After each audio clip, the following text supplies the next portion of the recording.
Betrayed in Wonderland. Wonderland Chronicles, Book 3. Written by Dani Hoots. Narrated by Rachel Leblang. Chapter 1. I glanced down at my notebooks for the term, all of them labeled junior year, fall term, as I took them out of my backpack. I couldn't believe how fast the spring and summer seasons went. I spent most of my summer in the real world, as traveling to Wonderland felt a bit off with Malcolm and me in a friend zone. Both of us didn't say much to each other, and I tried my best to work around him the few times I had visited. During those times, I didn't really see Malcolm, but instead Chase taught me more about the Dark Forest. I doubted I really needed to worry about the area any longer, but I'd rather be prepared than kick myself later. Again. So far, Malcolm and Bill hadn't found anything on Morpheus or who could have been helping him. Melvin and Davis spent most of the summer in Wonderland as well, and Chase kept me entertained, along with ballet practice. They also still weren't sure how Morpheus was able to travel to this world, so Chase stayed behind in case there was another attack on me. It was nice to not be completely alone, but it was still strange to be without the others, especially Malcolm. I did spend a lot of time with Kate this summer, however, and we went through college application requirements together and even toured a few colleges in Oregon. I wasn't sure where I wanted to go, and the idea of going to college when there was still everything happening in Wonderland was a bit complex. I didn't know what I wanted to do yet, and I couldn't explain it to anyone around me as they would just think I was crazy. So I kept acting like I wanted to go to an art school and started saving up my allowance. So far, I had $145.89. That would get me far at a specialized school, right? My parents had a college savings fund for me, but I wasn't sure how my going to an art school was going to play out, so I decided I should start saving up, just in case. Kate took a seat next to me in AP European History class. My parents insisted I take at least 2 AP classes this year, so I was taking this and AP Biology. I figured AP Biology wouldn't be too bad, especially since Chase was taking it with me and we could be lab partners. And for AP European History, we got the option of traveling to Europe this Thanksgiving break. Granted, we had to write a 10-page paper on what we learned, but I figured it was worth it. It was the first day of school, however, so I would find out how hard these classes truly were, as we would be going over the syllabus during class.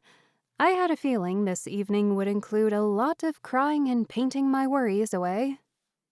"So," Kate began as she pulled out her color-coordinated notebook and pencil, "I notice you've been wearing those floral dresses more often. They're quite cute on you."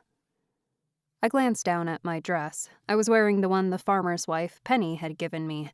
I felt it was good luck since they'd helped me get back to the palace. I definitely needed luck today. Yeah, they're pretty comfortable, and the design makes it hard to notice any paint stains. She pointed at a spot on the sleeve. "You mean like right here? Or right here?" My face turned red. Crap, really? Kate laughed. "It's not noticeable. I'm just used to being able to point out your stains. Believe me, no one will see it." I tried to feel reassured, but I still had some doubts. This was not a great feeling to have, my first day of school.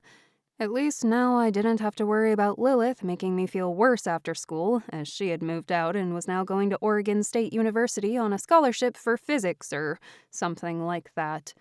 I just knew that there was no way I would go to OSU as I didn't want to run into her. That and the thought of being closer to the town of Eddyville gave me the creeps. The bell rang, and Mr. Lewis closed the classroom door as a couple of students hurried through it at the last second. "All right, class, today we will be mostly going over the syllabus and over any questions you might have for the year and the field trip later this term. I will be sending a note home with all the details of the trip, including fees, so please give it to your parents so that they are made aware."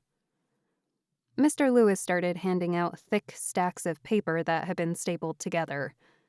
This is your syllabus. Take one and pass it down. It has all the assignments and schedule of quizzes and tests for the year. This next packet is the information on the trip."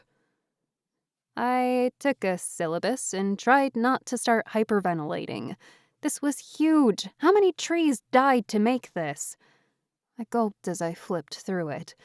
This was going to be a lot of work. I couldn't even grasp how Mr. Lewis thought we would be able to juggle this, our other classes, and extracurricular activities. Kate patted my back. "It will be fine. Deep breaths. We will be in this together." I slowly nodded, but that didn't change the fact that this was going to impede my art time. Maybe I could bring my art supplies to Wonderland and paint there, since time slowed down in this world while I was there. It was strange, especially when I was in my world, it matched to the same time. Wibbly-wobbly, timey-wimey stuff, I supposed. It made it very convenient, however, otherwise years would have passed in Wonderland and they would have already moved on without me. It was a little selfish for me to think, though, but I wanted to still be involved in finding out who was controlling Morpheus. And then I would have to decide between this world and Wonderland. I felt less bitter about this world after Lilith moved out and Kate and I were able to start actually thinking about our future. It used to seem so far away, yet now it was practically around the corner. It was nerve-wracking, to say the least, and kept me up more nights than not. After all the packets of paper were passed around, Mr. Lewis flipped open his own copy. "Now the main thing you need to look at is what is due each week.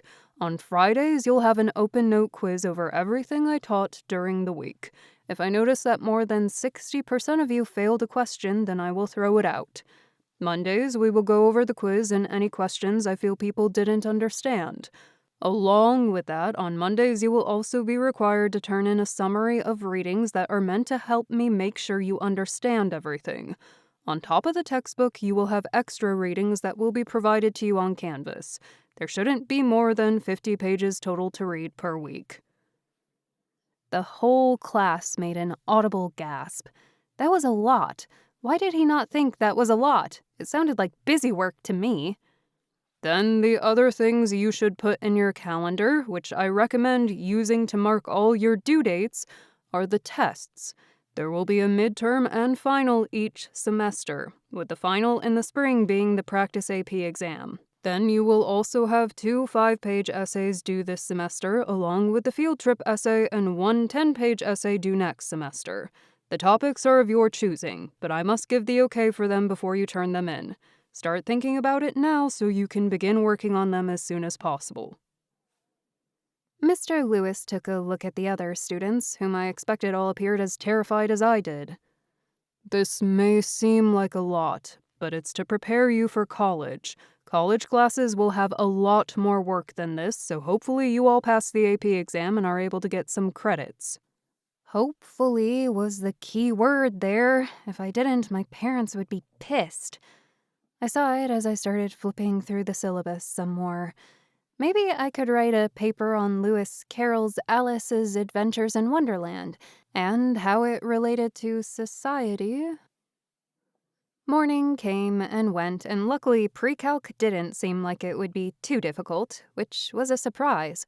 Honors English, however, was going to have a lot of busy work, just like AP European History. Alice's Adventures in Wonderland was on the reading list, so at least I could kind of cheat and read that for credit. I had a feeling the teacher was going to argue with me on some of my remarks, but I would try to keep my lips shut. After those classes, I had advanced art, which was going to be fun. We would be going over oils and watercolors and different techniques. It was a nice break in the middle of the day. Lunch was somewhat normal, other than Malcolm not being there. Chase took a seat next to me, and Melvin and Davis took the seats across from us. Kate, of course, had a track meeting since it was the first day of school. I opened my bento a little sad now that I only had to make one and didn't have anyone to share it with. "Floral themed as always, huh?" Chase asked as he peered inside. I nodded. Yeah, They're easy to cut out. If I didn't do floral, I would probably get too geeky and just make anime-themed ones. Oh, and what's wrong with that? I like all the manga you have had me read so far. The stories are a blast. A lot more interesting than what we have to read for English class. He definitely had a point there. Chase went on. And you still have your Sailor Moon backpack, so I don't think it would be to anyone's surprise. Also, you forget we are practically invisible at this school. We aren't jocks, we aren't really smart. Malcolm's not here, so there are no girls following us around anymore. I let out a sigh. Thanks for reminding me that I don't fit in here. You fit in with us, though, Davis commented. I gave him a small smile. That was kind of the problem. I fit into their world a lot better than this one. I wanted to stay there, but the problem of leaving people behind still was an issue. Chase made a cut-it-out gesture that I caught in the corner of my eye. He tried not to bring up my having to choose since it always dampened the mood, and he knew it was already on my mind. I would just have to wait and see what happened in Wonderland next. I am glad I have you all.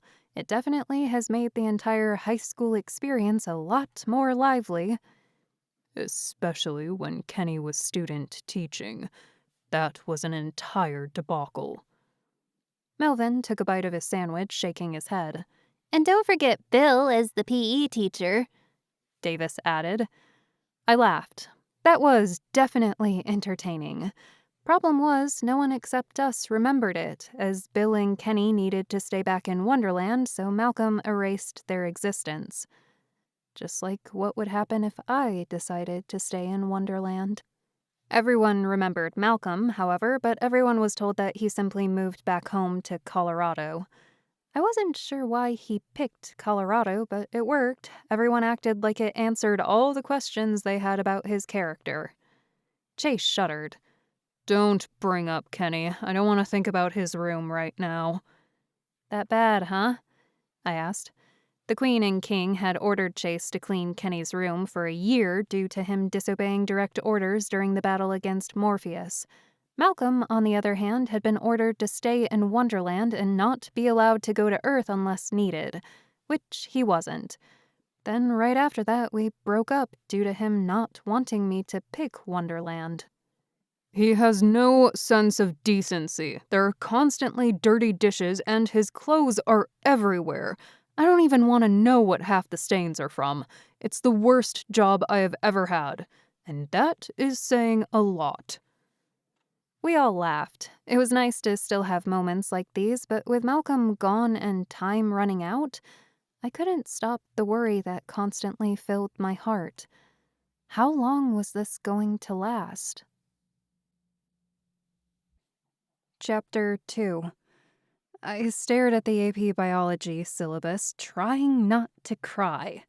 This was so much work. There was no way I was going to finish all of it every week and be able to juggle the other classes. My parents expected too much of me. I needed to drop something. But what?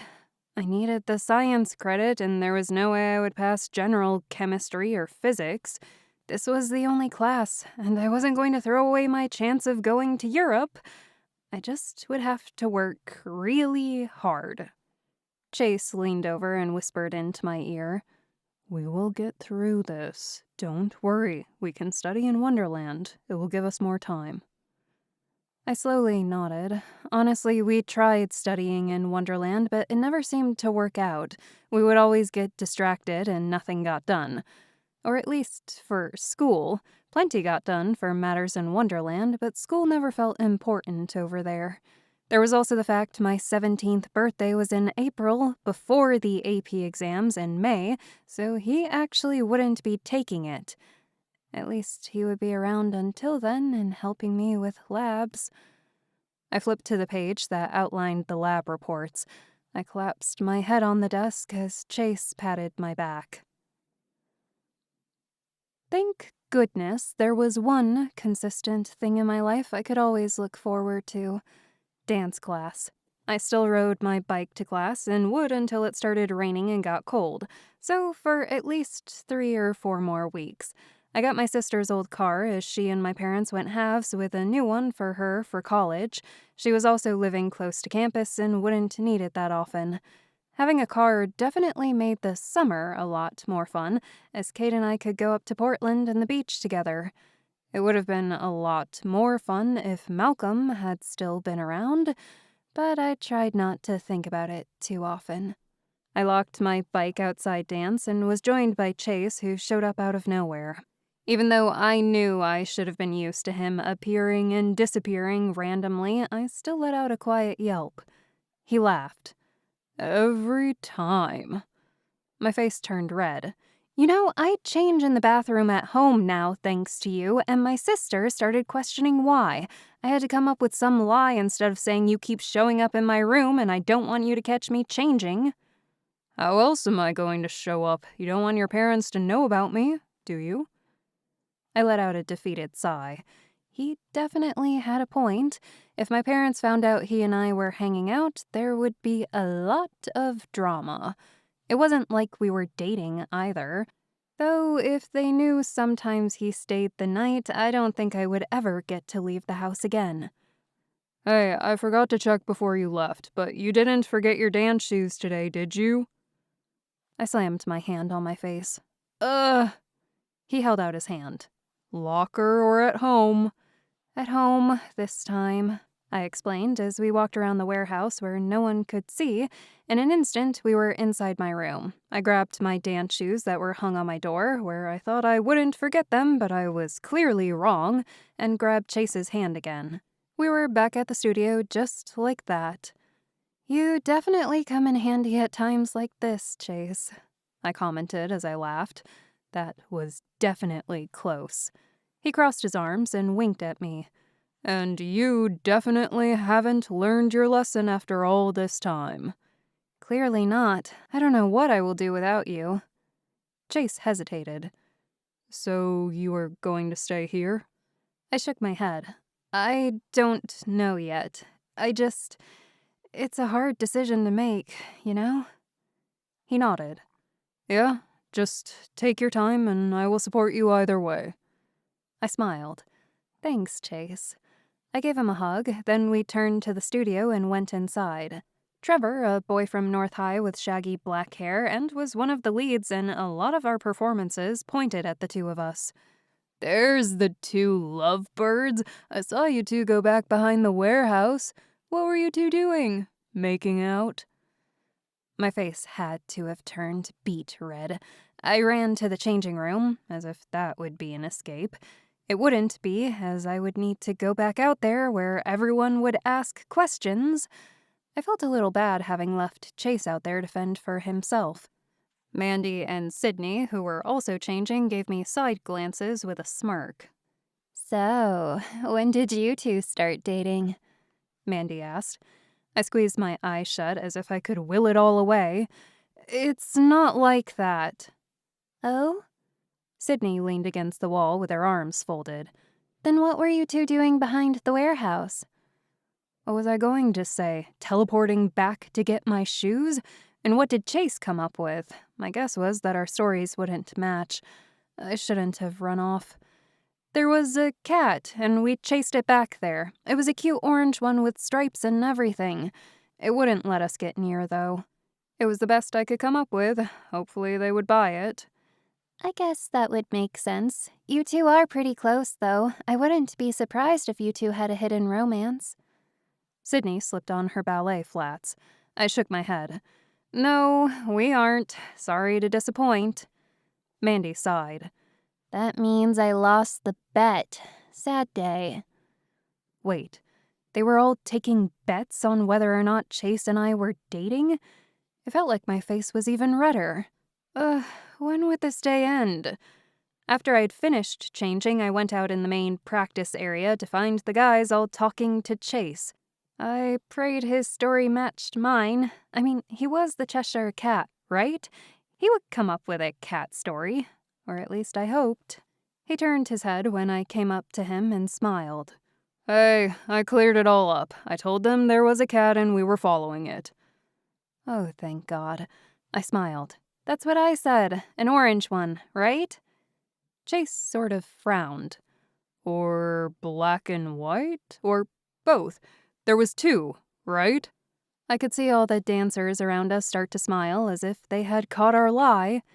Yeah, there was more than one cat. Everyone started snickering, and I felt like I wanted to cry. Chase just shrugged. He didn't seem to care. When would this day just end? I took a sip of my mint tea as Chase downed his espresso.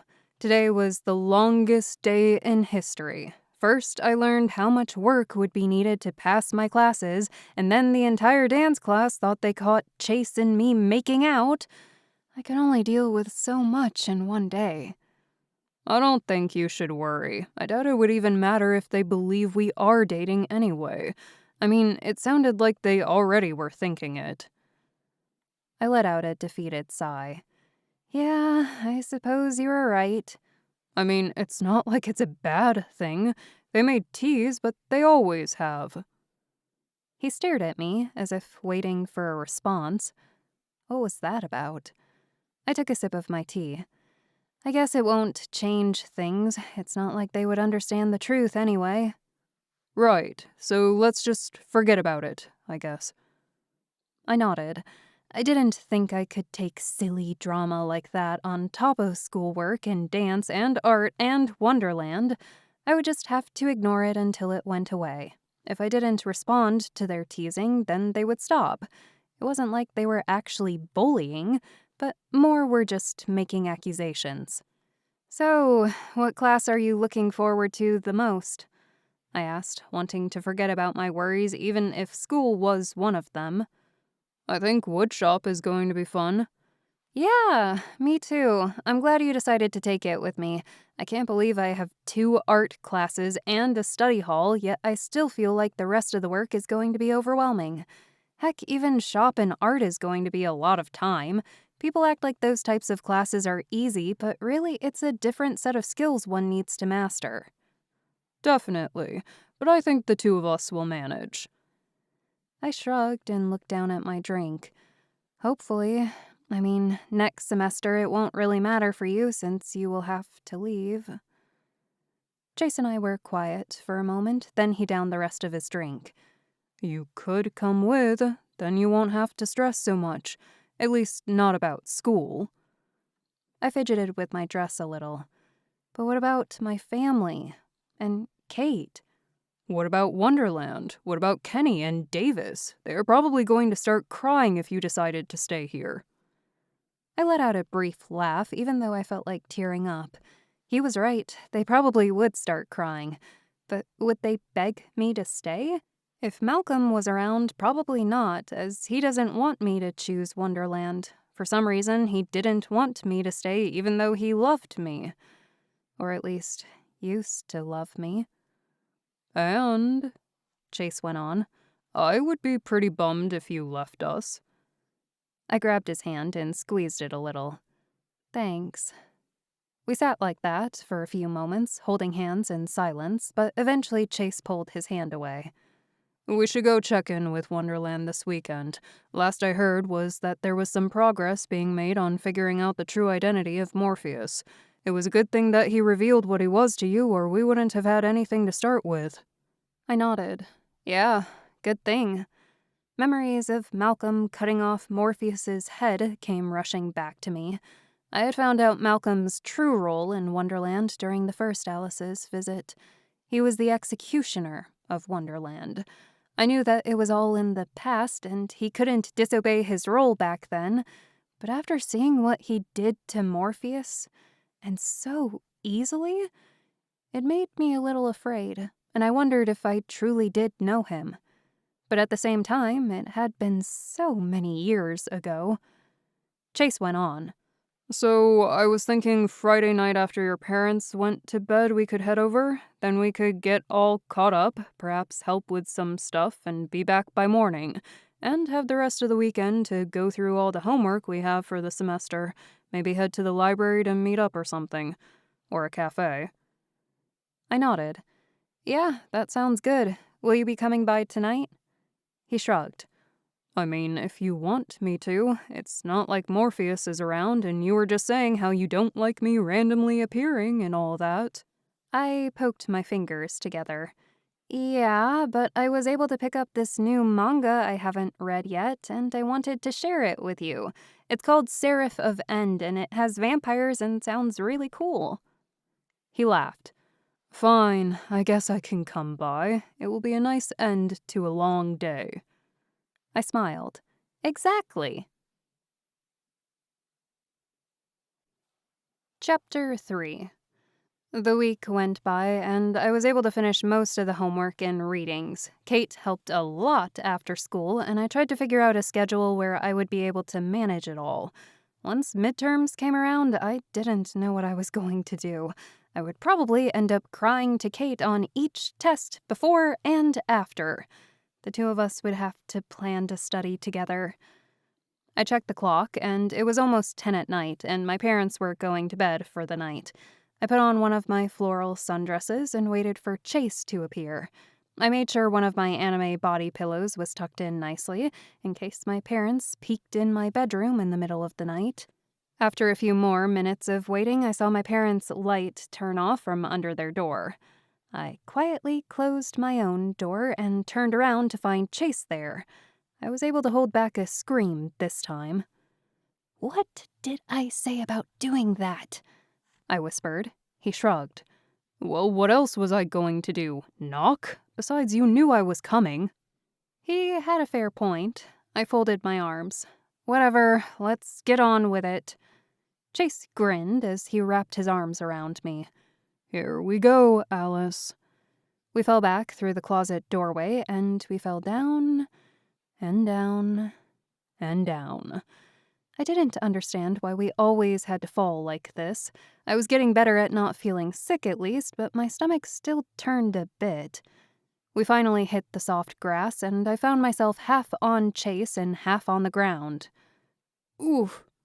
Sorry about that, Chase, although it's your fault since you pulled me back through the door. True. Just, can you get up? It's dark, and I don't want to reach out and pull an anime cliche. I laughed a little as I stood up, careful not to hit the pipe I knew was above me. I had hit my head enough times to be wary of it now. Chase also got up and went to open the door. It was daylight in Wonderland, which I was glad for as I wasn't that sleepy. He looked back at me, his hair now purple with cat ears on top of his head. Ready, Alice? I nodded as I grabbed his shoulder and he transported us into the castle. Moments later, I found myself in the middle of the palace. And 5 seconds later, there were swords pointed at our faces. Chase, how many times have I told you not to transport straight into the palace? Bill came running down the hallway. You are supposed to check in at the front so we know you are here. But this is faster. Besides, it's payback for cleaning Kenny's room. You have a disgusting boyfriend. Bill cocked a grin. I know. I clapped my hands together to stop this awkward conversation. So, I heard you all found something of interest? Bill nodded. Yes, come this way. We followed Bill toward one of the meeting rooms. Melvin, Malcolm, and Davis were already in the room at a table going through stacks of papers. The moment I walked in, Malcolm looked up at me. We exchanged glances, and then both looked away. I was glad to see we were both awkward, as always. So, Chase began as he saw Malcolm and I tried to ignore each other. What do you have for us? Melvin pulled out a folder from one of the piles. We were able to figure out the identity of a handful of the people that make up Morpheus. We still aren't done and want a little help narrowing down the rest. We think they all had some things in common, but haven't quite figured out what those are. Once we do that, we can go to the locations they once lived at and see if we can find out anything. There could be letters or something that had been left behind. You think there would be letters? I asked as I took a seat. I would think he would have burned them to make sure he didn't get caught. There could be evidence or a piece in the fireplaces. We will make sure to sweep the area. But first we need to narrow it down. We have at least 100 more potential files to work through, and then we will be set. 100? That didn't sound like just a few. How many had they gone through since the spring if there were still that many left? What should we look for? Bill shrugged. Anything noteworthy and anything you see that might link quite a few. We aren't sure how many dreams combined to Morpheus, but if I had to guess it was at least 5, if not 10. I nodded. That made the most sense after everything he had explained. And what are these files? Malcolm actually answered. These are all files of people who disappeared before or while Morpheus was known. It is just a fraction of what was discovered. Most, of course, were killed by him from his power with the circus. A fraction of those killed by everything that happened. He was a monster thinking that he was doing good. But of course, this monster had an owner, and we needed to figure out who it was that had actually been pulling the strings. Okay, where do you want me to start? Hours had gone by before we finished combing through the files they had left. None of us found anything. Bill and Malcolm had said these were the only people to go missing right before the circus. They had to question many citizens and try to figure out the dates of each death, as time did weird things in this world. Some of those people could have simply died from whatever happened to the person they were connected with in my world. I felt bad, but I wasn't the one who created this world and the ties it had. I set down the last file and rubbed my eyes. What time is it? It's almost time for dinner. I think we should call it a day. Bill leaned back in his chair and stretched. We can go through all these files again in the morning. Malcolm stood up and didn't say anything as he went to the door, leaving us. He clearly didn't want to eat dinner together. I turned away from the door, pain forming in my chest. Why did things have to be this way between us? Why couldn't we go back to being friends like we were when I'd first come to Wonderland? Were we ever just friends, though? I always had a crush on him before I found out about Wonderland, and it seemed like Malcolm always had an interest in me, whether it was because he had feelings for me or because he and the other Alice were once a couple. Either way, it was all messed up now, and I didn't know if we could ever fix it. Hey, Alice. Chase jumped up from the spot he had been sitting on the floor and made his way toward me. I heard there's a new shop in the district that serves ramen. They say it is really good. I looked up at him, his cat-like eyes watching me closely. I could see his violet tail swaying back and forth behind him. At first, it was so strange to see him like a cat, but I got used to it.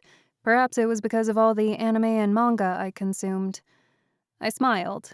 Yeah, that sounds good. Melvin and Davis stood up. Davis squeaked. Can I join? Ramen does sound good. Could I come as well? Melvin asked as he ruffled his rabbit ears. I really wanted to touch them again, but didn't, as he really hated it. They were so fluffy, though. I nodded. Of course. Bill yawned. I think I am going to call it a day and retire. Kenny probably has tarts or something waiting for me. You kids have fun. Chase led us out of the palace and toward the new ramen shop. As we stepped outside, I found that the sky was already dark and stars filled the sky. Technically, I had been awake far past my bedtime, but when I was in Wonderland, I never noticed. I wasn't sure if that was because I was used to pulling all-nighters, because Wonderland affected my energy levels, or because I was full of adrenaline while I was here, but I definitely was beginning to feel tired. Once I had a belly full of ramen, I would probably pass out. The ramen shop wasn't too far from the castle and was one of the busiest shops around. It must have just opened as the line went out the door.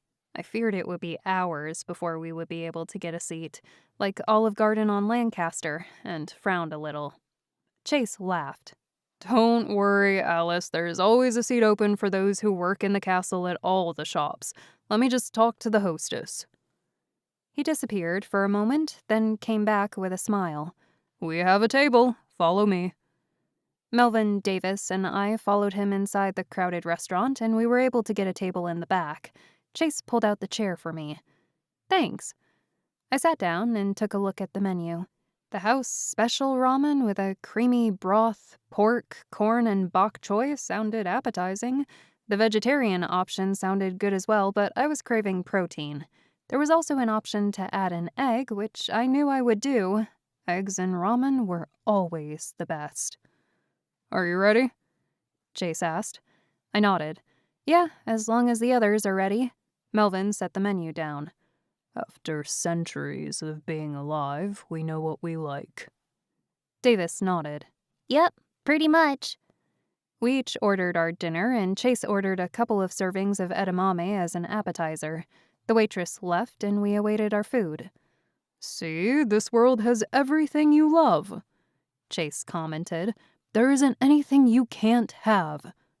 "Chase," Melvin began. "What? It's not like Malcolm is here to yell at me for bringing it up. Besides, she knows she has to make a choice." I ignored the question. I didn't want to think about it any longer and wanted to just enjoy my meal. The fact the others didn't want to bring it up because of Malcolm made my chest hurt even worse. Why didn't he want me to stay? Why was he being like this? Was it because sometime in the future another Alice would come to save Wonderland and I would be replaced? He loved the first Alice, so would it forever be the same? Or did he just realize I couldn't replace her and that was why he didn't want me around any longer? "Alice, are you okay?" Chase asked. I pushed back all the thoughts and forced a smile. "Yeah, I'm fine." See, Chase, you need to stop bringing it up. Davis kicked Chase in the leg under the table. "Ow. Whatever. But it's something that needs to be addressed sooner rather than later. Going on like it's not an issue is stupid." He had a point. I was going to say how much I did like it here, but the waitress came back with the ramen bowls. As I was about to tell her thank you, I noticed something on her face. It was a mole, which really didn't stand out to me normally, but after looking at pictures for hours, I realized what the connection was. "I figured it out!" I shouted, almost causing the waitress to dump Chase's ramen all over him. Chapter 4. We all met back at the meeting room. Poor Bill looked like he had already fallen asleep. I wanted to go to sleep as well, but I knew I would forget what I noticed. "What did you figure out, Alice?" He yawned. He didn't even bother changing back into his suit, but wore his pajama pants and shirt. The shirt had a giant ace on it, and the pants were covered in card suits. It made me smile a little. I pulled together a few of the profiles that we had gone through earlier that day and pointed at the faces. "It's the mole. Morpheus had a faint mole on his cheek. I never gave it much thought, but a good chunk of these people that went missing all had moles on their cheeks. I think it might be the connection. It occurred to me when I saw our waitress, and she had a mole on her chin." Bill flipped through the files I had found. "This could be a start. We can meet back up in the morning and figure out where all the ones who have moles on their faces live and start searching." "Way to go, Alice." Chase patted my back. I smiled, glad I was able to help. As I glanced at Malcolm, I found him glaring at Chase. Did he not like how close Chase and I were as friends now? It wasn't like things had changed between Chase and me, as we always had been friends, but it seemed to bother Malcolm. "Good job," Malcolm said as he gathered the files. "I will go ahead and get some of the work done and ready it for the morning. You all go get some rest." I hesitated. "But don't you need some rest?" Malcolm shook his head. "I'm not tired. You all go ahead. I presume you have had a long day." "Okay. Thanks." I started for the door when Chase called after me. "Wait up. I'll walk you to your room." I turned and found Chase hurrying after me. Behind him, Malcolm tried not to glare at Chase more, but failed miserably. It made me a little happy he was jealous Chase was walking with me, but I immediately felt guilty about that. They used to fight about me all the time, even when we were dating. Malcolm was the one who agreed to break it off, so he shouldn't still get jealous about Chase. Either way, I would definitely leave that fight between the two of them, as I did not need more drama in my life. The door to the meeting room closed behind us, and I let out a breath. "What is it?" Chase asked. I shook my head. "It's nothing. Anyway, do you think once we search these guys' homes, we will find anything? I mean, it seems like it has been a while since they disappeared. Wouldn't someone else buy the house or take over it?" Chase shrugged. "Not necessarily. The people in Wonderland are still trying to get their lives back together after Morpheus, so most of those homes are still abandoned and untouched." He made a fair point. It was like after a war when everything was still untouched. But in this case, nothing was in ruins except the old kingdoms, of course. "Then tomorrow will be interesting, for sure. Hopefully we find something, then we can get to the bottom of it all." Nodding, he looked away a little. "Yeah, hopefully." The only problem was, once we solved this mystery, I would either have to choose Wonderland or go back home forever. I tried to look at the bright side of it all.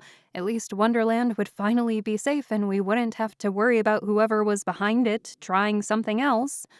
Sure, someone in the future might try to attack, but that would be a long time from now, and I would either still be here or I would be long gone. I guess that really wasn't a bright side. "And then we will have a bunch of homework to finish up." I laughed. Chase shook his head. "There is so much homework this year, it's kind of ridiculous." "My parents are going to kill me if I don't keep up my grades. I mean, they force me to take the AP classes so I can get a head start for college. They still don't want me to go to a specialized school, but we will see." "Your world is so much more complicated than ours." I shrugged. "I guess? I think it is just different. There are some pretty complicated things in this world as well. But now that I think about it, you might be right. My world makes things a lot more complicated than they need to be and prioritizes the wrong things." We ventured down farther through the hallway and came upon my room. It always felt weird having my own room in Wonderland, and in a palace nonetheless. I would miss it if I didn't stay there. I turned to Chase. "Well, I guess I will see you in the morning, Chase. Come get me when everyone is ready to meet up." He nodded. "I will. Don't you worry about that." "Good night." He hesitated. "Good night, Alice." I entered my room to find it just as it normally appeared. This place felt like home for me, even if it wasn't filled with art and anime. I sighed as I changed out of my dress and into the pajamas I kept here and hugged my stuffed giraffe. Hopefully we would find something about this mastermind soon, or I felt like I wasn't any help to Wonderland any longer. I woke up to someone knocking at my door. "Alice, time to get up," Chase called out from the other side of the door. Was it morning already? "Just a minute," I moaned as I rolled out of bed. Why did mornings always suck, no matter where I was? I needed a cup of tea, stat. I changed into my typical button-up shirt and trousers that worked perfectly for exploring Wonderland. I brushed my hair with my fingers and hoped for the best as I opened the door. "Hey!" Chase smiled at me, his tail wagging back and forth behind him. I rolled my eyes at him. "Why are you always so hyper in the morning?" He spread out his arms. "Because the whole day is ahead of us. Anything is possible." "And you already had an espresso?" "And I already had an espresso." He grinned widely. That sounded about right. It was like giving catnip to a kitten. He was hyper and could run around for hours, literally. I closed the door behind me and we started down the hallway. Where are the others? "They're grabbing breakfast and are going to meet us in the room. I think Davis is grabbing you something. You like cheese, right?" He joked. "Better than tuna," I retorted. "If you are awake enough for a comment like that, I think you don't need the caffeine." You never need caffeine, and yet you are always drinking some, so I don't think you have room to talk, Chase. Fair.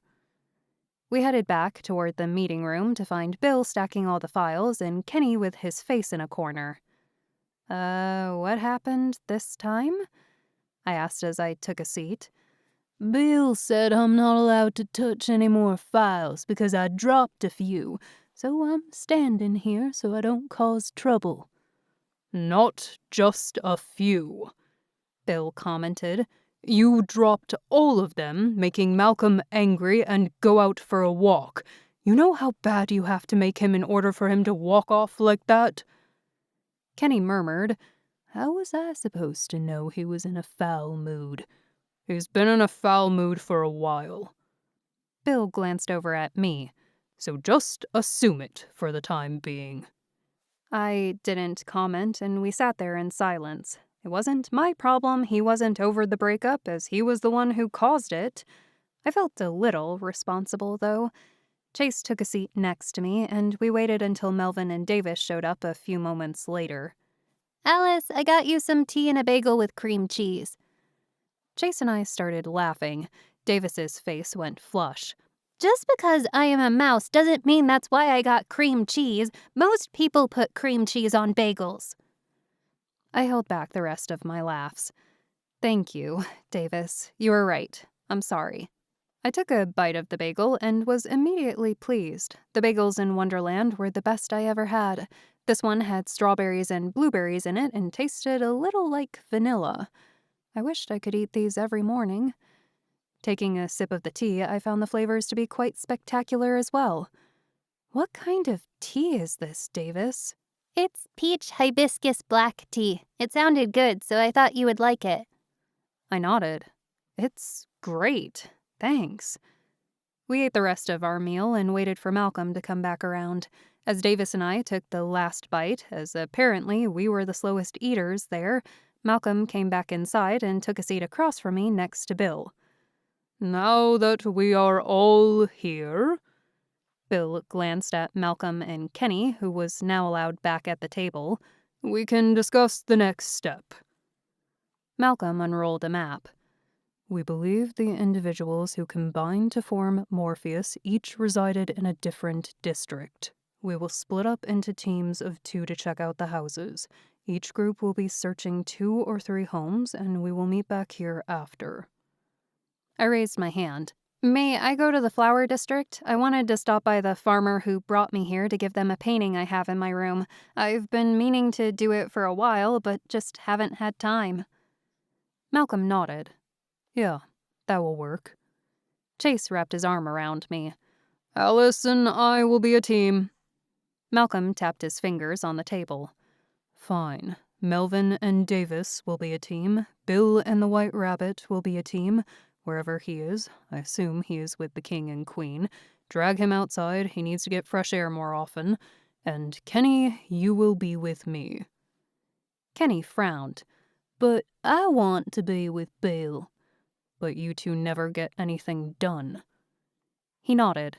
That's fair. I'm excited to journey with you, Malcolm. I bet we will have loads of fun.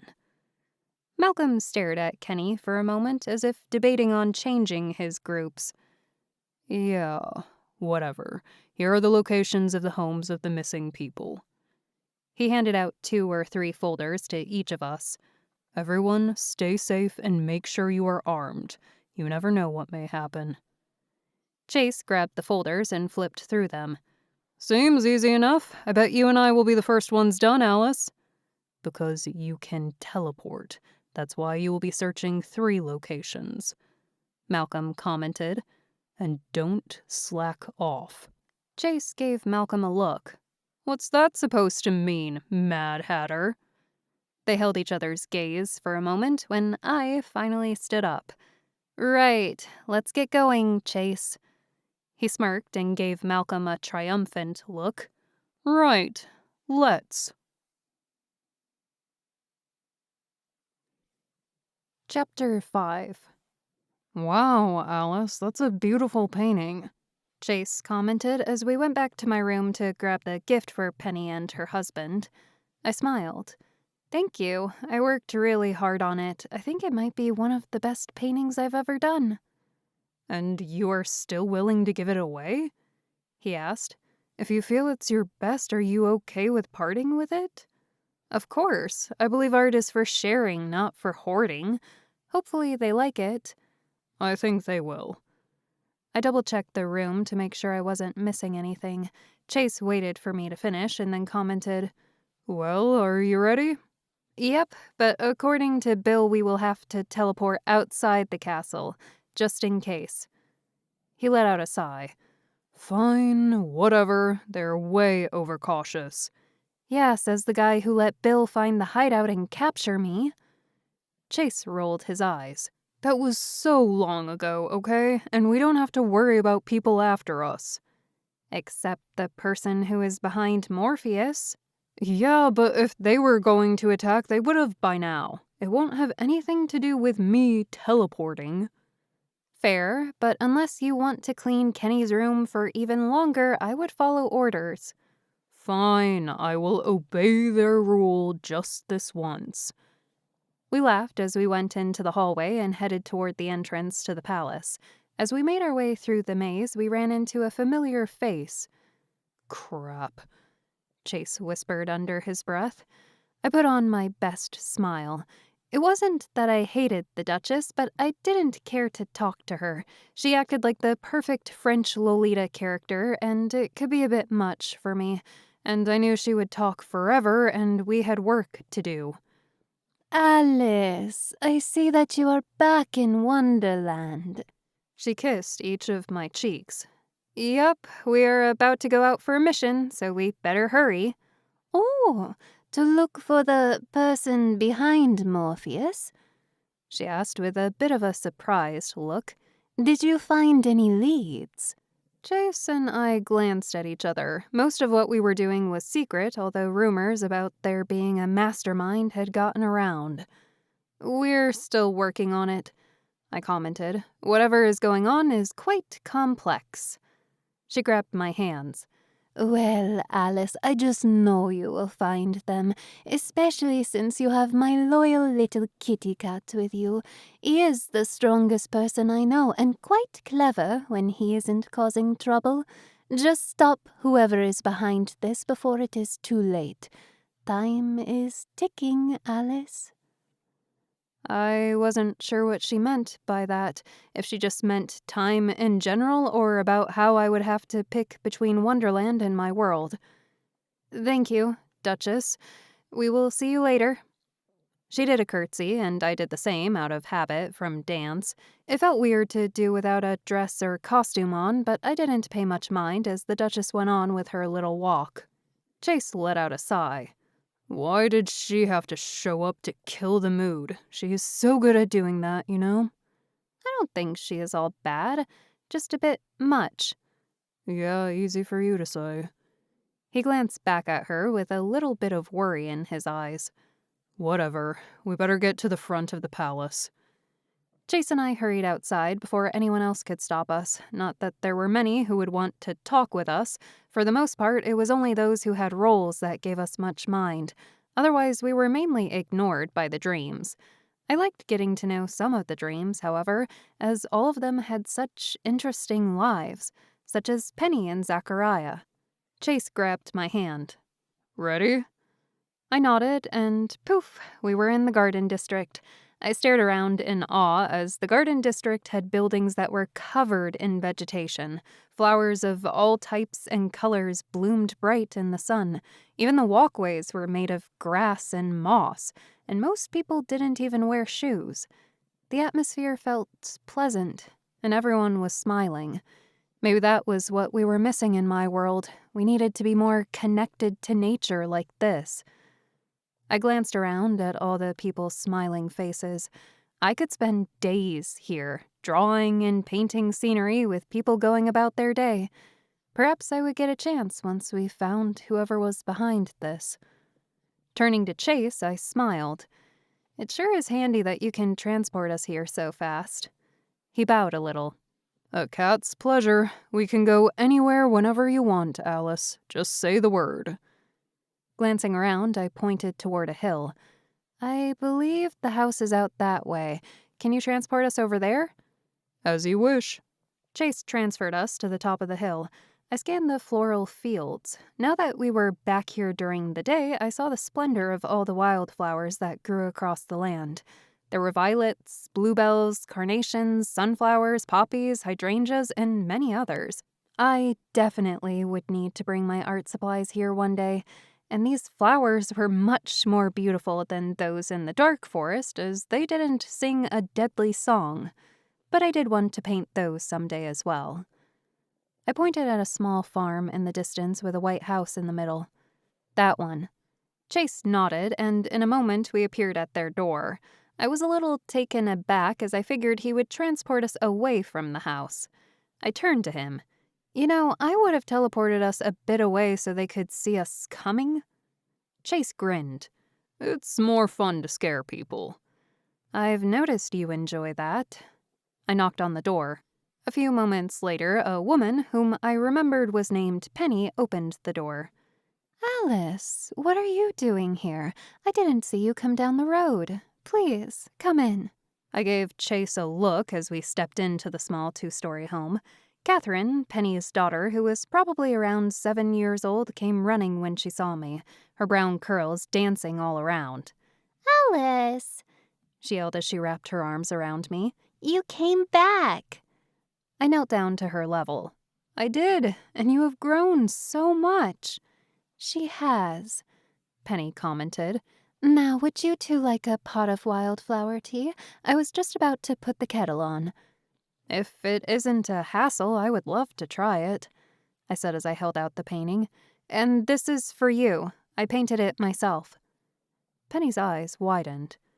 This is beautiful, Alice. You are an amazing artist. Zachariah will love it. Thank you. It is the least I could do since you two helped me get back to the palace. I wanted to show my thanks. Penny set the painting down on the table and gestured to the seats. Please, take a seat while the tea brews. Chase and I took a seat as Catherine crowded her mother. Chase leaned over to whisper in my ear, Alice, we need to hurry and search the other houses. Yes, but one of them is nearby. Maybe she knows something about it. Chase leaned back. Fair enough. We can ask, but if we get in trouble for being late, you are the one who is going to get in trouble.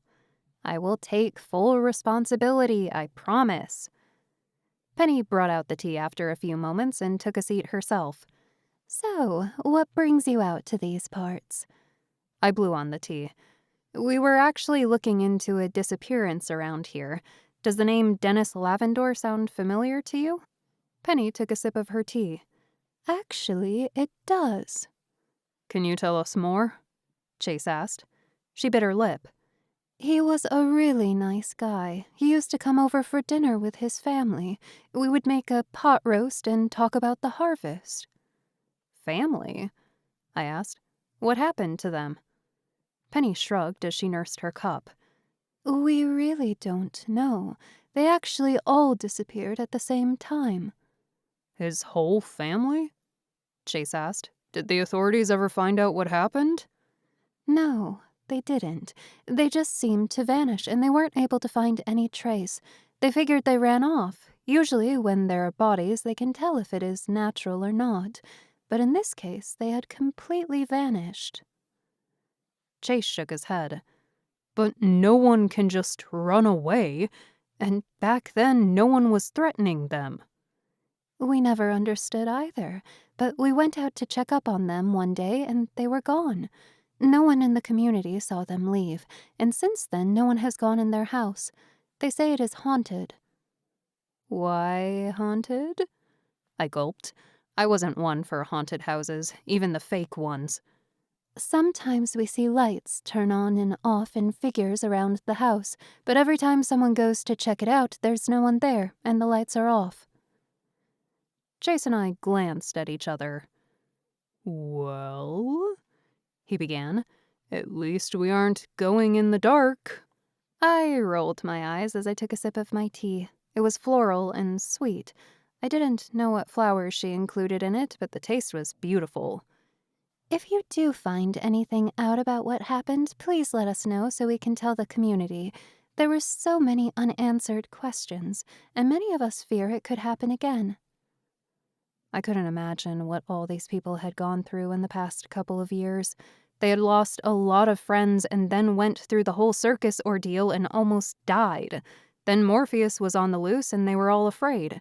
Now they had to deal with the possibility of someone else trying to take over Wonderland. "We will let you know what we find," I said. Chase glanced at me with his cat eyes, but didn't say anything. I finished up my drink. "Thank you so much for the tea. It is lovely." You are welcome here at any time. Zachariah is going to love the painting. Chase and I stood up and started for the door. Catherine hugged me one more time as we stepped outside. I am going to miss you. "I will miss you too. I promise I will stop by later, okay?" She nodded and went back to her mom's side. Chase and I waved goodbye to them as we started in the direction of the abandoned house. We walked this time since it was close by. "They're a good bunch of people," I commented. "I wish more people were like them in my world." He shrugged. "Trust like that could lead to problems, though. If they open their house to the wrong person, they could lose everything." "It sounds like you are speaking from experience," I commented. "Do you want to talk about it?" Chase shook his head. "No, not really. It's a long story, and it is in the past now. Don't worry about it." I nodded. "All right, if you say so, but I'm always here if you need to talk." He smiled a little. "Thank you, Alice. That means a lot." We set out toward the abandoned house, hoping to find a clue on who was behind Morpheus and what exactly happened to the family. Chapter 6. "So, this is it?" I asked as we stepped up to the house. It appeared similar to the farmhouses nearby, including Zachariah and Penny's, but something about it screamed haunted. Perhaps it was the lack of love and life and the fact a few windows were broken and the paint was chipping. Even the field around it was overgrown with wildflowers, which was quite beautiful, but one could tell the difference between a well-kept field and flowers that had taken over the land. Chase nodded. "Seems to be." I stared at the front door, that was ajar, as if it were asking me to come inside. I was glad it wasn't nighttime, as this could easily pass for a haunted house. I could see why there were rumors that ghosts had been spotted, and I wondered if they were true. I gulped. "Should we look inside?" "There's nothing to be scared of, Alice. There are no such things as ghosts in Wonderland. I would know." I turned to him, still not certain. "Then what did the farmers see?" Chase shrugged. "Perhaps their eyes were playing tricks on them, or what?" "Or whoever is behind this came back to destroy the evidence." We stared at each other for a moment, worried that the clues we would be looking for had already been demolished. However, if this was Morpheus's main home, it was possible we would still find something and figure out what happened to his family. "You first," I whispered. Chase rolled his cat-like eyes and pushed the door open. It creaked, the sound echoing throughout the house, which made everything much eerier. I really hated this part of our journey and wished we could go back to the palace already. "Hello?" I called out to the empty home. Chase gave me a look. "You think someone is here?" "No, but never hurts to check." There, of course, was no response. We stepped farther into the house. Dust, dirt, and moss covered most of the space. It smelled stale and a bit like soil. "Well, at least it will be easy for us to find where the person was looking for evidence." Chase started to carefully look around. "Oh? What do you mean?" He gestured around. "All this dust and whatnot. If someone was in here and moving stuff around, we will see a disturbance in it." I widened my eyes.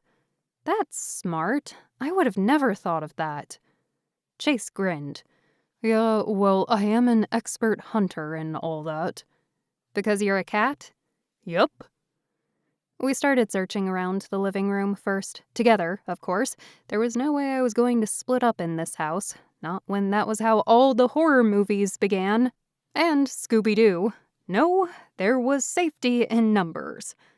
As we searched, I heard a squeaking sound.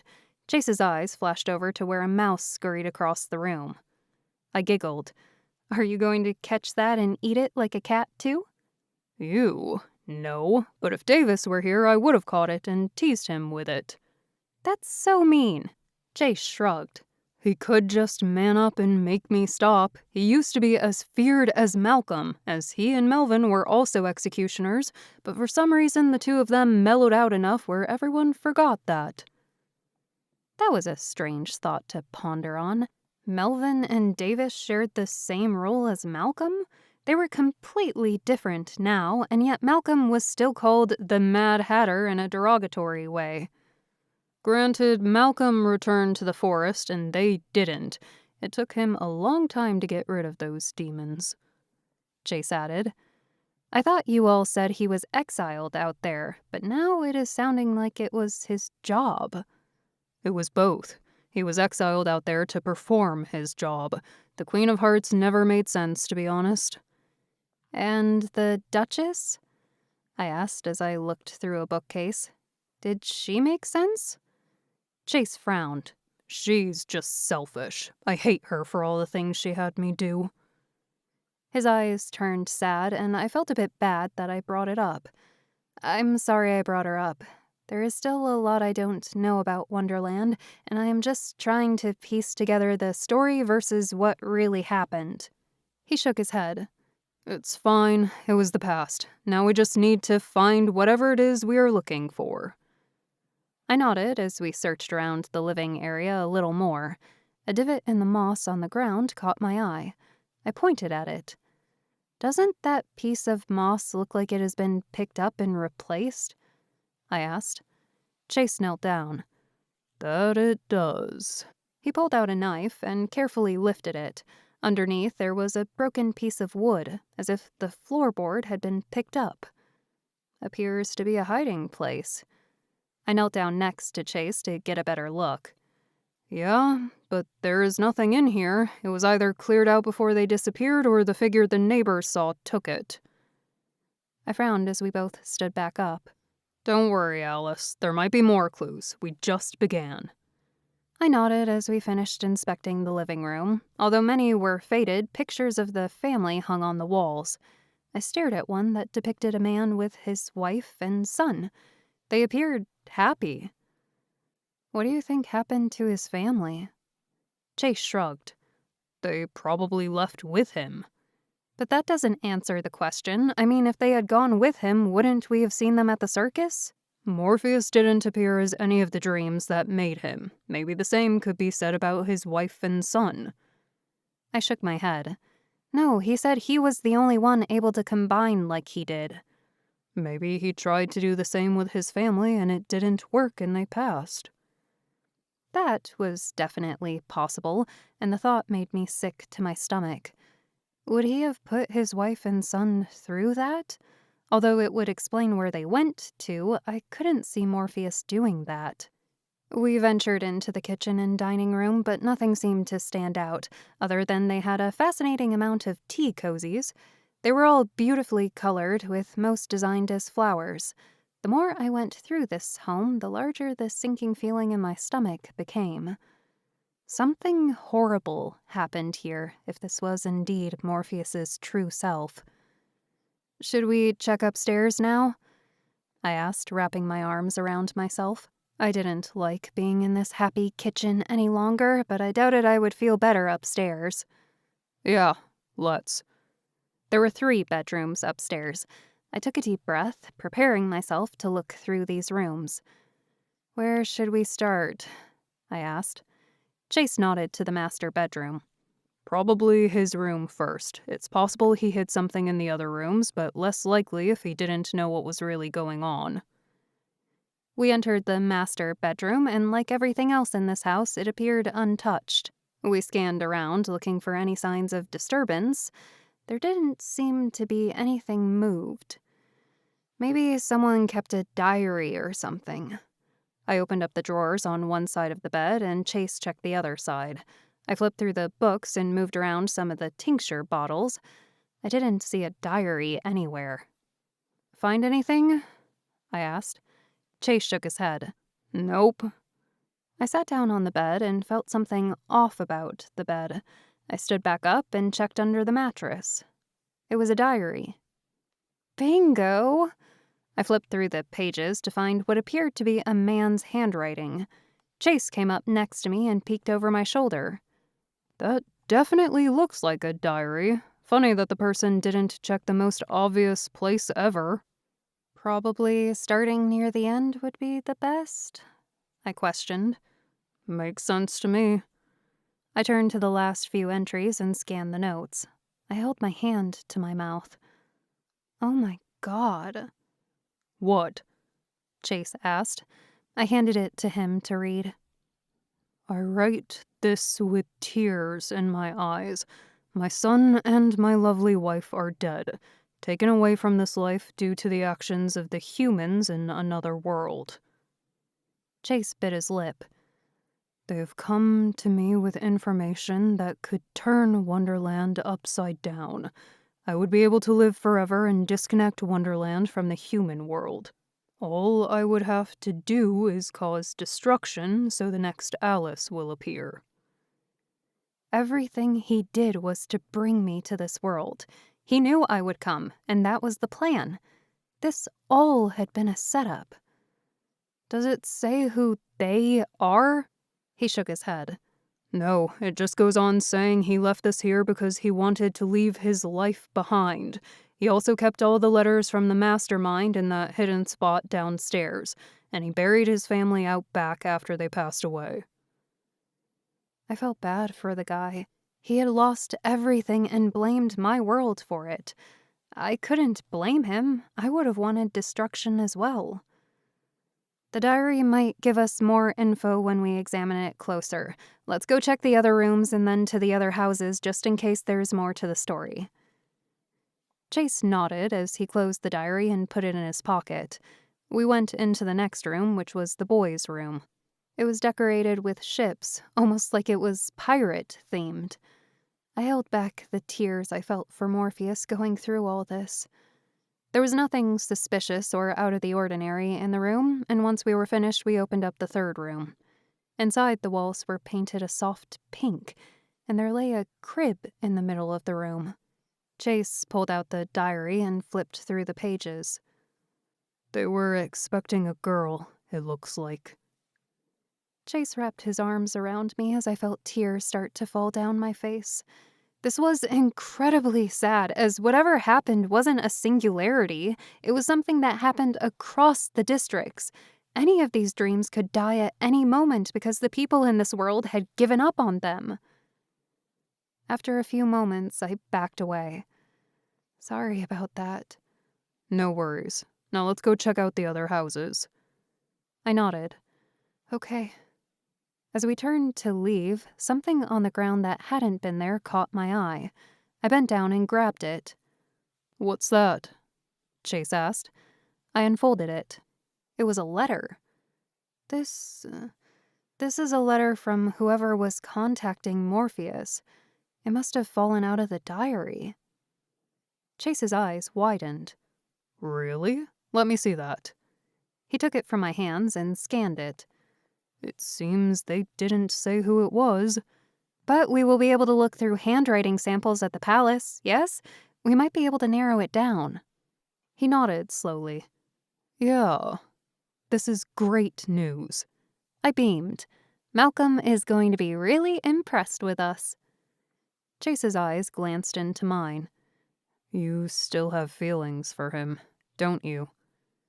I turned away.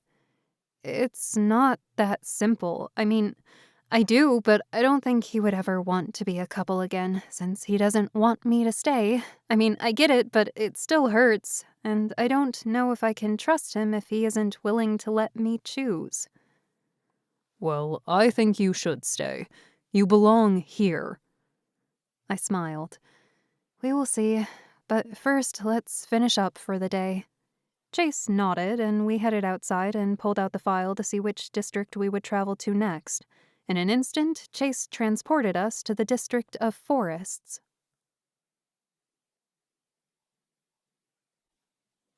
Chapter 7. We didn't find anything of importance in the other two houses in the forest district.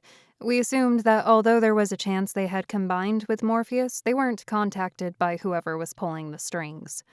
I had to admit, though, the forest district was rather cool. It reminded me a little bit of the moon of Endor in Star Wars Episode 6. I expected Ewoks to show up, but they never did. I suppose they were scarier than they actually appeared, so I really wouldn't want to be around one anyway. The trees in the area were large, and most of the people lived up in them.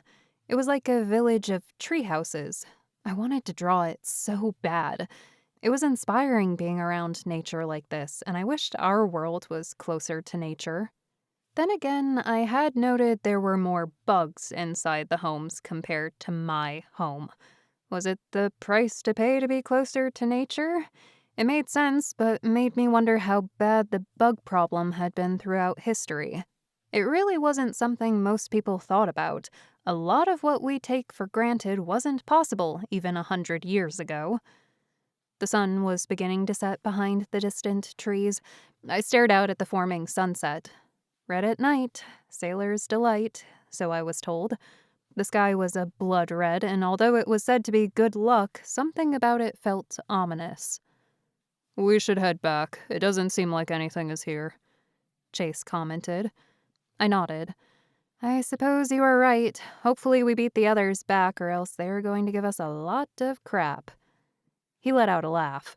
"You can say that again. They will take it out on me more than you, however, so I wouldn't worry." I wouldn't be so sure. It seems like Malcolm has been cold toward me. I can't blame him, though. All of this is pretty hard. He shrugged. "Yeah, but he doesn't have to be as rude as he has been. He just needs to relax, but that executioner nature of his always gets the better of him when he's angry. He gets all cold and dark and angsty. Best to ignore him." I nodded. Right. I'll try. Chase transported us to the front of the palace as ordered. I was happy he did that, as the others were gone and I didn't want to get stabbed. Or shot. I noticed he was a bit quieter after we left the first house. I wasn't sure if it was due to my comment about Malcolm or if it had to do with me not making my mind up about staying in Wonderland. I didn't ask, as I didn't want to start another argument with him. We were the first ones back, which made sense since Chase could teleport us across the land. I wondered how long it would take the others to get back, as I was starting to get hungry. My stomach grumbled in the empty room, echoing, and sounded louder than it should have. I blushed as Chase let out a laugh. "We can go get something to eat while we wait for the others. I'm sure they wouldn't mind." I moved a strand of my blonde hair behind my ear. Yeah, I guess that would be a good idea. Where should we go? Chase pondered on the thought. "How about crepes? Then we can get it to go and come back before they even return." That sounds like a wonderful plan to me. I love crepes. "Well, it is Wonderland," he smirked. I rolled my eyes as he led us back outside and toward a little booth just outside the castle.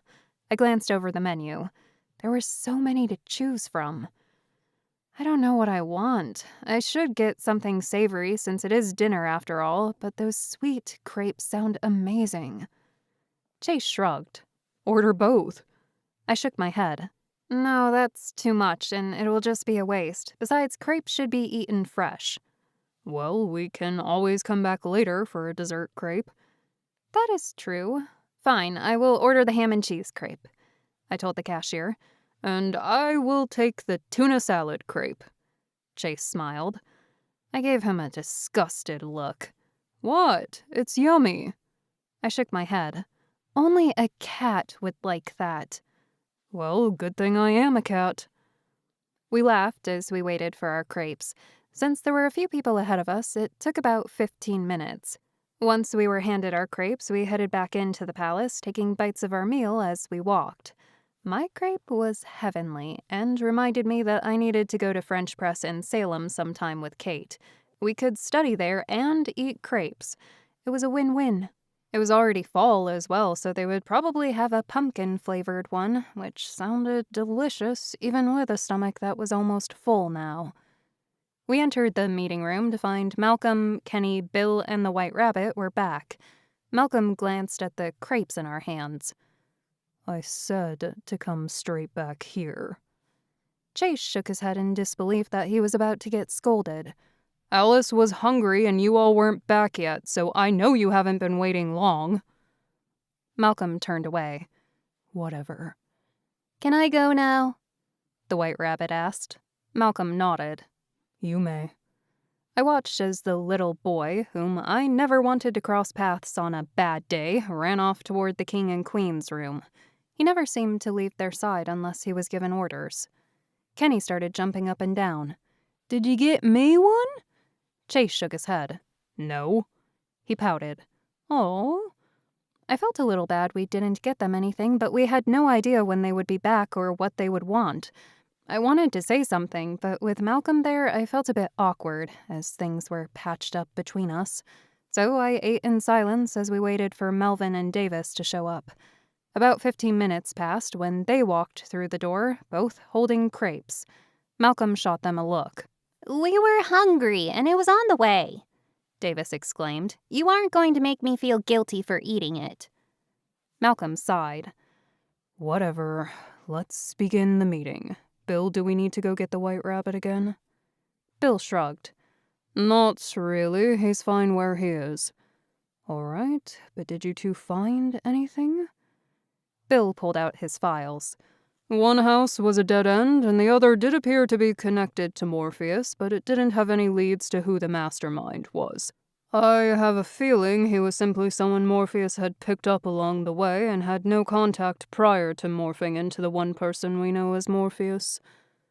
Bill laughed. I get it now. Morpheus. We all chuckled. It was right in front of us, and the fact it was the name of the god of dreams, it worked two different ways. Malcolm didn't look up from the folders he held. Chase, what did you two find? Chase glanced at me as if asking me if I wanted to talk or if he should. I gestured for him to show them the diary and to tell them about it. Well, two houses didn't have any clues, but one had a major clue. He pulled out the diary and note. We found a note from the mastermind. There is no signature or anything, but we can start matching up handwriting samples to figure out who it was. Malcolm set the folders down and stared at the diary. He seemed surprised. You two found something. I nodded. Yep, we think he was the main identity of Morpheus. Whoever is behind it used the death of his family to make him turn on Wonderland. I paused. I can understand why. What his diary talked about was pretty tragic. It doesn't make it right, but you can feel for him, you know? Chase handed the note to Malcolm and he scanned it. This will take some time to go through, but luckily we have documents going all the way back to the Heart Kingdom. The diary also talks about what happened to him. I think it is important to let his community know. They have been mourning him and his family for a while and deserve answers. I commented. The family I know told me so. Malcolm nodded. That can be arranged after we find out who was behind this. We don't want to alert them that we are on to something. We have no idea where they are hiding. None of this information leaves this room. Does everyone understand that? If anyone asks, we say we found nothing and have to start from scratch. This note could be from anyone in the kingdom. We all nodded in agreement. Chase started to grab the document when Malcolm grabbed it out of his hand. I will be taking this for the time being. We will need to begin going through handwriting samples. First, we will go through the most recent letters we have in our database and start ruling out everyone in the palace. Then we will look in the archives and go through those of people we haven't heard from for a while. There are others like you all out there? I asked. I had thought they were the last ones with roles in Wonderland. Bill nodded. Yup, quite a few retired, so to speak, and reside on the outskirts of Wonderland. There's Doris, the dodo, Walter, the walrus, Carl, the cook. Some have passed, Melvin added. But a lot ran off after the fall of the Red and White Kingdom. They didn't want to go through all the problems of a kingdom again. They all actually fought having a king and queen, as they wanted a democracy but were ironically outvoted. Which gives them all motive. I sighed. Everyone nodded. Malcolm answered. I have documents they all have written, though, so it won't be too bad. Just let me know what I need to do and I will do it, I said with a smile. I am trying to become an artist so I can help match it as well. Malcolm checked the time. I wouldn't want you to bore yourself when you have a lot of schoolwork coming up. I know this year is going to be a lot more difficult for you. I wasn't sure how much time had gone by in my world. I glanced to Bill, who was the one who usually kept track of it as time changed in this world in a peculiar way. Bill checked his watch. It seems a few hours have gone by, Alice. You should probably head back soon, as you will need to get some sleep as well. I nodded. Okay, just promise me you will come get me if something comes up. Malcolm didn't even look at me. I'm sure Chase will. I glanced over at Chase, who was grinning. Ready to head back, Alice? I suppose I am. Since I was practically being forced back, I did have to deal with the problem of my parents waking up soon, but it also felt like there was something else, like Malcolm didn't want me around anymore. Chase turned to Bill. Do I have to go outside this time? I will allow you to transfer her from her room here. Chase held out his hand. Come on, Alice, let's get you back to your other clothes and get some rest. We will have to get the sweet crepes another time. Then tomorrow we can meet up and go over our biolab. I let out a moan as I grabbed his hand. I had completely forgotten about that worksheet. It was going to take hours to complete. Would all this work never end? Chapter 8. A couple of weeks went by as I waited for the others to find a match between the note and any of their old documents. There were apparently a lot of papers to go through, and Malcolm and the others were trying to not stand out while searching. They also made fake missions that they ran to keep whoever was spying on them confused. Either way, so far, there was nothing. So I focused on my studies, which was taking up all my time anyway. We weren't even close to midterms yet, and I was already feeling overwhelmed. There was so much reading, and I tried to take notes of it all, but there was so much, and it was making my head spin. All I wanted to do was take a break and paint for hours, but I barely had time outside of art class. I was glad I had at least that class to work on my craft, but as the days went, I felt the stress of it all begin to impede my creativity. I picked at the rice in my bento as I felt like everything was weighing me down. I tried to figure out how late I would need to stay up that night as I had dance and chores to finish up, but the paper for AP European History was due later this week and I hadn't finished it yet. You okay, Alice? Kate asked.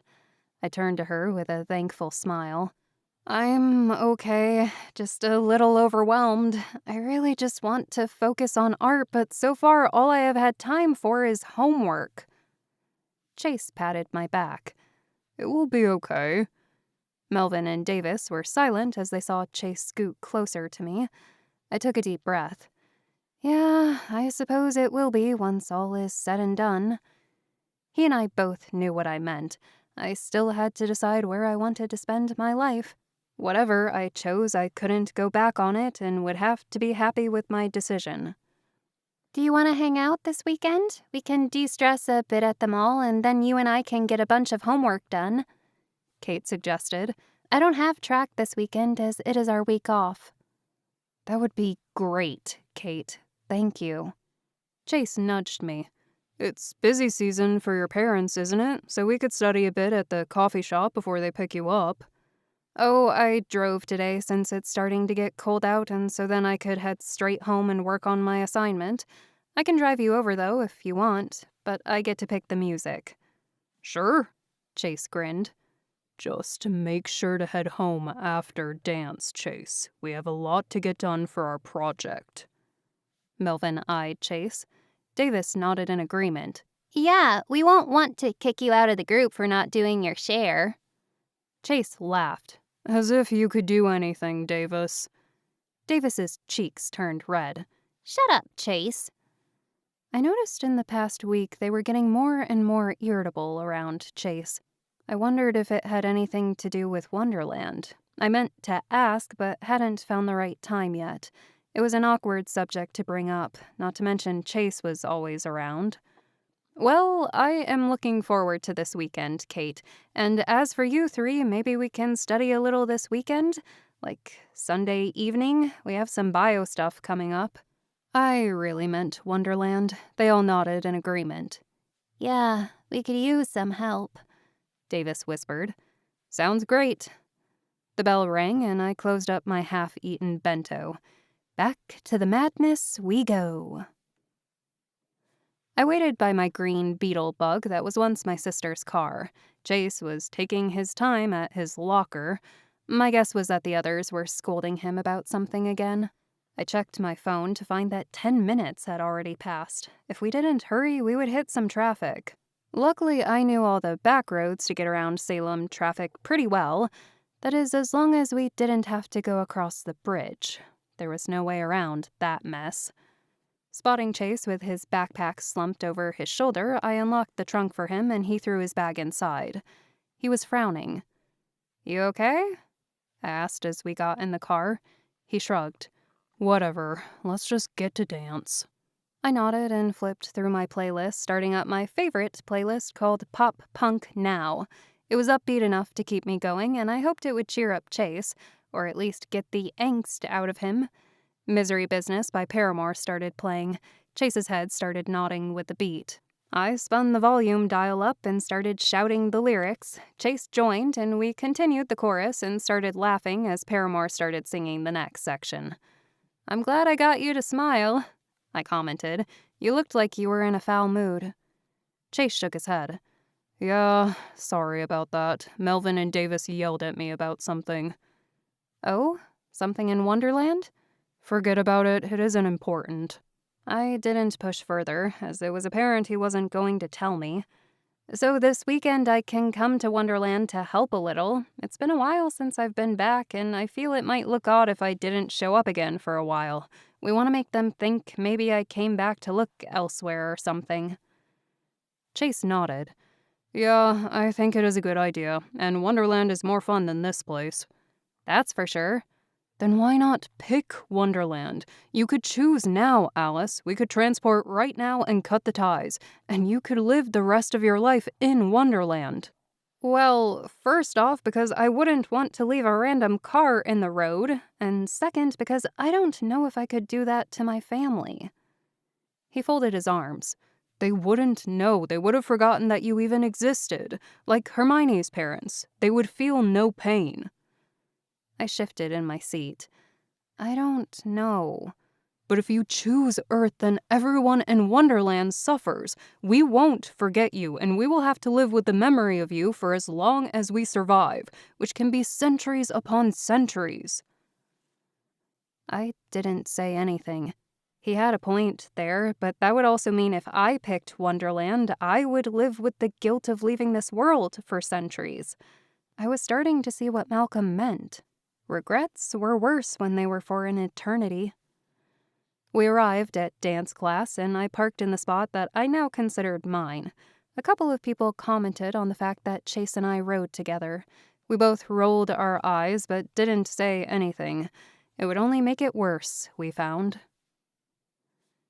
Dance came and went, and I messed up a few moves and almost landed on my face due to thinking about schoolwork and chores and everything. As I gathered my things and headed out the door, Chase ran up. Wait, Alice. Hey, what is it? He grinned. I was wondering if I could come over and we could study for a bit, at least until your parents come home. I glanced around to make sure no one heard him. Luckily, no one was within hearing distance. In Wonderland, it was normal for us to hang out without supervision, but in this world, it had different connotations.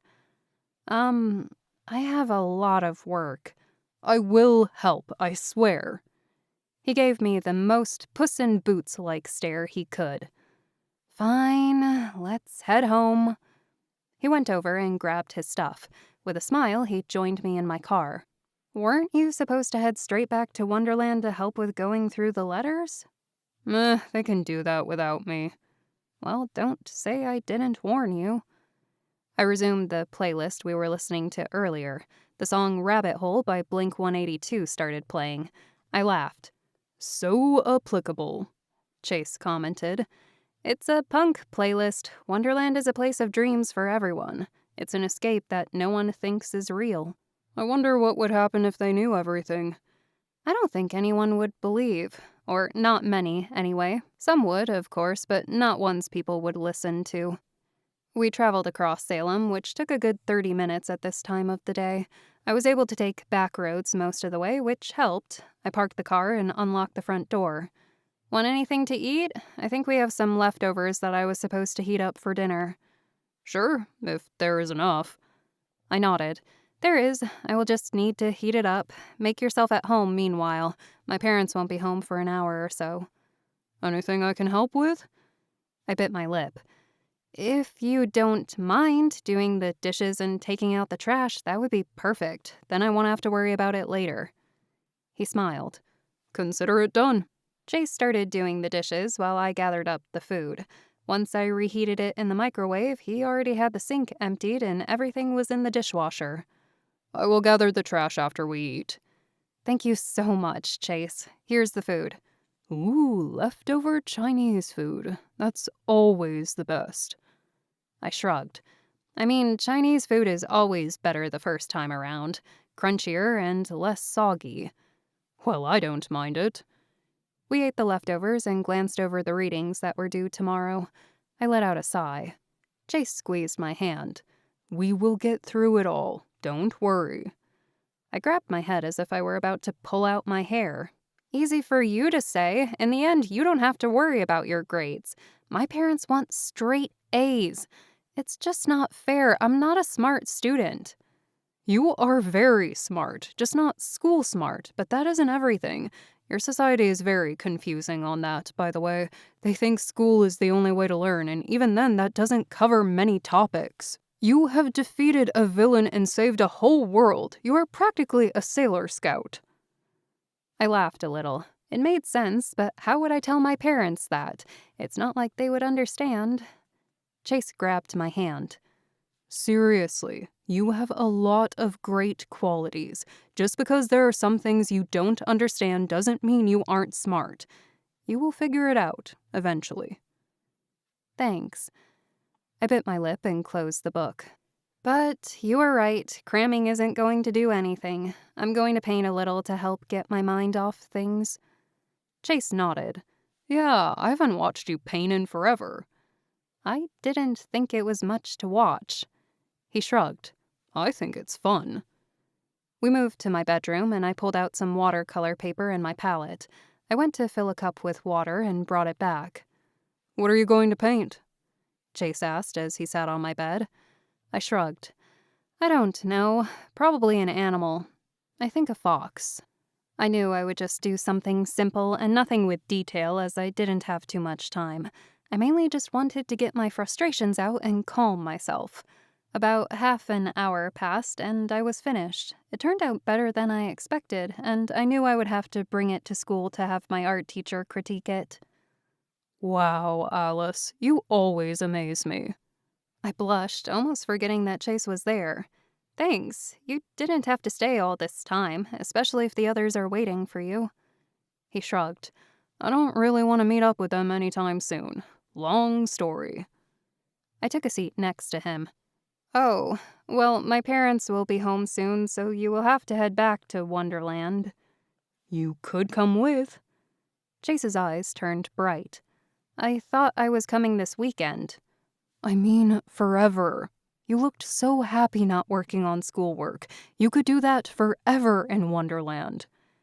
Chase, Before I could finish, Chase leaned in and kissed me. I was surprised and quickly moved back. What are you— Alice, my mother's voice called. Are you in your room?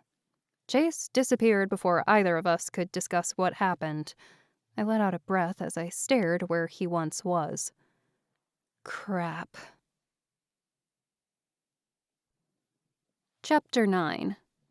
Chase and I didn't talk about what happened last night, but faked everything being fine and normal. I was too afraid to bring it up again, and I felt my reaction must have answered his question of whether or not I had feelings for him. It wasn't that I didn't like him. He was a great friend, but I just didn't feel that way about him. I still had feelings for Malcolm, and my heart felt that if I moved on to Chase, I would be causing even more problems. Especially if I did pick Wonderland. How awkward would it be if I were in a relationship with Chase for centuries in front of Malcolm? They were already on bad terms with each other, and I had a feeling this would send Malcolm over the edge. Then again, if Malcolm really cared, why didn't he ask me to stay with him in Wonderland?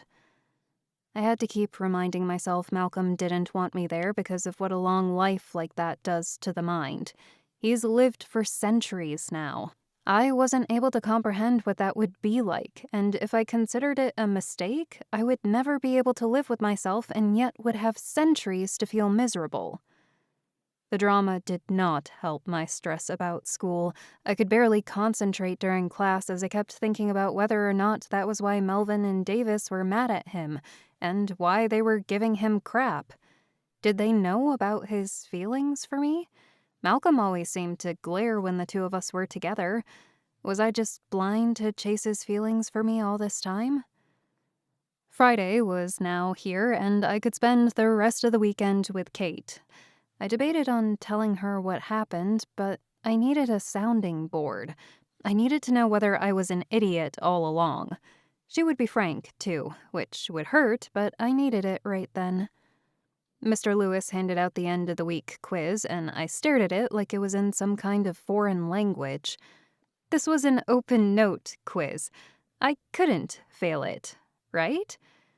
I gaped at the words, confused as to what it was trying to say. Why did this look like a blank page with nothing on it? Why did it seem all white, but also with words that made no sense? Was this Norse? Were these runes? Kanji? Sanskrit? They all just looked like lines with no meaning. I tried to slow down my breathing and focus. Kate kicked me under the table as she must have noticed my momentary panic attack. This snapped me out of whatever trance I was in, and I was able to focus. The lines became words, and I let out the breath I had been holding. I scanned my notes, wishing that my handwriting was a little better, but was able to fill out all the questions before the bell rang. All right, class, turn in your quizzes and have a great weekend. My hope is to grade all your essays by the end of next week, so check Canvas for your grades and critiques. I had stayed up late the night before working on the paper and tried to make sure all my sources were cited and that my points made sense. Kate said I was worrying too much about the paper and needed to only give it 2 good lookovers instead of the half-dozen I had last night, but I couldn't help it since it was a good chunk of our grade. I ended up writing on how the art of the Renaissance was the leading force of bringing Europe out of the Middle Ages. Mr. Lewis was the one who suggested it, and it seemed interesting enough. I figured since it would be about art that I would have more passion in my writing, but sometimes I got carried away and my points would start to blur together. As we stepped out into the hallway, Kate pulled me aside. Other students passed us, trying to get to class before the next bell rang. Hey, are you doing okay? You've seemed to be out of it these past few days. I gave her my most innocent smile. Yeah, I'm fine. I've just had a lot going on with everything. We can discuss it this weekend. She furrowed her eyebrows. Okay, but no, I'm here if you need me. Thank you, but I will be fine. I can wait until tomorrow, and I don't really want anyone overhearing.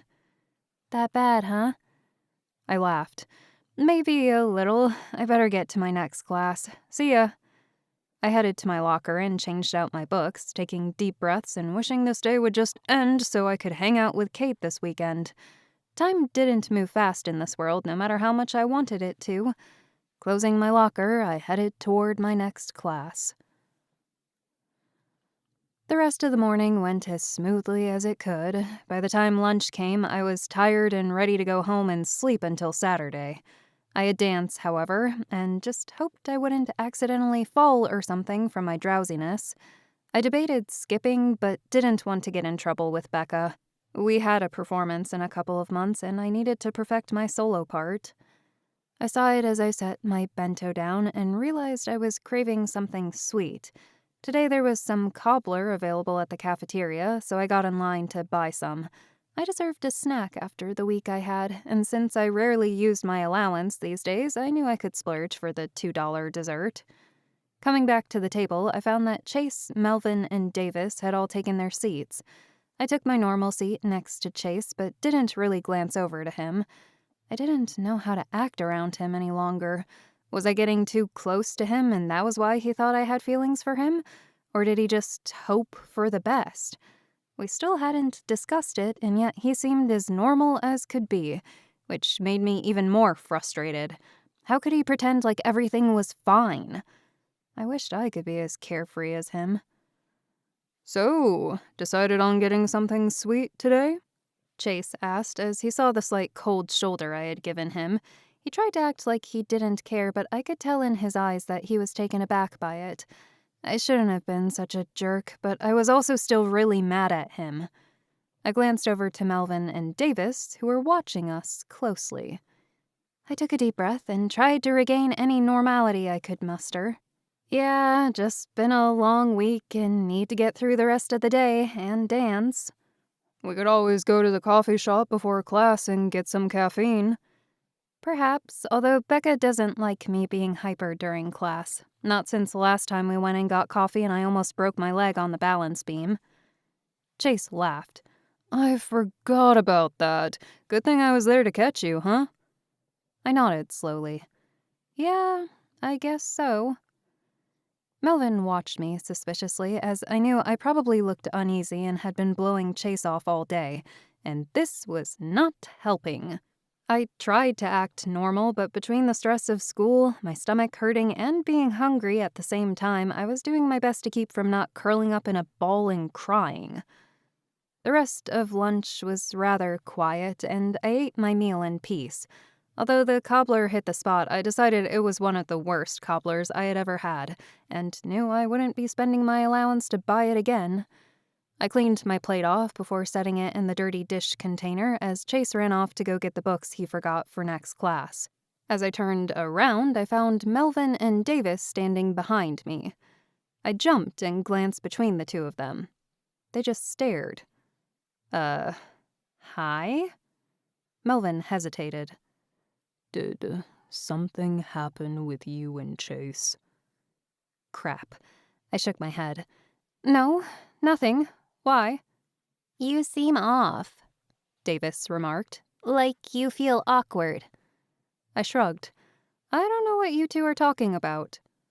Sure, Melvin sighed. which tells me he did. Nothing happened, and besides, would it matter? It's not like Malcolm is going to come back. He made it clear he doesn't want me to stay in Wonderland. I regretted saying that, but it was the truth. I didn't see why they cared when Malcolm had been pushing me away other than the fact that Chase wanted me to stay in Wonderland. They seemed to side with Malcolm and wanted me to stay on Earth. Alice, Davis began, but I shook my head. Forget about it. I get it. I know there is more to this than just my stupid feelings, okay? I will come help you guys this weekend, and then you all won't have to deal with my teen drama any longer.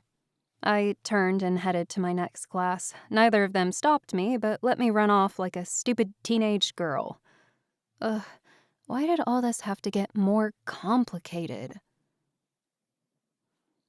This was so awkward. Not only did I have to go to dance with Chase, whom I would be touching since we had an act together, everyone was still commenting on how close we were and the fact that I brought him over in my car. I didn't want to just leave him at school and make him transport when we had already established a sort of car-riding ritual now. I stayed quiet the entire ride over, and Chase didn't say anything but sang to the music I had been playing. I tried to sing along as well, but was having trouble juggling the music, the circle of stress in my mind, and making sure I didn't run a red light. The worst part was having to dance with him since we were very close in those moments. It didn't used to be awkward, as we had practiced these moves a million times. But now that he kissed me, wanting to bring our relationship to a level I wasn't comfortable with, being this close was strange. I prayed that Becca didn't notice and that the other students wouldn't ask if something had happened. I would probably turn red and not be able to answer in a convincing manner. After class, I headed to my car and tried to get out of there before Chase stopped me or tried to tag along. Although he could easily transport into my room, he hadn't since the kiss, so I knew he understood I needed some space. Except I watched as he came running over as I unlocked my car. I let out a sigh. Alice, hey, do you want to go to the mall and kill some time? I mean, it's Friday and you shouldn't work too hard. There's something to be said for those who work and don't play. I shook my head. Nah, I better not. I want to get some painting done before this weekend. Kate and I are doing homework tomorrow and then we will be going to Wonderland later, right? He nodded, his eyes a bit sad.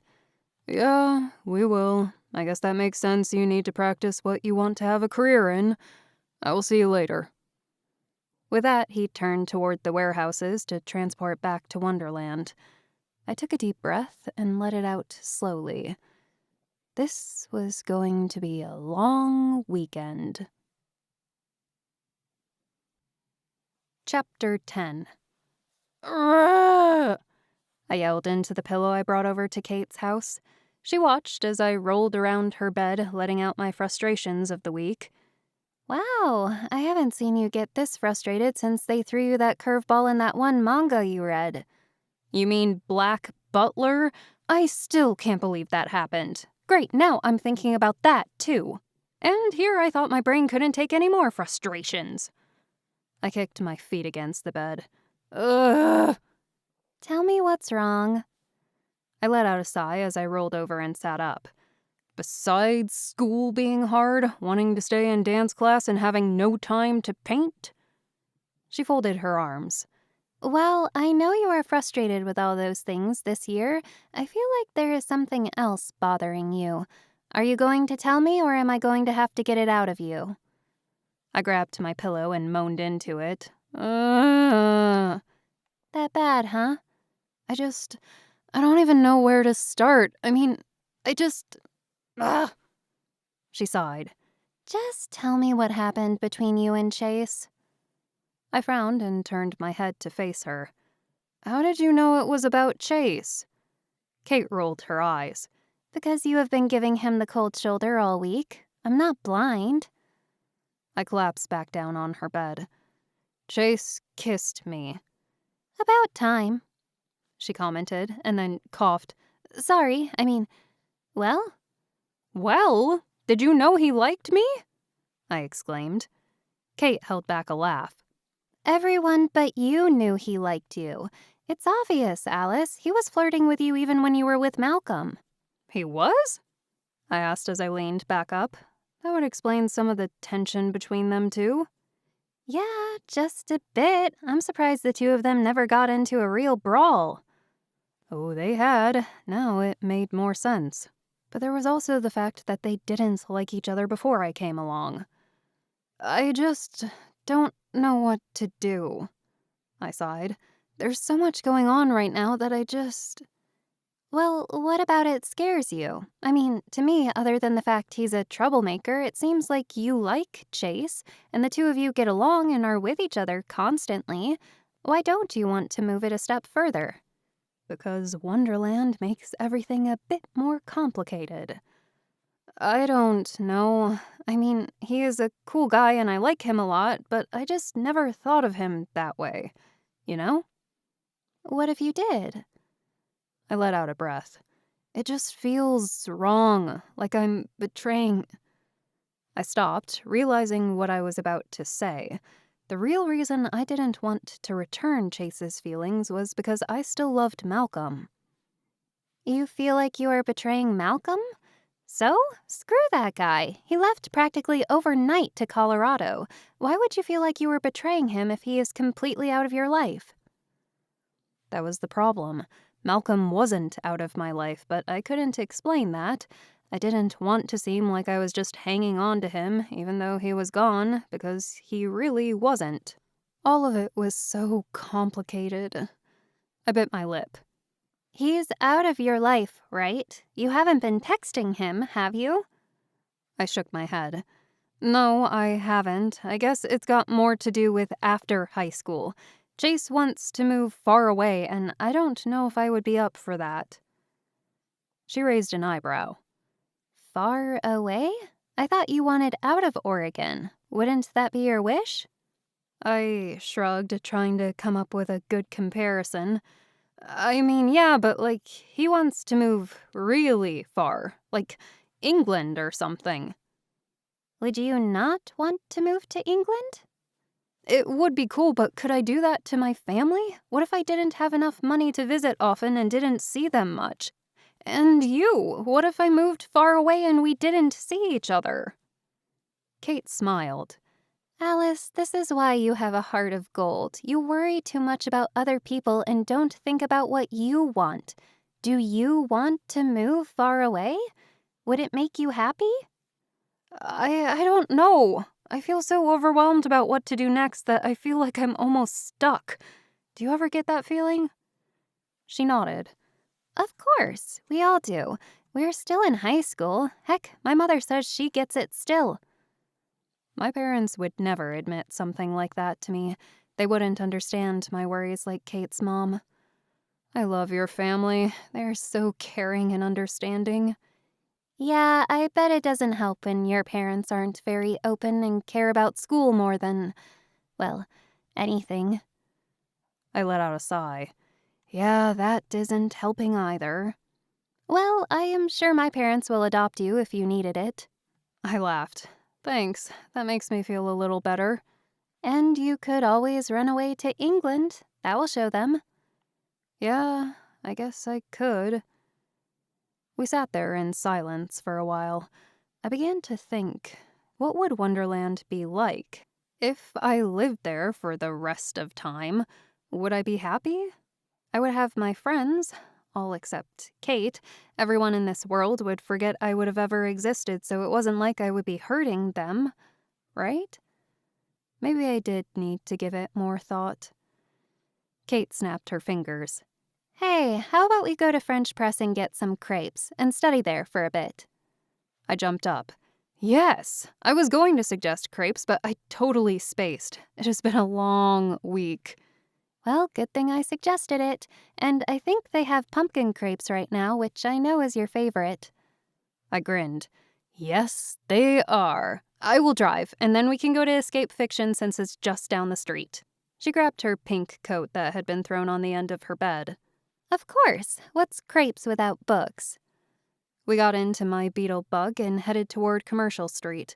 On the weekend, the streets weren't too busy, but there were quite a few people hanging out at the creperie, enjoying their Saturday afternoon. Kate and I were able to find a table, however, and went up to order. I ordered the pumpkin spice crepe, and she got the strawberry custard. I also got a hot black chai to keep me awake while we tackled through the readings and busy work for the week. The crepes at the French Press were huge, like way larger than the ones in Wonderland. The crepe I had last week was manageable and easy to carry, whereas the ones here covered an entire plate and then some. Luckily, working on homework so much gave me an appetite, and I would more than likely finish it. It always amazed Kate, as she generally took half of hers to go. I also didn't believe crepes tasted good being heated up again, so I forced myself to finish it. It probably wasn't the healthiest thing for me, but since I didn't eat here too often, I didn't worry about it. Besides, with how much training I did between dance and fighting in Wonderland, I was definitely burning those calories and staying fit. I opened up my European history textbook and started reading the chapter on the Romans invading Britain. I found the leader Boudica to be quite amazing and powerful. With all the conquests Caesar did, or tried to do, it was no wonder he was murdered. It seemed that he didn't care at what cost his conquests had. After we finished the first chapter, I went and ordered another tea. Kate and I discussed the outline and questions Mr. Lewis had given us to make sure we read the chapter. Most of them were easy, but there was always one that threw me for a loop. Kate easily explained it to me.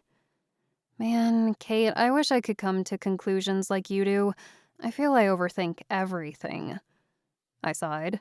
I wouldn't be able to come up with the images you draw and paint, so believe me when I say we each have our own talents. I laughed. That's fair. I do love to draw.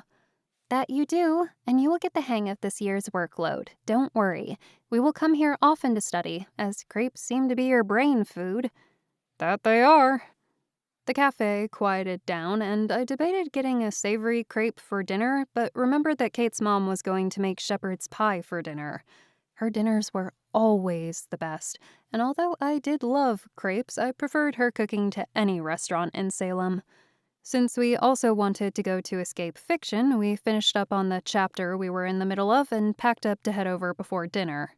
Mrs. B always had dinner ready at 7, so we still had 2 hours to kill at the bookstore, or a little less since we needed to drive back.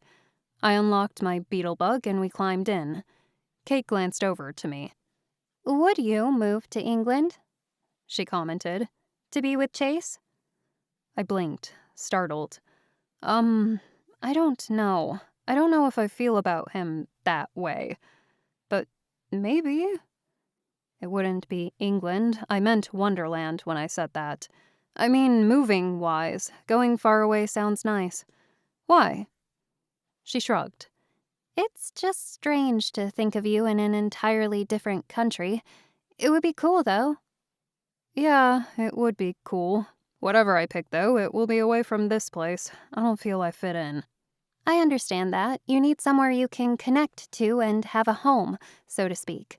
Honestly, I couldn't see you settling down anywhere. Oh? What do you mean? I mean, you are so artistic and love learning about everything. Your parents act like school is the only place to learn, but you are so good at learning people's stories and seeing everything as an adventure. You need somewhere where you can be like that, a place that will never bore you. Although I liked her comment, it made me feel a bit sad. I did have a place like that. It was Wonderland. But was choosing Wonderland that easy? It wasn't like I could communicate that with anyone in this world, nor could I really explain my problem, and I wouldn't be able to explore this world if I chose Wonderland. However, that took money, whereas in Wonderland it seemed like I could go to anywhere I wanted without having to worry about such things, especially with Chase since he could transport anywhere. Although I did like the adventure of traveling on foot, except in the dark forest. I guess I would figure it out eventually. I just would hate to pick the wrong choice and have to live the rest of my life with regret. Starting up my car, we headed over toward escape fiction. I pushed all thoughts of Wonderland behind me, and those of school, and focused on finding a new good read. Then I would get so engrossed in the book that I would put off doing homework and cause even more problems. Yeah, that sounded like a plan. Chapter 11. The sleepover with Kate lifted my spirits, and I felt ready for anything. I still didn't know what my choice would be, but with Kate explaining to me how I needed to do what I thought was right for me, I felt more confident. It was Sunday evening, which was the only day I had a sit-down meal with my parents. Although I didn't feel connected to them, I did appreciate moments like those, as many families didn't get to have dinners together. Tonight, we were having pesto pasta with roasted chicken and vegetables. I made the pesto sauce and had fun stuffing all the basil leaves from our little plant into the food processor. Add some oil, garlic, pine nuts, lemon juice, and presto, pesto. Once dinner was ready, we sat at the table. It was quiet now that Lilith and Edith were off to college. I liked it, as then I wouldn't get into arguments with them, but it also meant that all the attention was on me at the dinner table. I wasn't sure which was worse. More than likely fighting with my sisters, as I usually ran to my room, angry.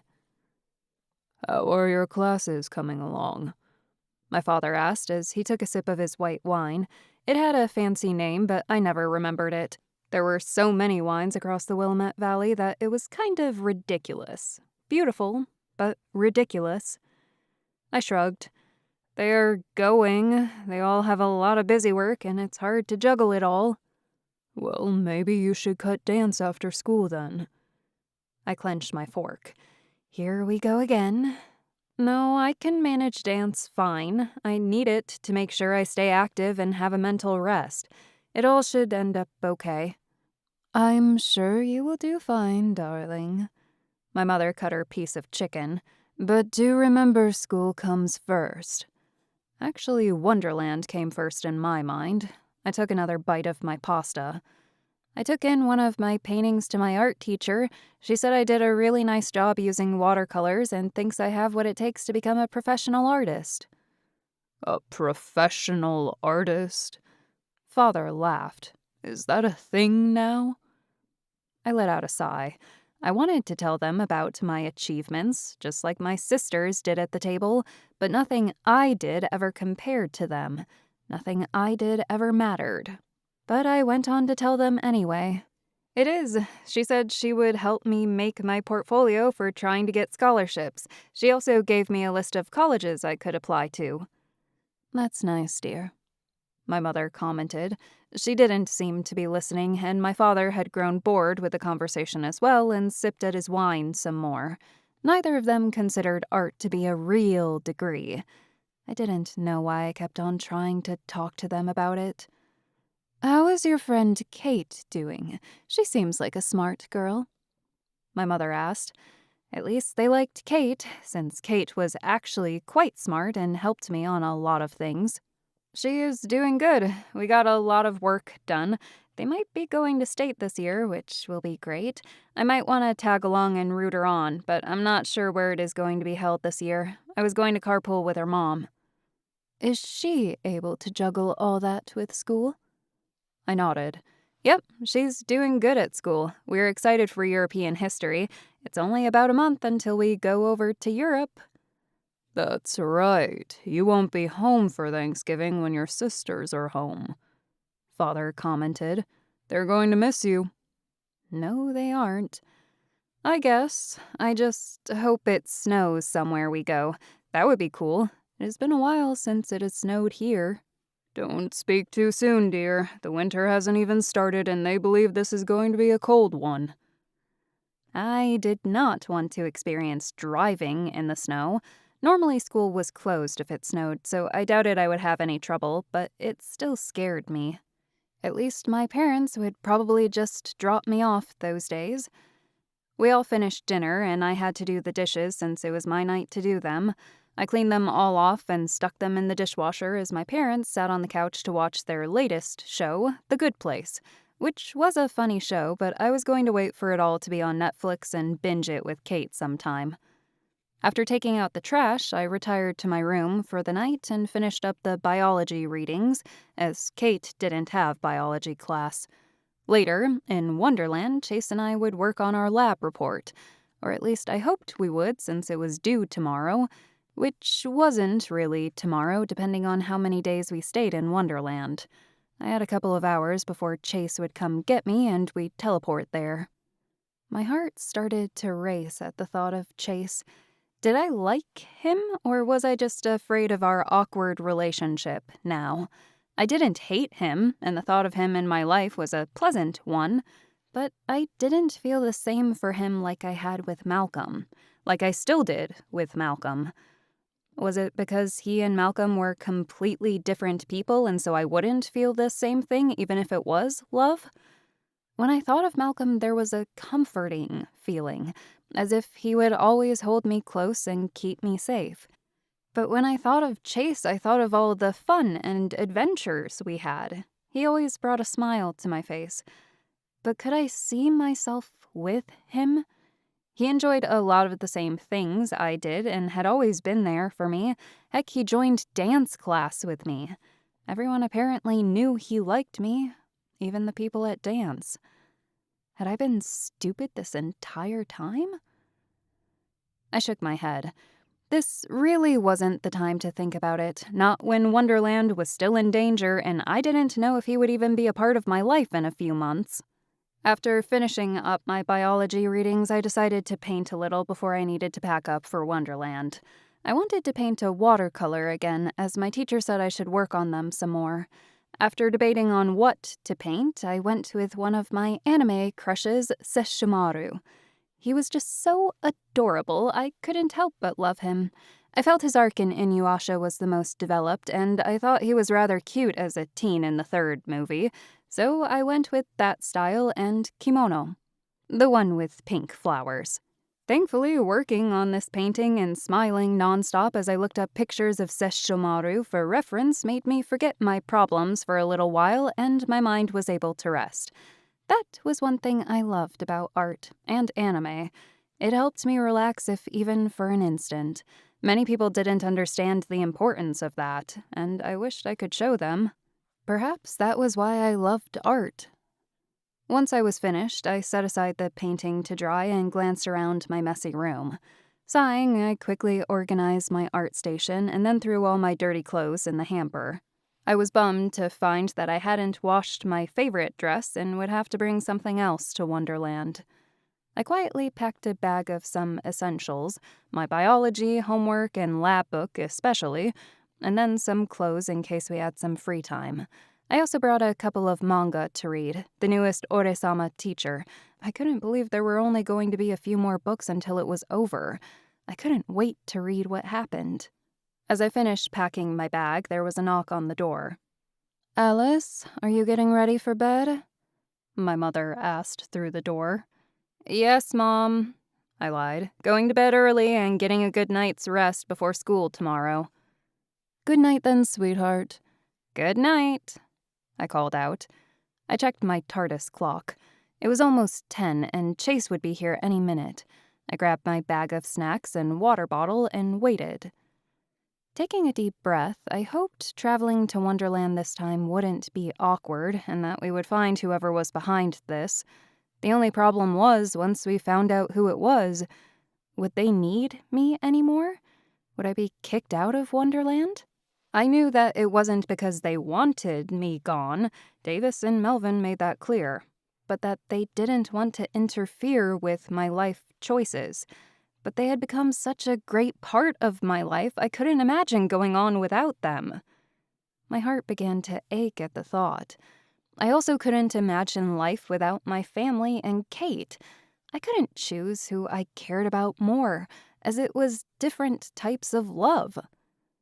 What was I going to do? As I heard my parents' door close for the night and I tucked my anime pillow in for the night, I sensed someone appear behind me. I turned to find Chase standing there with a grin on his face. "Ready, Alice?" he whispered. I nodded. "Yeah, I am." He raised an eyebrow. "Is something wrong?" Duh, but I wasn't going to say it. Just don't know if this is my last time to Wonderland, you know? If we find out who is behind everything, then I don't have a reason to go back. I mean, my 17th birthday is in a few months, and then I won't be able to go to Wonderland ever again. He frowned a little. He stopped. "You have to make a choice, but let's not think about it right now. Even if we find who is behind this, you are still welcome to come to Wonderland. Don't worry, I will make sure of it. Until..." I smiled. "Thanks, that means a lot." I glanced around the room to make sure everything was set and then turned off my lamp. Let's go to Wonderland. Chapter 12. Traveling to Wonderland was a nice change of pace for me for the week. I could be myself. I wasn't living a lie and could speak freely. Granted, I didn't speak freely to Chase about the kiss, but that was more because it was awkward than I felt I would be judged. We appeared in the random closet storage room in the Garden District, per normal. When we stepped outside, we found that it was nighttime, which I was thankful for as I wanted to sleep. I didn't like pulling all-nighters, even if they were in Wonderland. "Now to the palace," Chase said as he grabbed my arm. "In front of it, not in it," I commented. He rolled his cat-like eyes. "Fine, whatever." We appeared in front of the palace. I glanced around and found that there were still quite a few people in the street, which meant that it was early night, most likely around the same time as it had been in my world. I was thankful for that, as then I wouldn't have to try to mentally align with the time again. Should we find the others before heading to our rooms? They might still be up working, I said. Chase nodded, his purple cat-like ears twitching. Yeah, I suppose we should. They're probably still in the library since, well, that is where all the old documents are. My eyes widened. I absolutely loved the library. It was larger than any I had ever seen.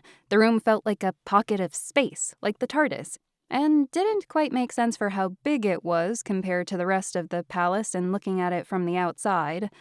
I could live in there, absorbing all the information they had gathered through the centuries. It reminded me a lot of the library in Avatar: The Last Airbender, but luckily there was no grumpy owl. We stepped into the library, and my heart felt happy for once during this long week, besides when I painted Sesshomaru. Books lined the shelves, perfectly waiting for someone to read them.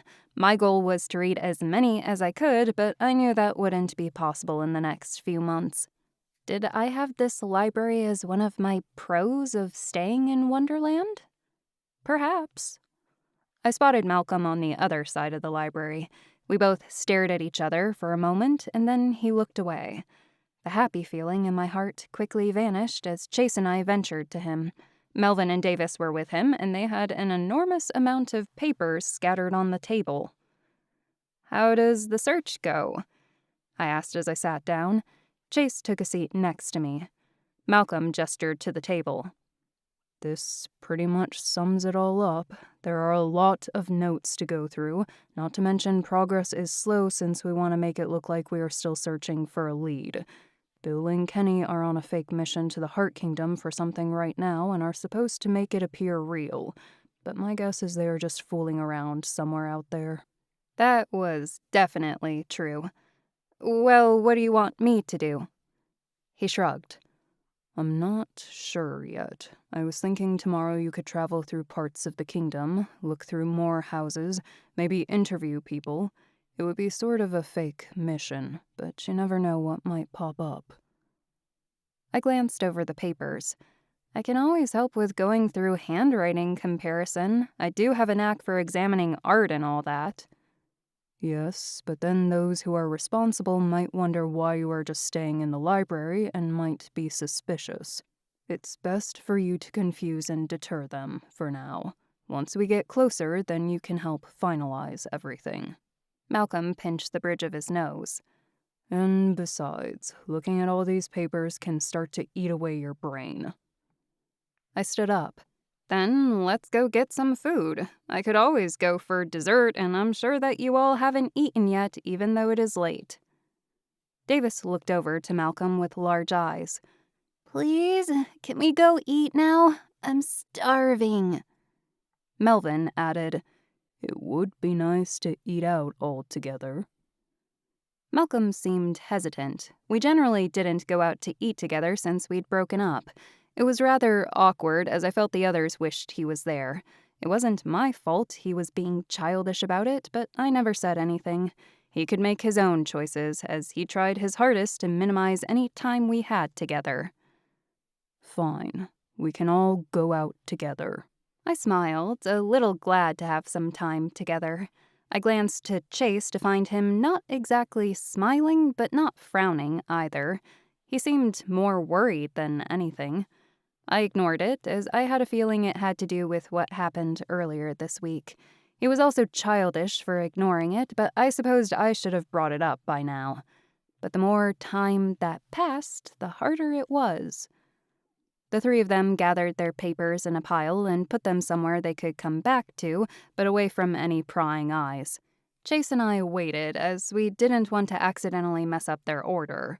We had no idea what piles meant what, and it would take more time for them to explain to us than if they just did it themselves. Once they were done, we headed out the door. What do you want to eat, Alice? Davis asked. I shrugged. I already had dinner, so I'm game for wherever you all want to go. Then I will just get something light or sweet. Or both. Taco shop it is. Melvin raised a fist in the air. I laughed as he seemed to like tacos. If he got to pick the food, he always wanted tacos. I couldn't complain, as who didn't love tacos? And they had some of the best churros I ever had, even better than the ones I had at Disneyland when I was little. We entered the taco shop and found it to be not too busy this late at night. We got a seat in back, and I sat next to Chase, and Malcolm sat in the spot farthest away from me. I ordered some churros, and the rest ordered some form of taco. We were all quiet as we waited for the food. This was so awkward. I fidgeted with my jacket sleeves and looked down at the table. I didn't know why I thought it would be like old times when both Malcolm and I were clearly hurting. We wanted to be friends, but there was still the feeling deep in our hearts. Or at least that was how I saw it. If he didn't feel for me any longer, then he would be fine with me around. Right? He wouldn't be so quiet and trying to ignore me. Then there was Chase. He seemed more frustrated than anything else, and Melvin and Davis just didn't want to get in the middle of any of it, so they stayed quiet. So, Malcolm finally spoke. How are this year's classes for everyone? I looked up. He really seemed to be trying, which made me feel better. I glanced around, but it looked as if the others wanted me to speak. Really stressful? I sighed. AP classes are going to be the death of me. I barely have time to paint at home, and I'm afraid I'm not going to be able to juggle grades and dance. I'm trying really hard, though. You will pull through. You always do. I nodded, but it definitely didn't feel that way. I felt more like everything was going to collapse and I was going to mess up everything I worked hard for. And the thing I worked hardest for was Wonderland, which would disappear from my life completely. Dinner arrived, and we ate our meals. The churros, yet again, were to die for. I wished I could learn how to make them every day. Everyone else seemed to enjoy their tacos, which wasn't a surprise because who didn't enjoy a taco? It was pretty rare to have a bad one. Even Jack in the Box's grease-dripping tacos were satisfying. But I figured that was because they put something addicting in them. They never did look like their photos, though, let's be real. We were mostly quiet as we ate. Us all sitting together reminded me of school last year. But those days were over. At least Malcolm agreed to come out and we got to spend a little time together. I mainly focused on my food, though, and so did the others. Once we were done, we headed back to the palace. Alice, we're going to look through some more files, but feel free to get some sleep. Tomorrow will be another long day, and I don't want you to put too much stress on yourself. Malcolm said gently. I smiled. I knew he still cared, even if he wasn't trying to. Thanks. I will take you up on that offer. I will see you all in the morning. Everyone nodded. Good night, I said as I turned toward my room and headed down the hallway with my bag. I entered my room and turned on the light, finding the stuff I left in this world still in its place. I sighed as I threw my bag on the couch and changed out of my clothes. As I grabbed my nightshirt, I heard a knock on the door. Who is it? I called as I pulled the bobby pins out of my hair. It's me, I heard Chase's voice answer. I debated on answering, but ended up opening the door to find him appearing nervous. His hair was a mess, and he didn't quite look me in the eyes.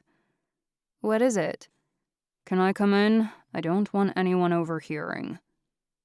I nodded, and he stepped in. I closed the door. Alice, He looked away. I wanted to tell you I care about you, and that I think we should run away. I laughed as if he had said some kind of joke. You can't be serious. What about the others? He shook his head. Screw them. They don't appreciate you like I do. They think you should stay in your world, but I care about you enough to know you should stay here. Every time it comes up, they shut it down. But if we just hid, if we cut ties to your world, we could live life how we want in Wonderland. I couldn't believe what I was hearing. He was being serious. Did he really think that would work? Did he think we could just disappear? Chase, I don't want to live my life on the run. He grabbed my hands. Then what are you going to do? What if they don't let you stay? What if you were forced to choose your world? I don't know. I'm still not sure which world I would choose. I mean, I love it here. Then stay, he pleaded. We were both silent. I truly did want to stay, as I felt I belonged here, but that didn't mean I was going to run away with Chase. I will make my decision, but I'm not going to hide from the others to do it. It's all because of Malcolm, isn't it? He shook his head. How can you still care for him after the two of you broke up? Because I don't know, okay? He was always there for me, and I think he feels the same about me still. It's just all so complicated. Alice, I have always been there as well. Why can't it be me? Chase, He moved forward and kissed me. I froze, not expecting him to do this again. Once my mind snapped out of it, I pushed him back. Chase! He shoved past me and left me in my room, slamming the door closed behind himself. I felt tears start to form in my eyes. Why did everything become so complicated? Why couldn't we just go back to when we first defeated Morpheus? Sighing, I collapsed on my bed and curled up in a ball. This wasn't fair, and all I wanted was Malcolm here, comforting me. Chapter 13. I woke up in a haze. It felt like I hadn't even slept, but as if I had closed my eyes and opened them again and it was already morning. The only reason I knew I had indeed slept for a while was the fact my face was dry from the tears I had shed until I fell into a slumber. Chase had tried to kiss me again. Why was he so adamant about running away? Why didn't he want to stay with the others? I mean, I knew that the four of them had their differences, but to run away from it all... Was that even possible? Wouldn't someone eventually find us in Wonderland? I knew Malcolm would, as he was one of the best trackers in all the kingdoms, or so he said. I had a feeling, after seeing him in the dark forest, that he wasn't joking about that. While I knew Chase didn't like doing things Malcolm's way, or anyone else's way, I didn't feel his worry in wanting to escape was just because of that. I had never seen him so worried, not since we were in the Red and White Kingdom and he took me up in that tree. Something else was going on, but I wasn't sure what it was. Deciding to push any thought of Chase to the back of my mind, I got ready for the day. Since I was just going to go around talking to people and checking out more houses, I decided to wear one of my floral dresses. After taking a quick shower and changing into my dress, I headed down toward the library where I figured the rest would be waiting. As I ventured down the hall, I saw someone I didn't particularly want to see. I bit my lip as she headed over to me. Alice, you are back! The Duchess hurried over as fast as she could in her boot heels and frilly purple dress that looked like something out of a production of a French aristocrat comedy. Duchess, great to see you in the morning. She kissed my cheeks. No, it is great to see you. What brings you to Wonderland? I shrugged. You know, still searching for links for Morpheus. Have you all found anything? She asked. I shook my head. No, not yet. Going to go talking to some more people, but so far it has all been dead ends. That is too bad. We need to figure out who is behind that strange man, so we can bring him down once and for all, and Wonderland can be safe. I agree. Well, she smiled. I believe you will figure it out. You are too smart, Alice. I wish you all the luck. She kissed my cheek once again and skipped down the hall. She was a strange one indeed, and I wondered why Chase hated her so much, other than she could be quite annoying. What sort of things did she make him do? Shaking my head, I headed down the hall toward the library. As I entered, I found Melvin, Davis, and Malcolm all waiting. When he saw me, Malcolm furrowed his brows. "Where's Chase?" he asked. I shrugged. Wasn't with me. "That darn cat, I swear," Malcolm muttered. "He knew we needed him today. Whatever. Melvin and Davis can go with you, and I will stay here and go through some more papers. People know that I would stay behind on missions, so it works." So Chase had disappeared after coming to my room last night. I felt bad, as he seemed really frustrated, but he was asking too much of me and asking for me to do something I didn't want to do. I hoped he was okay. Although it was kind of his fault, I still worried. Did he run off somewhere? Would he eventually come back? He wanted to run away, so what if he didn't come back? I felt my stomach start to wrench. What if I never saw him again? Just because I didn't have feelings for him didn't mean I wanted him out of my life. "Report back here around dinner," Malcolm added, looking away from me. "And maybe we can go to that ramen shop you all have been raving about." I smiled. Yes, let's all go there tonight. I would like that. I was glad that he was starting to come around. Maybe we could end on a better note before I left. Something felt like it clenched my heart. I shouldn't have thought about leaving, as this land was magical and had everything I had ever wanted. Why couldn't I have both? It just wasn't fair. Ready, Alice? Davis asked as he saw me standing there, staring off. I nodded. Yep, let's go.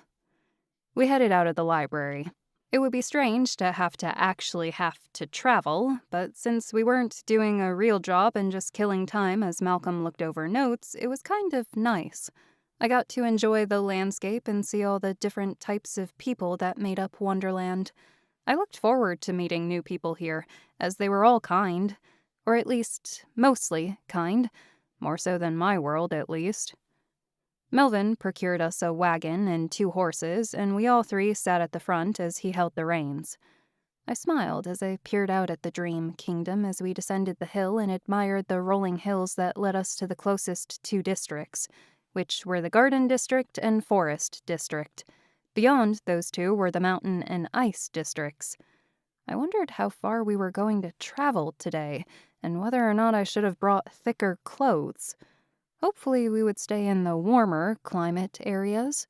As we ventured farther through the hills, we came upon the forested area, and I remembered when I first came here and we had to hide from Bill. It felt like just yesterday my world turned upside down and I found out Wonderland was a real place. So much had happened, though. I couldn't believe how much I had done here, how much I could do. I let out a sigh, and I could feel Melvin and Davis watching me, wondering what I was thinking. I tried not to appear melancholy, but I knew I was failing miserably. "This would be easier if Chase didn't disappear," Melvin commented. "Where the heck could he have gone?" I shrugged.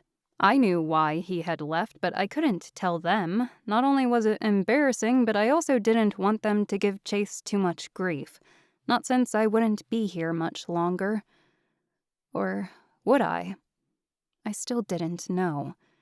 Davis watched me as I seemed to ignore the question. Spill it, Alice. What happened? I was surprised by Davis's upfront question. Usually he wasn't like this. I turned away. Melvin intervened. "He made a move on you, didn't he?" My face turned red. I could feel it. I knew it was obvious now, but I didn't know how to answer. That was not something I wanted to be discussing with them. How did you... Because he's obvious about it. Davis sighed. That stupid cat. What was he thinking? Melvin shook his head. "I'm going to straight up punch him, I swear." I was fast to intervene. No, it's not his fault. I mean, I understand why he did what he did. Davis raised an eyebrow. Oh? Do you... No, I mean, Well, with everything that has happened with Malcolm, I don't know what to think. I care about Malcolm and wouldn't simply pick Chase because Malcolm broke up with me. I mean, if I chose either of them, I would have to live here, and I don't think I could live with myself if I made Malcolm see me with someone else. I love him. Melvin side-eyed me. He loves you too, Alice, but he knows it was a mistake to have feelings for you when you aren't from here and need to go home after all this is over. That wasn't something I wanted to hear. But why? Why must I leave? Do you want to stay, Alice? Davis asked. I hesitated. I mean, yeah, but... But you will be leaving your family and Kate behind. Melvin finished with a sigh. I nodded. But Chase said that they would forget I even existed. I guess it wouldn't be as horrible as completely disappearing on them. They wouldn't think I was kidnapped or lost or something. I mean, I wouldn't have left them like that either way. I would have told them where I was going. Not that they would believe me, but if I was going to disappear from their memories, that doesn't seem so wrong. This is true, but you will remember them forever, Alice, Davis said. And that is where the pain lies. You won't die and the years will go by. And what if you and Malcolm get in a big fight? You will have to deal with the pain you are feeling now forever. Or what if something happened to Malcolm? You would have to live centuries without him and you will regret this life. I never thought about it that way. What if something did happen to Malcolm? I mean, he definitely knew how to hold his own during a fight, but anything could happen. Just like it had for Howard. Would I be able to keep going? It was one thing to only live a decade or two after a loved one passed, but another to think about centuries going by. And it was a feeling they all knew, as the first Alice had already left them. Who knew how many other friends they had lost over time? I didn't think about it that way. Davis placed his hand on my back. We want you to stay, Alice, but it's not that easy. We don't want to talk you into something you don't want to do. It's why Malcolm has tried to stay away. He doesn't want to cause you to make the wrong decision. I grabbed my head and started messing up my hair. Ugh, this is so complicated. Davis and Melvin nodded. We traveled farther through the forest toward the orchard district. I definitely was going to pick up some peaches and apples, as they had the best, which was saying something since I lived in Oregon. What are we looking for? Or what are we acting like we are looking for? Melvin answered. The man who disappeared here was named Bart Sates. He wasn't one of Morpheus's people, but died from whatever happened in your world. These people don't know that, however, so we can ask around. I nodded. Sounds good. And get some food? Davis was quick to comment. Of course, berries go well with cheese, and apples, and pears, and grapes. Melvin sighed. Everything goes well with cheese to you. That's because cheese is amazing. I nodded in agreement. Hopefully there would be a place that sold fresh cheese as well, so we could splurge on our fake mission. Chapter 14. It was just before evening when we got back to the library. Malcolm appeared as if he was ready to pull out his hair. The three of us entered slowly, trying not to interrupt his concentration. He glanced over and jumped a little, as he hadn't noticed us enter. Not many people entered the library since, well, they had been alive so long and already went through so many of these books. This place was more to keep records than to visit, although there were sometimes a few scattered visitors. Malcolm pinched the bridge of his nose as we walked over, then rubbed his face. Is it evening already? Melvin nodded. Yup. You should probably call it a day. You don't want to work for too many hours or you might miss something. Malcolm looked like he wanted to flip the table, but instead just slammed his fist down. Okay, fine. Where do you all want to go for dinner? I shrugged. You mentioned earlier that you wanted to try that ramen place, if that still sounds good. He took a deep breath. Right. We said that, didn't we? It has definitely been a long day. I can help, you know. I feel bad that you are here all alone. I commented and realized it sort of sounded like I wanted to be with him, which I did, so I didn't try to correct it. Malcolm stretched his arms over his head.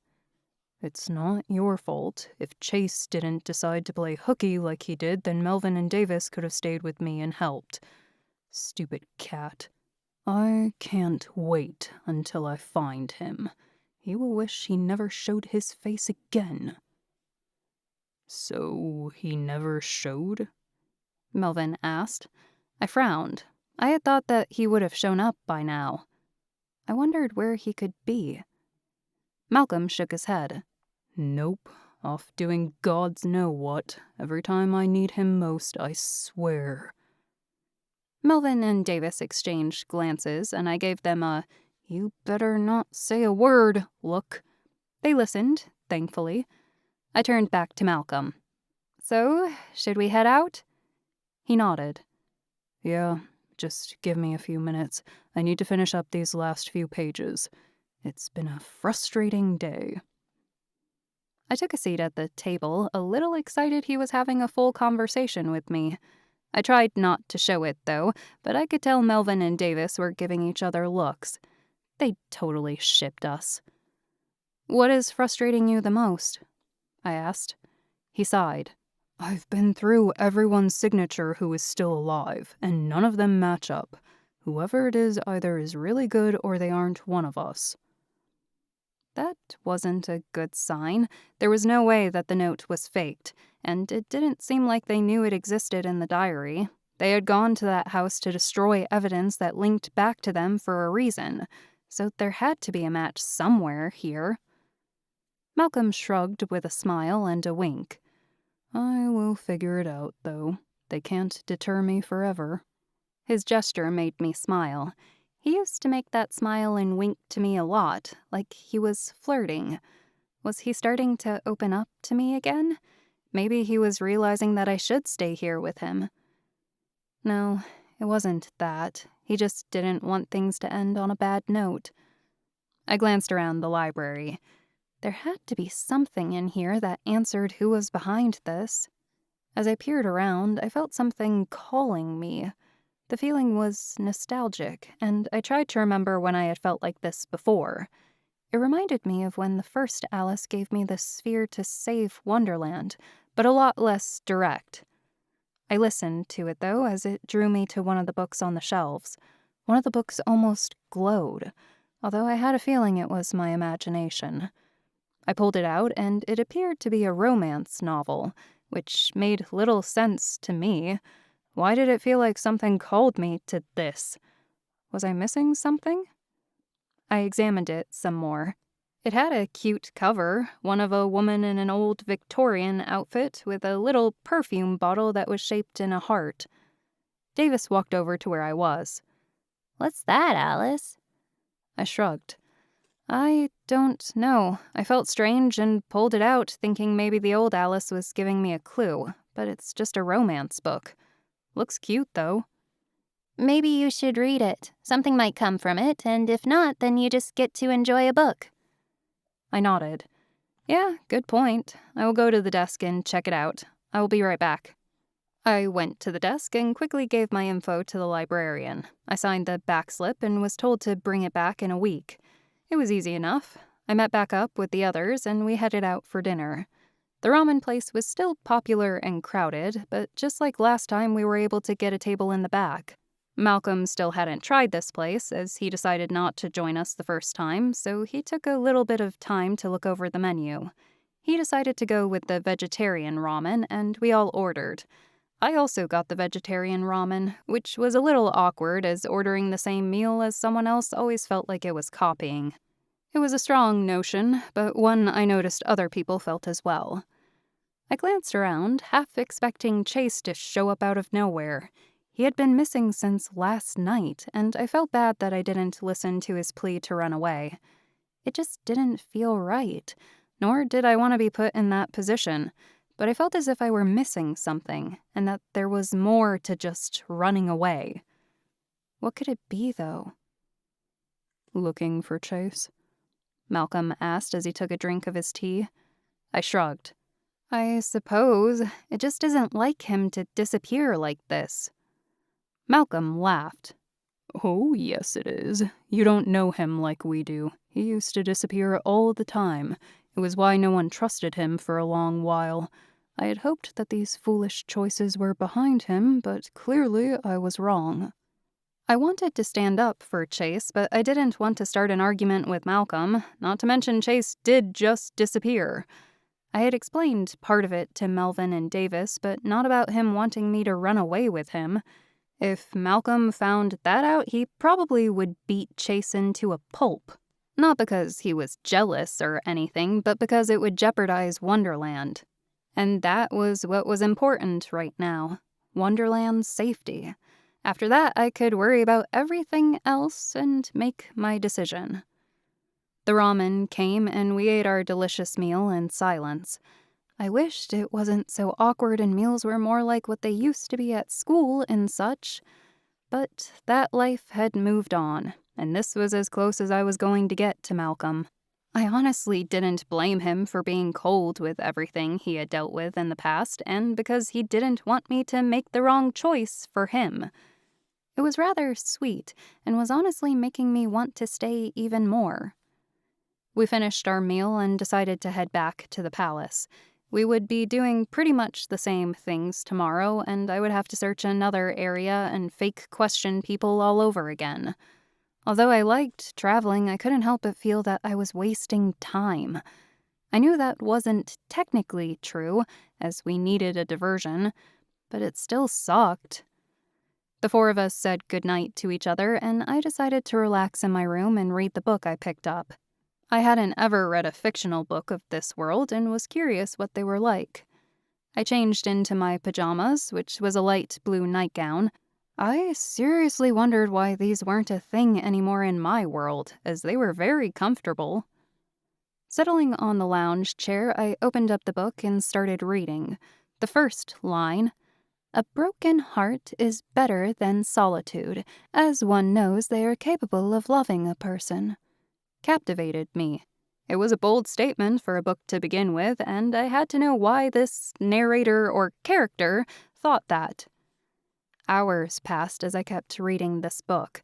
I couldn't put it down. I hadn't sat down and read a book for fun in a long time, other than manga, of course.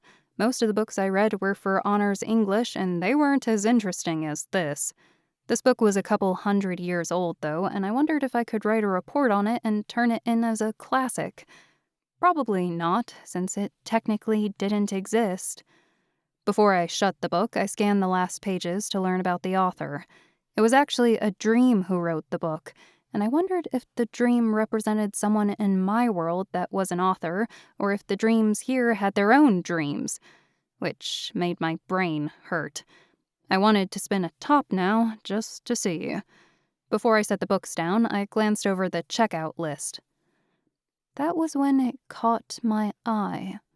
One of the signatures was the same handwriting as the note. I could be wrong, of course. I was just basing the cursive style on what I remembered from the note. But if I was right, then I needed to act fast. Running out of my room and toward Malcolm's room, I didn't stop and realized I was still in pajamas. It wasn't like he had never seen me in my pajamas, but I felt a bit awkward with the guards in the hallway looking at me as if I were crazy. That didn't matter now. Right now, I needed to tell Malcolm what I found. I knocked on Malcolm's door. He opened, looking a bit tired. He simply had some pajama bottoms, and I didn't know where to keep my gaze. His eyes, Alice, his eyes. I realized that it was probably the middle of the night now, as I had been reading the book for a while. Alice, what is it? I held up the book. This signature. Tell me if I am wrong. He studied it for a moment, then grabbed the book. Come inside. I have the letter. I followed him into his room. All the tables were littered with used teacups. I couldn't believe how many he had. Was this how he dealt with stress? It made sense, as he was the Mad Hatter. He pulled the letter out from under one of the tea platters. Quite logical, if he was indeed hiding it, and not that his room was just messy. I wondered how many were from just tonight, or if he actually drank out of this many cups at once. I wasn't sure if I wanted to know the answer. Malcolm sat down and studied the signatures. This is most definitely the same person.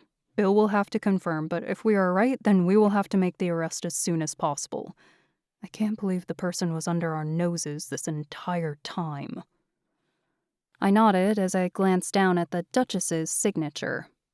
She was the one behind it all. Chapter 15. Malcolm led us to Bill's room and pounded on the door. Bill opened it, rubbing his eyes. You have any idea what time it is? We think we figured out who is behind it all. Can we come in? Bill turned and yelled, Kenny, put some clothes on. He turned back to us. He sleeps in the nude, as you know, Malcolm. Malcolm sighed. Even while camping. I turned away and looked down the hallway to make sure I wouldn't accidentally see him. That would be so awkward. After a few minutes, Bill opened the door all the way. We stepped inside, and Malcolm laid the letter and book on the table. Bill studied the signature and compared it to the cursive writing that the letter had been in. Yeah, these are the same, for sure. She had changed her normal handwriting in the past few centuries, or at least how she wrote any official letter. She must have slipped up when checking out this book. We can go confirm with letters from the Heart Kingdom era, but I don't think we will see a discrepancy. Malcolm sighed. Do you want to go arrest her, or should I? Bill yawned.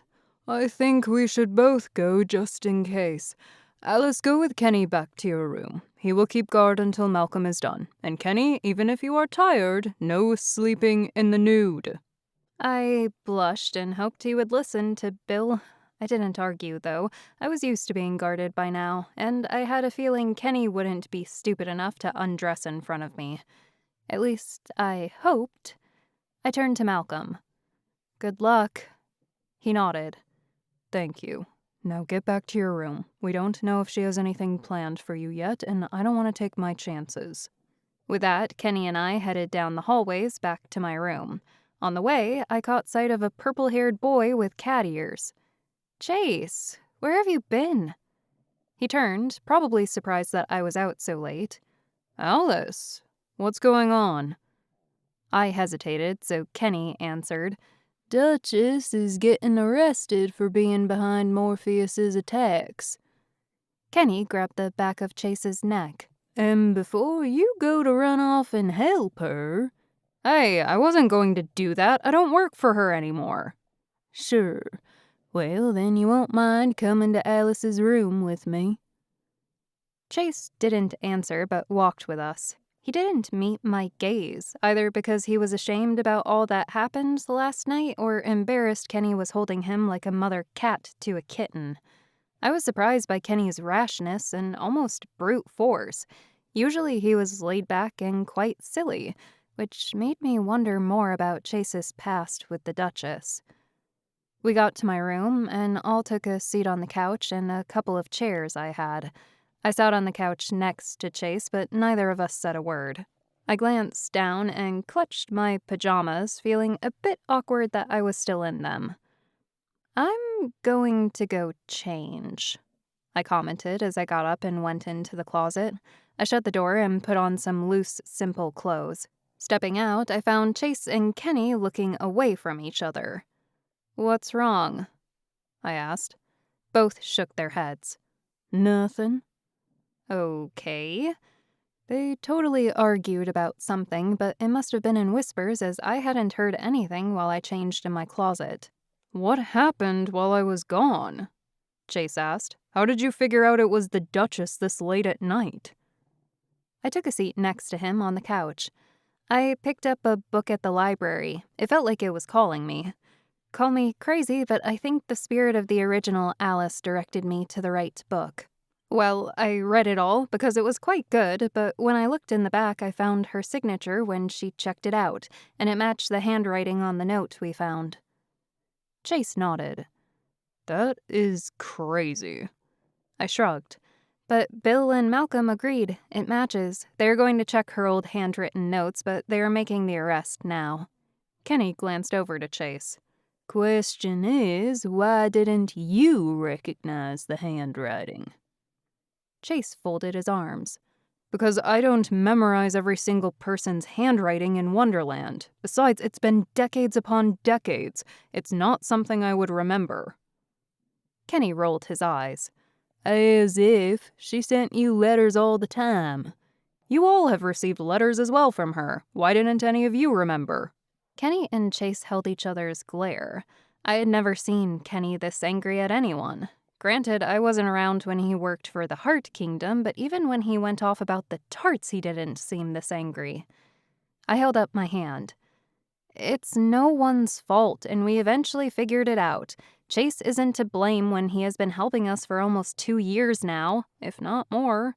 Everyone was silent now. I let out a sigh as I leaned back and closed my eyes. I think I'm just going to pass out on this chair now, if you don't mind. It has been a long day. To be honest, I just wanted to be less awkward, and the only way to do that was sleep. Good night, Alice, Chase whispered. Both Kenny and Chase were silent as I tried to fall asleep. I could almost feel their tension, however, as I leaned back and tried to get some sleep. As I was about to realize I could have just gotten up and slept in my bed, the darkness took me in, and I passed out. When I woke, sunlight was filtering through my room. I found that I was still on the couch, but was leaning against Chase. I quickly moved away, a little flustered. I hadn't meant to fall asleep on him, but must have leaned over. Chase didn't move, but had his head tilted down. He was out still. I was glad, as I didn't want to be more awkward about this incident. Glancing around, I found Kenny at the door. I craned my neck to find that he was talking to Malcolm. Malcolm's eyes drifted to me, and then to Chase, who sat next to me. My cheeks went red, but there was really nothing I could do. He turned back to Kenny, and they went on talking. So she's been arrested? Kenny asked with relief in his voice. Chase's ear twitched, which told me he was now awake and listening in to their conversation. I couldn't blame him, as I was too. Yup. She didn't put up much of a fight, but is claiming to be innocent. We are going to go to her main estate later and look for any more evidence. I have a feeling we will find something. Malcolm turned to me. Alice, I'm glad you are all right. I hope you slept well, as we have a lot of work to do. You too, Kat. I know you are awake and listening. Chase got up and shot Malcolm a look. Malcolm shrugged. I know you too well. Also, don't think you are going to get off easily after the stunt you pulled yesterday, but it will have to be after the trial, as I need your full support. Looking forward to it. They glared at each other some more. I coughed. Well, let me change into something easier to work in, and then I will meet you all outside. I grabbed a blue button-up shirt, a white vest, and beige pants to wear. It was similar to the first outfit I wore while fighting Morpheus, so I figured it was fitting to wear it on the last mission I would ever have. I changed into the clothing and looked at myself in the mirror. I couldn't believe this was the end. So much had happened, so many laughs and cries and struggles. I knew that wasn't the point of this mission and that I shouldn't be worrying about it finishing when Wonderland was at stake, but I couldn't help it. I didn't want to leave. Shaking away those thoughts, I went to meet the others outside my door, grabbing my katana along the way. One didn't know if something was going to go terribly wrong. I found all three of them standing outside my door, with Malcolm and Kenny glaring at Chase. I commented. Ready when you are. Malcolm nodded. Well then, Chase, after we grab the others, will you transport us to the Duchess's mansion? Unless you have a reason not to. Chase shook his head. Doesn't matter to me. I don't have any loyalty to her. Malcolm narrowed his eyes. Right. No loyalty. I will keep that in mind. I wondered why they were all so suspicious of Chase. I mean, I understood that he once worked for the Duchess, but that was a long time ago. It seemed that everyone had changed since that time, and yet they still held him with suspicion. No one expected Malcolm still worked for the Heart Queen and such.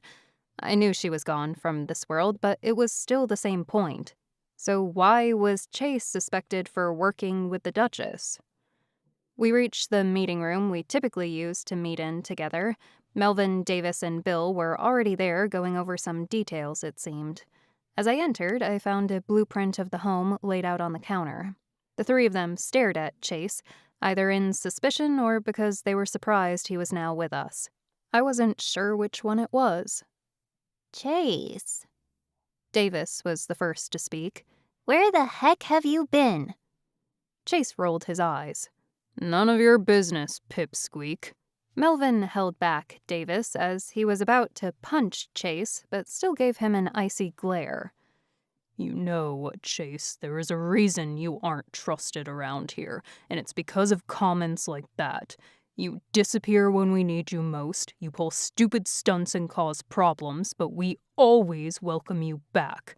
Do you see why we are a bit frustrated? Chase laughed. Welcome me back? You lot have never been welcoming to me. You have been suspicious of me for so long, even though I have helped this kingdom time and time again. If I was working for the Duchess, do you think I would be here? I could easily break her out right now and disappear. But have I? No, because my loyalty lies with the Dream Kingdom. Everyone was silent. He had a point. There were plenty of times where he could have sabotaged things, but he hadn't. He was also the one who helped me find the note. If he wanted to, he would have accidentally destroyed it or something. I stepped forward. Chase is right. We need to put our differences aside and finish this. If he was going to betray you all, he would have already done it. I think there are a lot of things you all have gone through, and you all have your views on each other because of that. But for this, we need to look past all that and end it once and for all. Then we can celebrate and perhaps get into different arguments. Alice is right. Malcolm sighed. As much as I want to blame Chase for everything, the fact still stands if he was going to betray us, he would have already done it. Now, Chase, will you transport us there? Then we will split up and search through the entire house. Chase nodded. Right. Let's go. Chapter 16. In an instant, Chase teleported us to the Duchess's mansion. I gasped at its wonder, curious why she would leave it to stay at the palace most of the time. It was huge, like something out of French aristocracy. The building was made of a white stone which contrasted the large bushes that had been cut away to make different animals line the front. The windows were all sparkly clean and the lawn freshly mowed. Why was this not the palace? It was actually larger, at least on the outside. This was crazy. Impressed? Malcolm asked as he saw my face. I shrugged. It just wasn't something I was expecting. It's so huge. Malcolm chuckled. I suppose you are right. The Duchess always kissed up to whoever was in charge at the time, so she grew quite a bit of wealth. I can see that. But, as you can see, it is quite large, which is why we are all here. We will need to break up into groups of 2 again. He glanced over at me. Would you mind being on a team with me? My face turned red.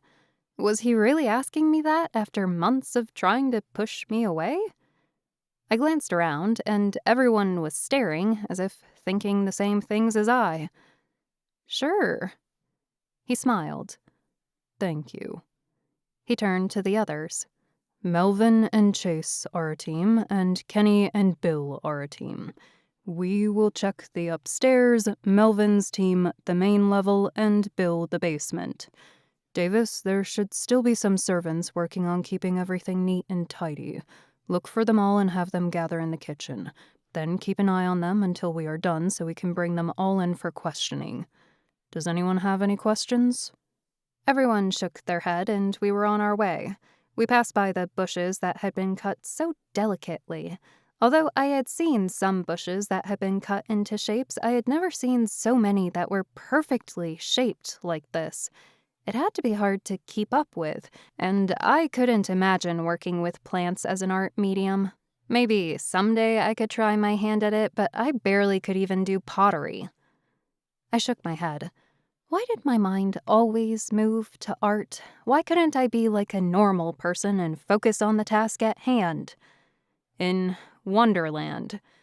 Okay, so perhaps what I was doing already wasn't a normal person thing, but my point still stood. I needed to focus. We entered the building, and I gasped at the entryway. It was everything I had ever wanted, if I were royalty. I mean, it wasn't like I was going to try to have a house like this, but a girl could dream, especially one who grew up watching Disney movies. There in the middle was a grand staircase with marble statues on each side of the Duchess. The floor was also marble, and I felt as if I was going to accidentally break something. Or slip. Or both. "Chase, you used to live here?" I commented, as we hadn't split up yet. "It's so amazing." He shrugged. I wouldn't call it living. Besides, I didn't stay here for long periods of time as I was always on some kind of mission. And we stay in a palace now, Alice, and also stayed in a castle in the Red and White Kingdom. This isn't anything that special. That was a good point, but this place was still amazing compared to anywhere else in Wonderland. The Dream Palace was grand, yes, but this was different. It was more expensive and felt larger. Then again, I didn't know the Heart Kingdom before it was in ruins, so perhaps it wasn't as grand compared to that. Malcolm grabbed my hand. Let's go look upstairs. I nodded. Feeling his warm skin on my own made my heart race. I missed him, and the comfort he gave me. I still didn't quite understand why he was giving me this affection now, as this was our last mission. Did he find out about Chase kissing me and realized he still had feelings for me? Or was he just trying to make Chase mad? I glanced over to Chase and saw him frowning before he turned away and walked off with Melvin. Kenny and Bill headed down the hallway, which I presumed led to stairs that went down into the basement. I was glad Malcolm and I weren't searching the basement this time, as being trapped in the basement of the Heart Kingdom had left me being afraid of any underground floor. Kate had a basement, and even though I had been in it 1,000,000 times, now it gave me the creeps. It was where their ping pong and pool table was as well, which was a shame because I loved playing those games. Now, I usually said I didn't like playing much any longer, and we did something else. Stupid basements. We made our way upstairs, and this whole setup reminded me a bit of Clue, as each team had to search a different floor. As we made it to the upper level, I found that doors lined the hallway each way I looked. I sighed as I realized this was going to take a long while.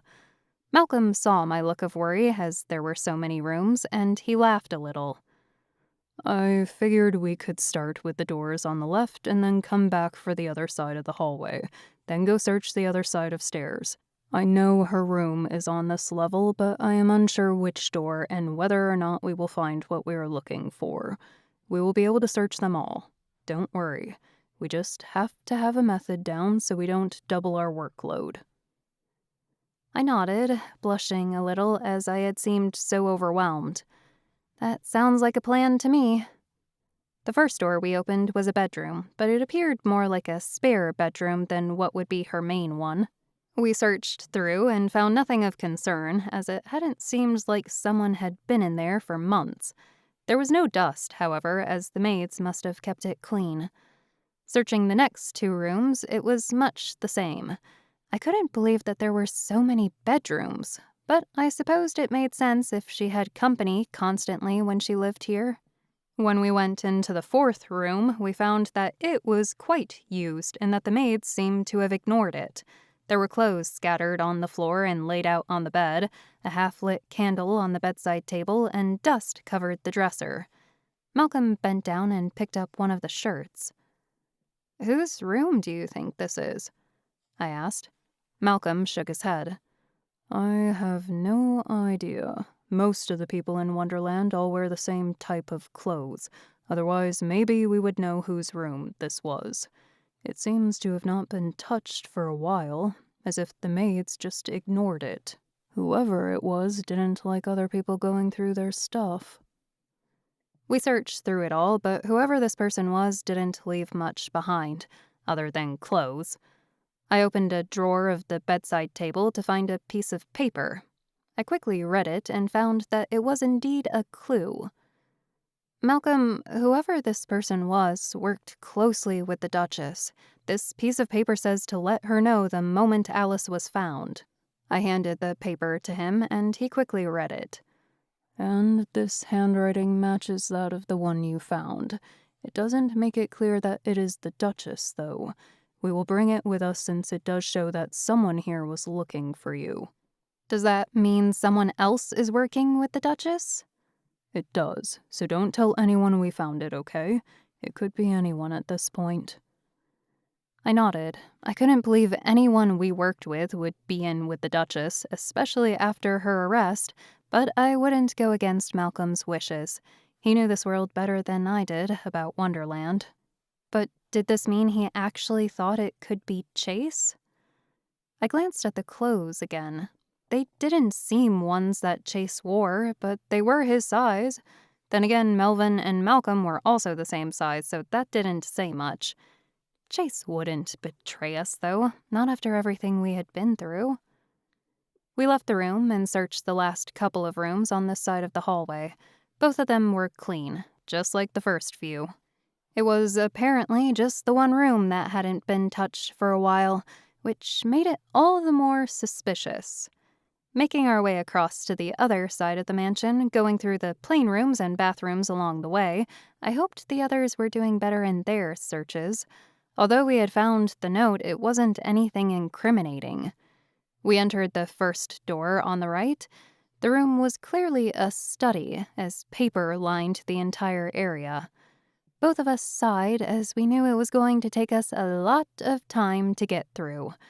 I shouldn't have wished we would find something on our end. "Well, I guess we should get on it," I commented as I started glancing over the papers. Malcolm joined and stood next to me. I felt myself blush as I could feel the heat of his skin. He skimmed a few of the pages that lay on his desk. So far, it was just notes to friends and nothing incriminating. I noticed Malcolm kept glancing up at me. I tried to ignore it, but then I thought maybe there was something on my face. "Is there something wrong? Do I have food on my face?" He laughed. No, nothing like that, Alice. I wanted to apologize. I furrowed my eyebrows. For what? For the past few months, it wasn't gentlemanlike to treat you like I have. I didn't want you to leave everything behind for me, and so I tried to push you away.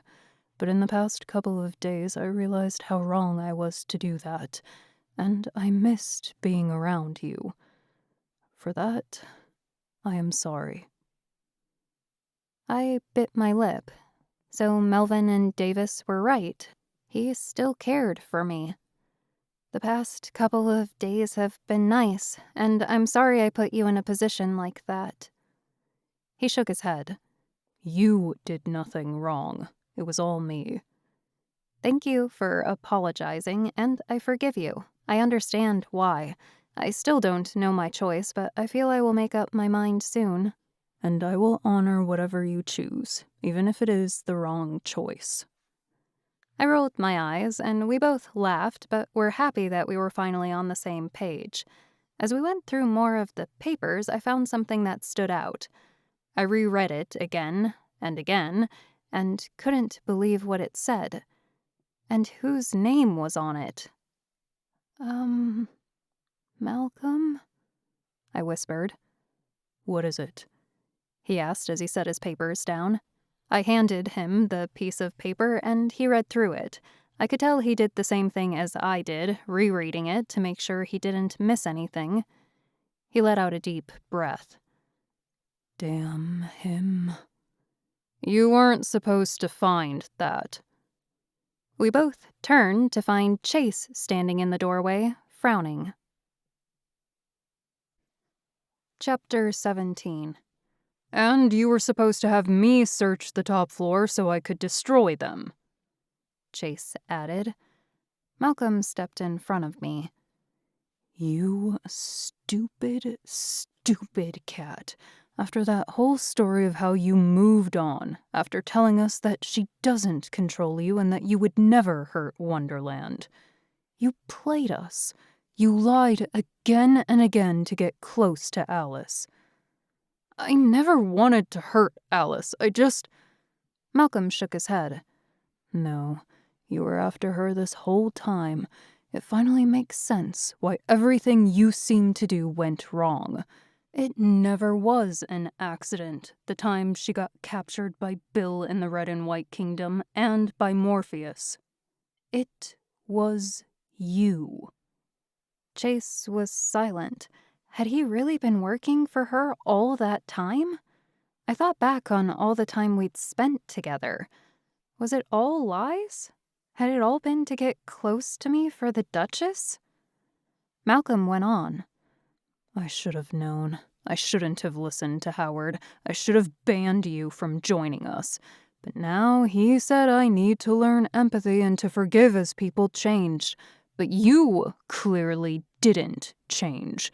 Clearly, my suspicion was always on point, and I need to trust my gut. He shook his head.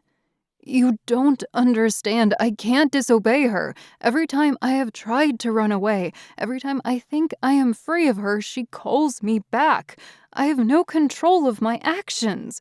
It's like she has an invisible collar around my throat, and when she needs me, she just yanks it. Any time I have ever tried to run away, it grows tight and I can't breathe. That was why he wanted to run away. He was trying to escape all this. I felt bad, but I didn't know what to do at this point. I tried to step toward him, but Malcolm held out his hand. I will not let you near Alice. You know as well as I that those were lies. You could have told us. We could have helped to break the spell she has over you. But instead, you lied and told us you broke it yourself. This is why no one will ever trust the Cheshire Cat. Chase's eyes turned red. Whatever. It doesn't matter now. With that, Chase disappeared. I stared at where he once stood, still not believing everything had just happened. He couldn't be the traitor. He had done so much with us. He was the one who found the note. He was the one who kissed me and told me he wanted to be with me. How could he have done this to us? My knees buckled and I fell to the ground, confused and distraught. Was this why he wanted me to run away with him?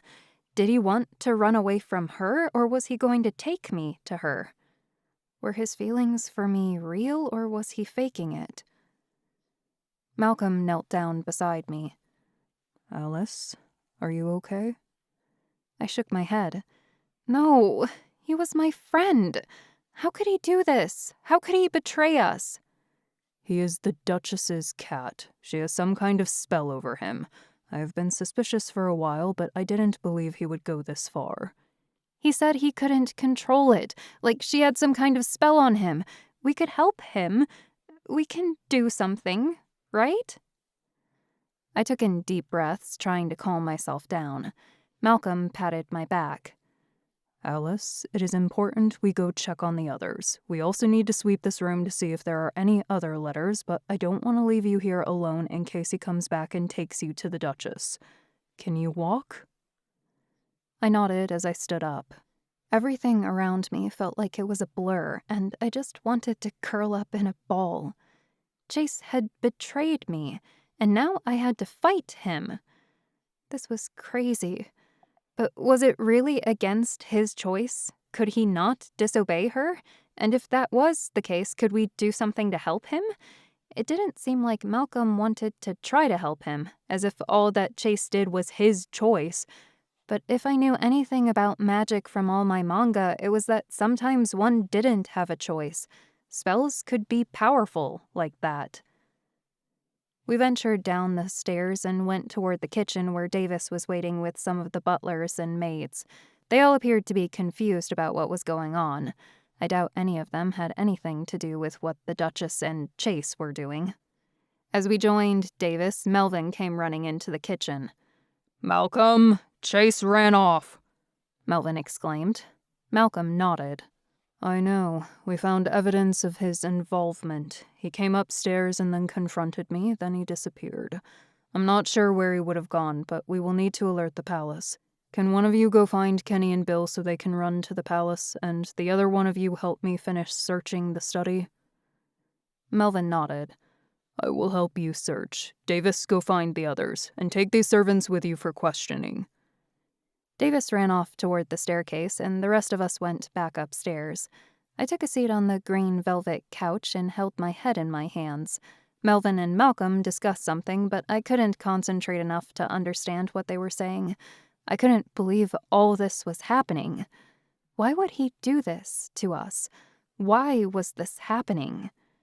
I tried to go through everything that happened since I met Chase. Malcolm accused everything that went wrong when we first defeated the circus had been his trying to sabotage it for the Duchess. Was that true? The notes went over how he was supposed to report when he had found me. But why wait this long?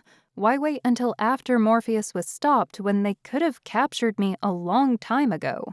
What was their end game? There were probably a lot more steps in this plan than we could have ever imagined. "What is this for?" I asked as I stood up and started pacing. Malcolm and Melvin had been flipping through the pages that lay on the desk. They already seemed to have a pile of things they were going to take in form. What do they have to gain? What do they want? Malcolm and Melvin glanced at each other. Malcolm answered, "Alice, sit back down." So they were finally going to tell me the truth. I plopped back down on the couch. Malcolm knelt down in front of me. "Alice, I didn't want to have to tell you about your full potential because, well, I didn't want to scare you, and because I had hoped you wouldn't ever have to use it. The Dream Kingdom is quite fair, and we don't want it to change. But the truth still stands. You have a power within you that can change everything about Wonderland. Remember the orb you used at the circus? The one you thought you destroyed?" I nodded. Yes. Well, it's not really destroyed. It's something that is inside you, and if you called upon it again, you can fulfill any wish. When you destroyed it the first time, your wish was to restore Wonderland. Well, if I had to guess, the Duchess wants you to use it to make her become the Queen of Wonderland. Although it was a lot to take in, everything started to make sense. It was what Morpheus had told me, that I was important. It made sense that they didn't want anything to really change, like for the Heart Kingdom and the Red and White Kingdom, but they still could have told me. What if I had accidentally used it wishing for a land of ice cream or something? But all this still didn't explain Chase's involvement. But this isn't like Chase. How could he help her? Malcolm shrugged. "I don't think he gave it much thought in the beginning. He probably was promised his freedom, but then when we found you, he started to have a conscience and kept postponing the inevitable. The Duchess should have made a move earlier, and my guess is that he kept disobeying her with little things. However, we started to find clues, and he had to finally show himself." If that was the case, I wanted to help him. I wanted my friend back. Melvin interjected. "It makes sense now. All the things he did in the beginning, like tell Alice we weren't going to the circus, taking her up to the tree during the fight. He might not even have made a bunch of portals so that we would be found." Malcolm nodded in agreement, as he had already come to that conclusion. I shook my head. I don't know what to think anymore. This is a lot to happen in a day. Malcolm sat down next to me. And that is okay. We understand. We will take the papers we have found to the king and queen, and they will figure out the Duchess's punishment. Then we will search for Chase and try to work with him, okay? As long as he comes willingly. The question was, however, would he come willingly, or was he going to fight us? And what would Malcolm and the others do to him if that were the case? I recalled how he reacted to Morpheus in the dark forest. He had killed him in cold blood. Would he do the same to his own friends? Did he ever consider Chase an actual friend? I nodded. Fine, but promise me you won't hurt him. Malcolm made a small smile. Oh, Alice, you are always so nice. Don't worry, we won't hurt him, but we might have to knock him out. Don't forget he can travel anywhere in an instant. He has never been easy to catch. But we will try our hardest. I promise. Thank you. Melvin kind of rolled his eyes, but didn't say anything. His rabbit ears twitched a little. Malcolm, I think we should get out of here, just in case Chase comes back with reinforcements. Although by now I'm not sure that any are sided with her any longer. My guess is that if she had some spies, they have abandoned her side to save their own skin. It is just Chase we will have to look for. He nodded. Right. We will have to scour the kingdom for him. I don't know what backup plans they had in place, but if I know Chase, it won't be anything pretty. Alice, you stay by my side and hold my hand this entire time, okay? That way if Chase pops out of nowhere, he can't transport you without transporting me. You understand? Yeah. I grabbed his hand and we started off toward the entrance to this enormous mansion. We would have to walk all the way back to the Dream Kingdom, and I just hoped it wasn't too far away, as all the adrenaline and surprises the day brought made me extra tired. But I knew I wouldn't be able to sleep until all this was figured out. Chapter 18. How far is the palace? I asked after about 30 minutes of walking. Clearly the Duchess's home was not close to the palace. Malcolm sighed. About 2 hours if we simply walk. I am hoping that we will run into someone with a wagon and we can ask them to take us there. That will cut our time tremendously. I hoped for it as well, as I did not want to walk for another 2 hours. I searched the hills we traveled over for any signs for a wagon, but thus far there was nothing. I let out a breath. Glancing down at our hands, I smiled a little, as Malcolm and I had been holding hands for the past half an hour. I had to admit I missed being with him like this. Granted that it was so I couldn't be abducted. I still couldn't believe that Chase had done all this, and I wished he didn't disappear but just sat down and talked with us. Then again, he had technically committed treason, so I didn't quite blame him for running. I just hoped he wouldn't do something stupid. So what all did you find in those papers? Malcolm and Melvin glanced to each other. Clearly it wasn't anything good. Malcolm simply smiled. We will go over them at the trial. No, Malcolm, tell me what's on them. I deserve to know. I'm already knee-deep in this anyway. He let out a breath. Fine. There were details on everything Chase and Morpheus had done and their plans on what to do with you. It seems originally Morpheus was to overtake your mind and get you to use the orb to change Wonderland, which you did, but it was supposed to be for the Duchess. Then you were supposed to be captured by him last year when he was hiding in the Heart Kingdom, and it was Chase who transported you there every time. I'm not sure how he was able to do it in your dreams, but his connection was the one that made it possible. I gulped. So it really had been this entire time. Chase had really been using me. Then he was supposed to take you to her after Morpheus died. It seems he had put that off for too long and their plan foiled. At least he tried to stop it, then, I commented. I mean, he could have finished this a long time ago. He has that going for him, yes, but right now, that is it. He still worked to take over the kingdom and claims the Duchess is controlling him. What if we make the Duchess take her spell off him? What about then? I asked.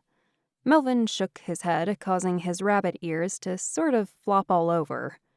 It's not that easy. She would have to admit she was guilty, and that is likely not going to happen. Oh. Malcolm squeezed my hand. But you are right. He didn't take you to the Duchess when he could have, so he has that going for him. It seems he hasn't made his move. Melvin and I exchanged glances. He did make a move in a different way, though, and now I wondered if it was because he wanted to save me from her or get me to go along to her. Malcolm noticed our glances and frowned. What didn't you two tell me? My face went red. Crap, I didn't want to tell Malcolm what had happened. Chase kissed me. Malcolm's face went cold.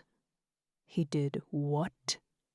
I held up my free hand, trying to calm him down. I pushed him away. For the record, I know we aren't a couple, but I am just saying I didn't want to be with him. I think he just... I don't know. Was going behind my back? Malcolm handed Melvin the papers.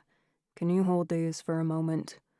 Melvin took them, and then Malcolm grabbed his head with his free hand. That insolent cat. I thought about trying to calm him down, but there really wasn't anything I could say that would stop this. Chase had gone behind his back.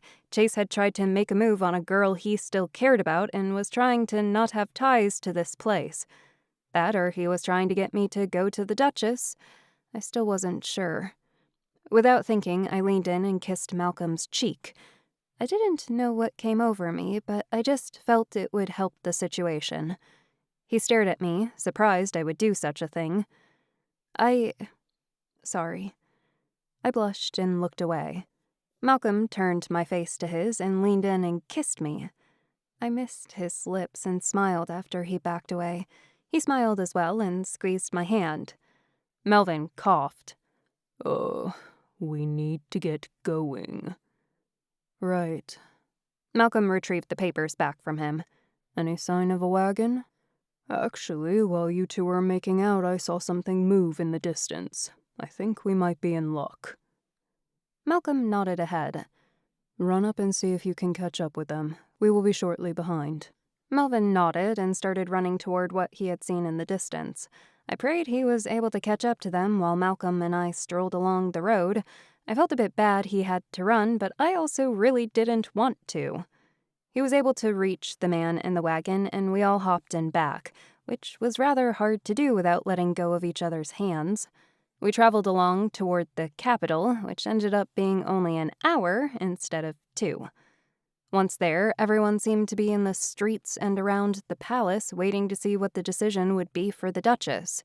Apparently, the whole kingdom already knew she had been arrested, even though it had only happened that morning. I watched as they gathered and yelled out to the guards to give them answers. It seemed the Duchess had a lot of fans. We moved past everyone and made it inside. Those people all like her? I asked as we were out of earshot. Malcolm nodded. Unfortunately, she can sweet-talk them all. I'm sure you have politicians who are like that on Earth. That was for sure. What's the plan now? Malcolm handed the papers to Melvin. Melvin is going to take these to Bill and the King and Queen, and you and I are going to wait in the meeting room until the trial is ready. I nodded, and we went toward the meeting room. No one was inside, as I figured Kenny and Davis were watching the Duchess to make sure Chase didn't do anything, and Bill was with the King and Queen. I took a seat with Malcolm. Do you think there is enough evidence to put the Duchess away? Malcolm nodded. There is definitely enough. I just am not sure what they are going to do to Chase. Hopefully he shows up so he can prove he isn't guilty, but thus far he isn't showing his innocence. I prayed that he did, and he wouldn't do anything stupid. Unfortunately, however, we were talking about Chase, and it seemed like he always caused problems. As I sat there, I realized something important. Malcolm? What is it? I kinda need to go to the bathroom, but we are holding hands. He frowned. It's not safe to stop holding hands. How about this? If Chase tries to teleport in the bathroom to kidnap me, I will personally kill him. Malcolm laughed. That's fair. Okay, it should be fine. I couldn't see him trying something like that anyway. He has some class, even if it is just a tiny bit. Malcolm walked me over to the bathroom down the hall and stayed right outside so he could take my hand after I was done. Once I was finished, we went back to the meeting room and waited to be called upon by the others. After about an hour, Bill finally stepped in. The trial is ready. We both nodded and followed Bill through the halls. I had never been to a trial and wondered if they were the same or different from the ones in my world. We did have that mini trial for when Malcolm killed Morpheus, but I had a feeling this would be much different. As we entered, I found the king and queen sitting where the judge normally would sit. Bill went up and at their side, next to the White Rabbit. We went over to the side where Melvin and Davis were already seated. Many dreams from the kingdom lined the room, shouting and arguing. The Duchess was in a cage in the middle of the open area in front of the king and queen for everyone to see. She looked like a caged bird, as she was still wearing a giant, colorful dress. That part of the trial was a bit different. Now we may begin, the king began. Duchess Thalia Duncan, you are on trial for conspiring to overthrow the crown, destroying the citizens of Wonderland, and using Alice for your own benefit. How do you plead? Not guilty, Your Honor. The Duchess lied in a sweet, song-like voice. The crowd went wild, saying this was unjust. The king slammed down the hammer, and everyone went quiet. Very well. The king turned to us. Malcolm, will you begin? Malcolm stood up and spoke out to the crowd next to me as he still had my hand. Your Majesty, I have found from the original Morpheus a letter that matches the Duchess's handwriting, along with notes to conspire against the kingdom. These all match her handwriting during the Heart Kingdom era, which shows she has been conspiring and waiting for decades for the next Alice. On top of this, her pet cat, Chase, admitted to his involvement and to being under her control. Unfortunately, he has disappeared, but after this trial we are going to send out search parties. The king nodded. Thank you, Malcolm. May I see the notes? Malcolm nodded to Melvin, who pulled out the papers from his suit pocket and brought them up to the king. He and the queen read through them. These are indeed the same handwriting. Duchess, how do you plead now? The Duchess's lips curved in a sadistic smile. It was a complete contrast to her normal, sweet smile. I didn't think someone like her was capable of such a 180, but apparently I was wrong. Fine. I will admit it was me. It's not like if I said no that you will listen. All you care about is your precious Alice. Only Alice can change these lands. But what if the lands aren't changed for the better? It seems to me that Wonderland is just destroying itself, hoping Alice will come along and fix it.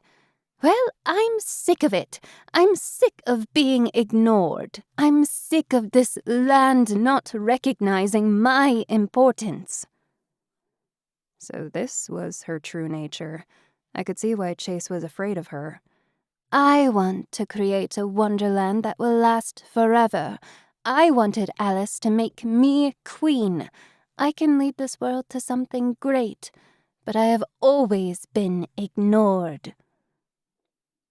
The king and queen whispered to each other, and then the queen finally nodded.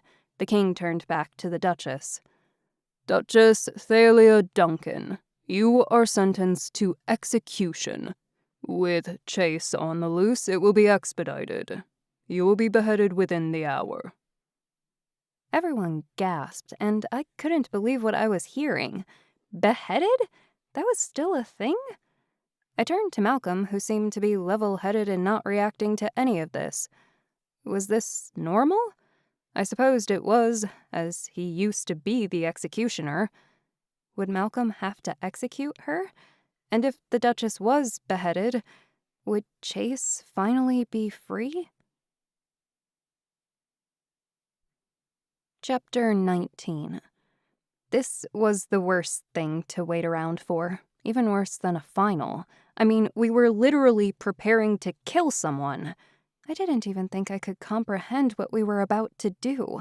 Not to mention these people were practically immortal, so the death sentence felt even more extreme. But she did seem like she wasn't going to change, and with Chase still out there, a possibility of escape was very high, since she was controlling him. On one side, I was happy that her death might make it so Chase would be free, but at the same time, it would mean someone's death. I glanced at all the others. None of them seemed to care that we were waiting to execute the Duchess. Was this normal to them? Could I ever find this normal if I lived here? I didn't want it to be.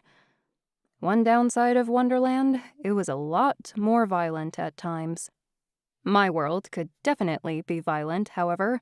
Perhaps my world was actually more violent, and I had just grown up somewhere safe. I sighed, as now I wasn't sure if that one negative point counted. I hadn't come up with any downside to Wonderland other than my parents and Kate not being here. But was it right to pick Wonderland? Malcolm squeezed my hand. Don't worry. This will all be over soon, and you will be safe. I smiled. Yeah, I suppose. Are you still the executioner?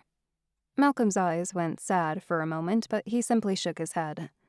No, I don't have to. The White Rabbit is going to do the honors. He also used to be an executioner, and a very thorough one at that. I could believe that, as he tried to kill me when we first met. It still gave me shivers thinking about it. I didn't like being around him that often. I guess that was one negative thing about Wonderland, but it wasn't that bad as he stayed with the king and queen mostly. Malcolm and I were still holding hands, which got to be a little weird after so many hours.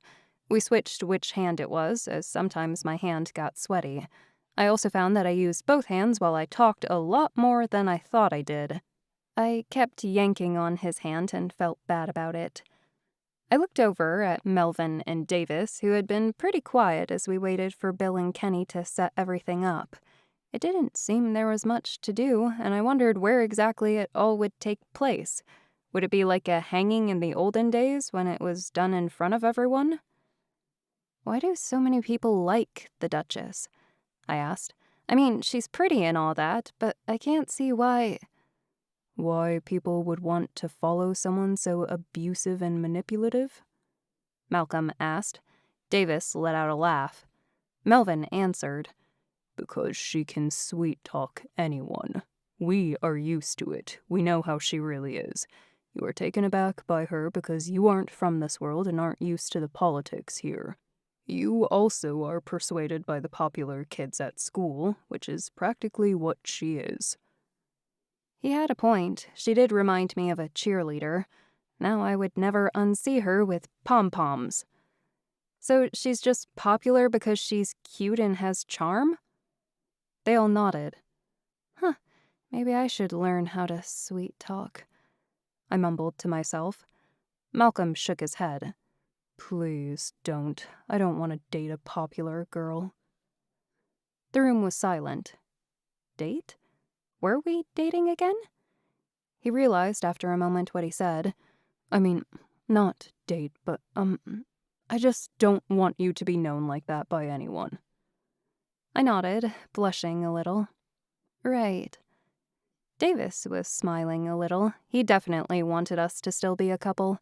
I did as well, but with everything going on, I didn't think it was a good time to bring up my decision on staying. It could wait until after it was all over.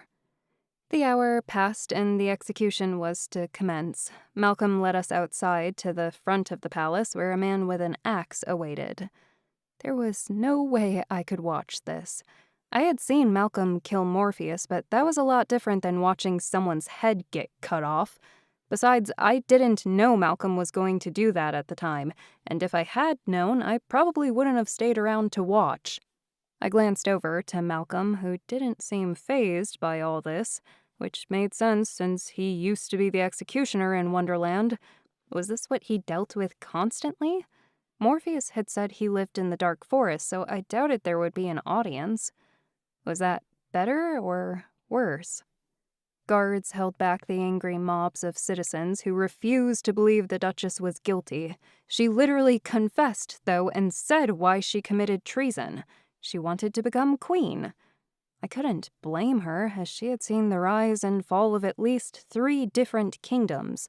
The Duchess probably believed she knew how to run a kingdom that would never fall, although I had a feeling that was far from the truth.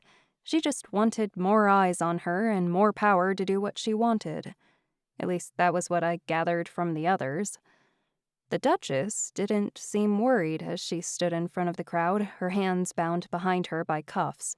Her face was calm and collected, and she even had a bit of a smile on her face. I didn't understand how she wasn't afraid of what was going to happen. If I were her, I would have been crying and pleading for my life. But she kept a calm presence, which made me believe something was going to happen. Bill kept his hand around her arm, making sure Chase didn't appear and take her away. It was why they sped up this entire process, after all, as Chase seemed to be a wild card in this mess. I missed him, even though it had only been hours. I just hoped he was safe and that this would help. The king unrolled a piece of paper.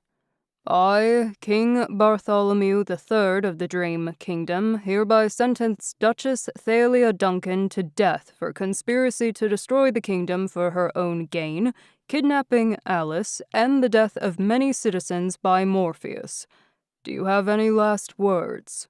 Yes, I do, if I may. You all think this is over? Far from it. I felt Malcolm stiffen. He didn't like how this was going either. It seemed as if she had something up her puffy sleeves. The Duchess turned to me and smiled.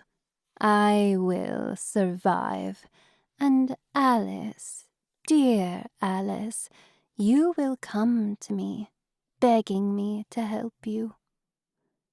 The crowd went wild, demanding she be free. The guards were able to hold them back, but the chaos of noise added to the foreboding feeling I knew each of us had.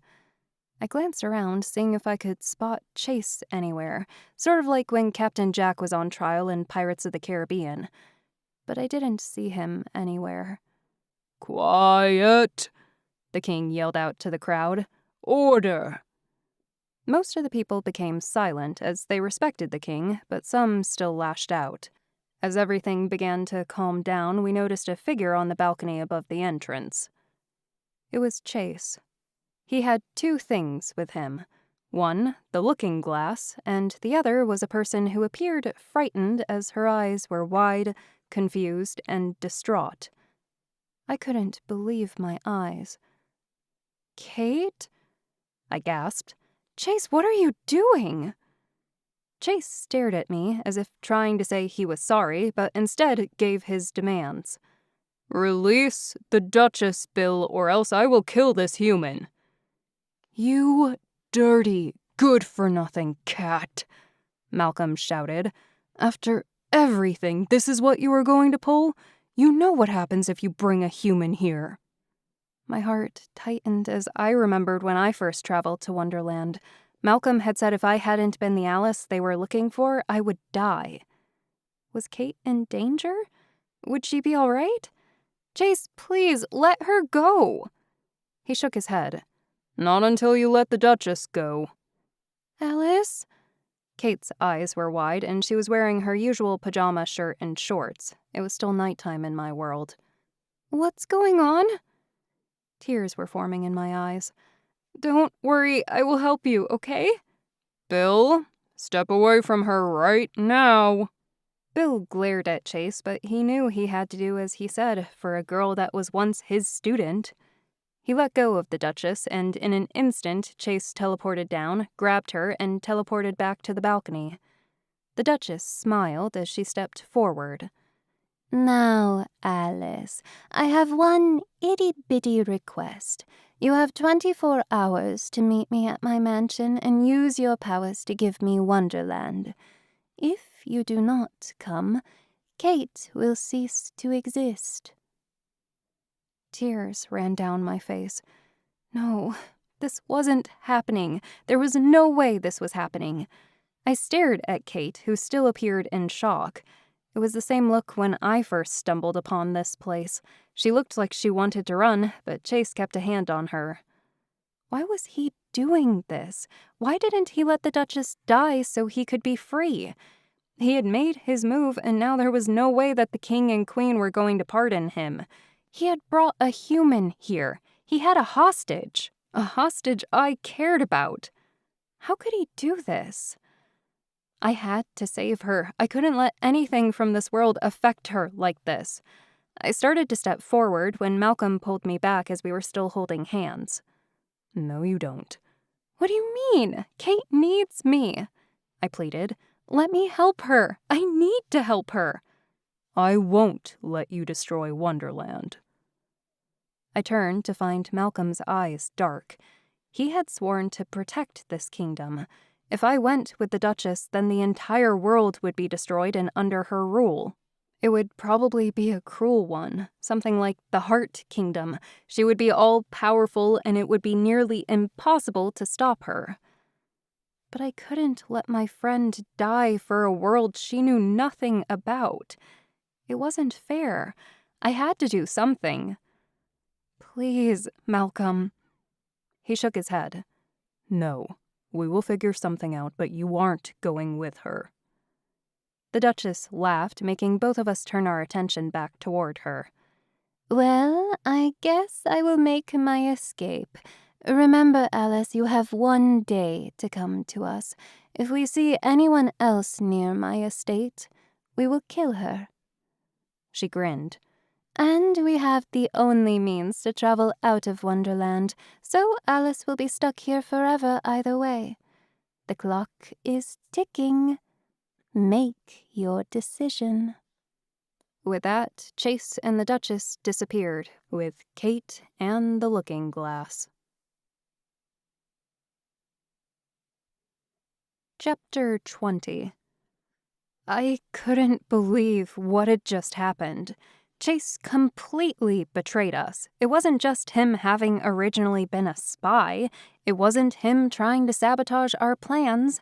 He had gone to my world and kidnapped my best friend. He was willing to kill her to get what he wanted. He didn't even try to let the Duchess die. He didn't try to get her to stop controlling him. Kate appeared horrified. She didn't know anything about this world, and yet she was stuck in the middle and was being threatened with her life. I couldn't imagine what she was going through at that moment, and I wished I could have gone with her to tell her it was all right. She didn't deserve this. She didn't deserve any of this. I had to help her. I had to go and save her before it was too late.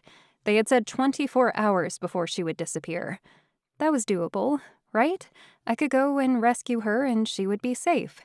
The only problem was that the Duchess wanted Wonderland, which wasn't something I wanted to do. I couldn't betray Wonderland, but I also couldn't let Kate die. What was I going to do? I watched as Bill began to push buttons on the device that he had strapped to his wrist. I had completely forgotten that he could open portals back up. I broke free of Malcolm's grip and ran over to him. I grabbed Bill's arm. Don't! If you go, she might kill my best friend! Bill tried to pull away from my childish clinging. Alice, the Duchess wants to destroy Wonderland. We can't let her escape. It is my duty to stop her. But we know where she is going. They said they are going back to the mansion so we can figure something out. Please, she can't die. Bill glanced over to Malcolm, who was now stepping up to us. Malcolm sighed. Alice has a point. We should do what we can to save Kate. We will come up with a plan to get the looking glass, Kate, and take down the Duchess. If you give me a few hours, I think I can come up with something. I nodded, glad to have someone on my side. He knew the importance of a life. He wouldn't let my best friend die. Thank you. He took my hand. That being said, I don't think I can do all that with you wandering about. I narrowed my eyes. What do you mean? I mean, you are going to be stuck in your room for a bit, with Kenny. I shook my head. No, I'm not going to sit around and do nothing when my best friend is in danger. There's no way. You have to let me help. I'm not going to let you make a foolish decision and destroy Wonderland. If push comes to shove, you might not like what we will have to do, or what we will have to sacrifice. I will do everything I can to keep her safe, but my loyalty to Wonderland and the Dream Kingdom comes first. We can try to put together a plan and save Kate, capture the Duchess and Chase, and get the mirror back, but I can't promise anything, so I need you to wait in your room until all this is over so I don't have to worry. So he was still willing to put her life in danger, is what he was saying. I did not like hearing that. I tried to pull my hand away, but Malcolm was being serious. Malcolm, please, I have to help her. You are a liability. I know she is your best friend, and if I were in your position, I'd probably make the same stupid decision. But I'm not, and I have to save my country. You don't understand. I can't lose someone I care about for this world. I just can't.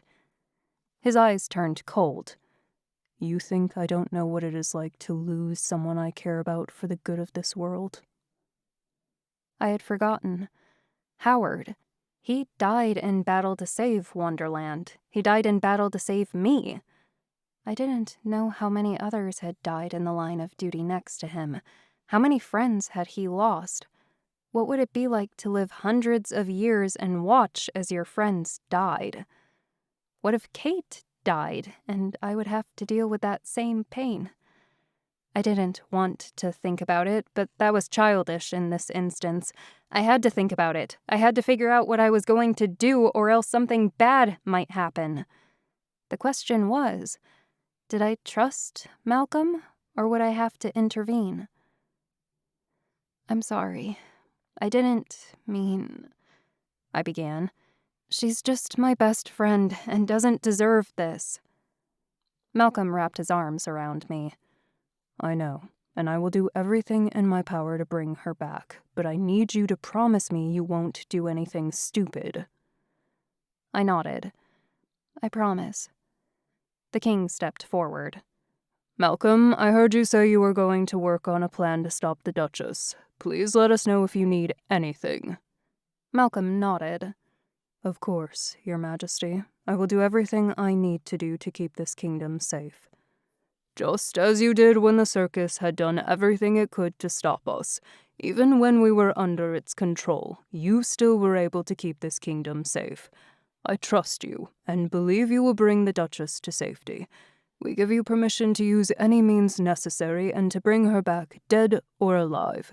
You will not face repercussions if you dispose of her. I understand. As for Chase, we would like him alive, but know the difficulty in capturing him. Use your talent to secure safety against him as well. He is now wanted for treason, unless he has physical proof he had been under the Duchess's control.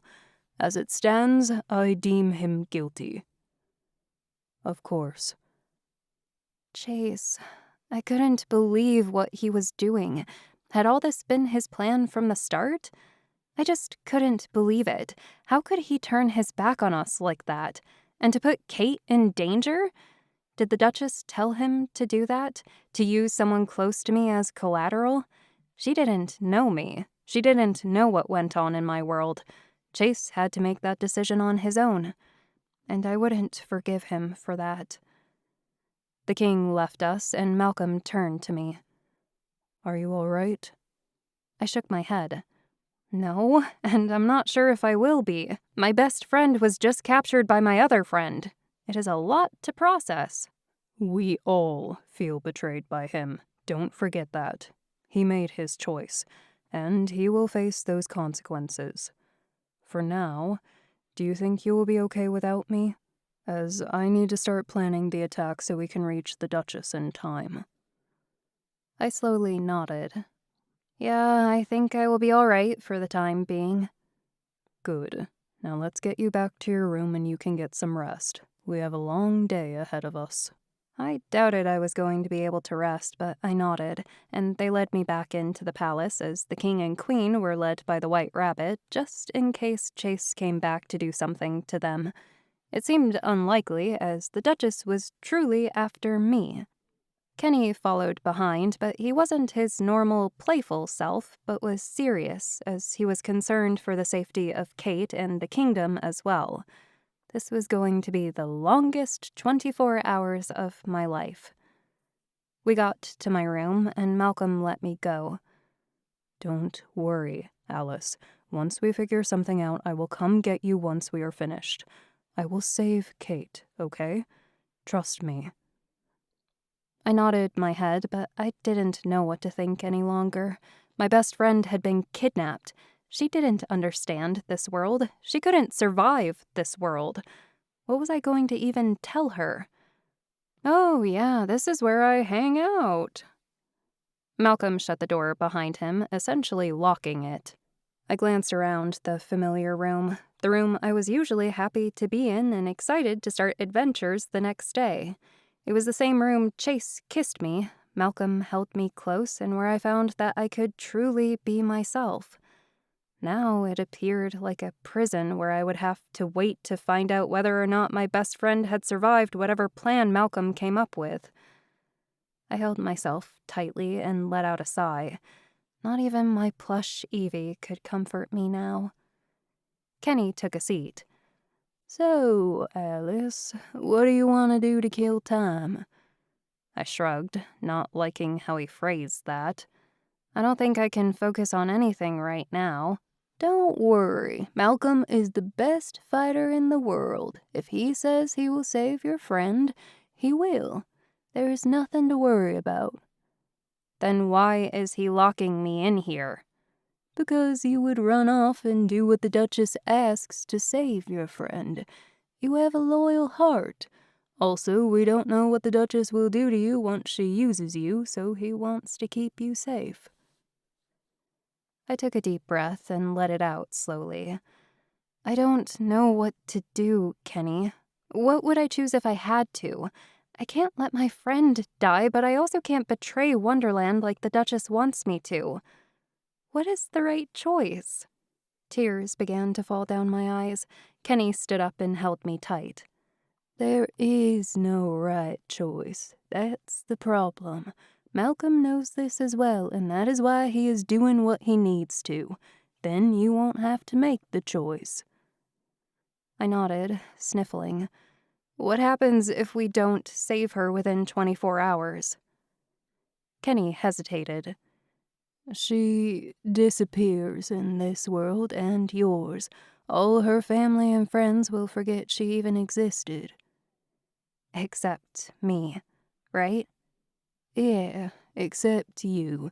It is the same if you decided to stay here.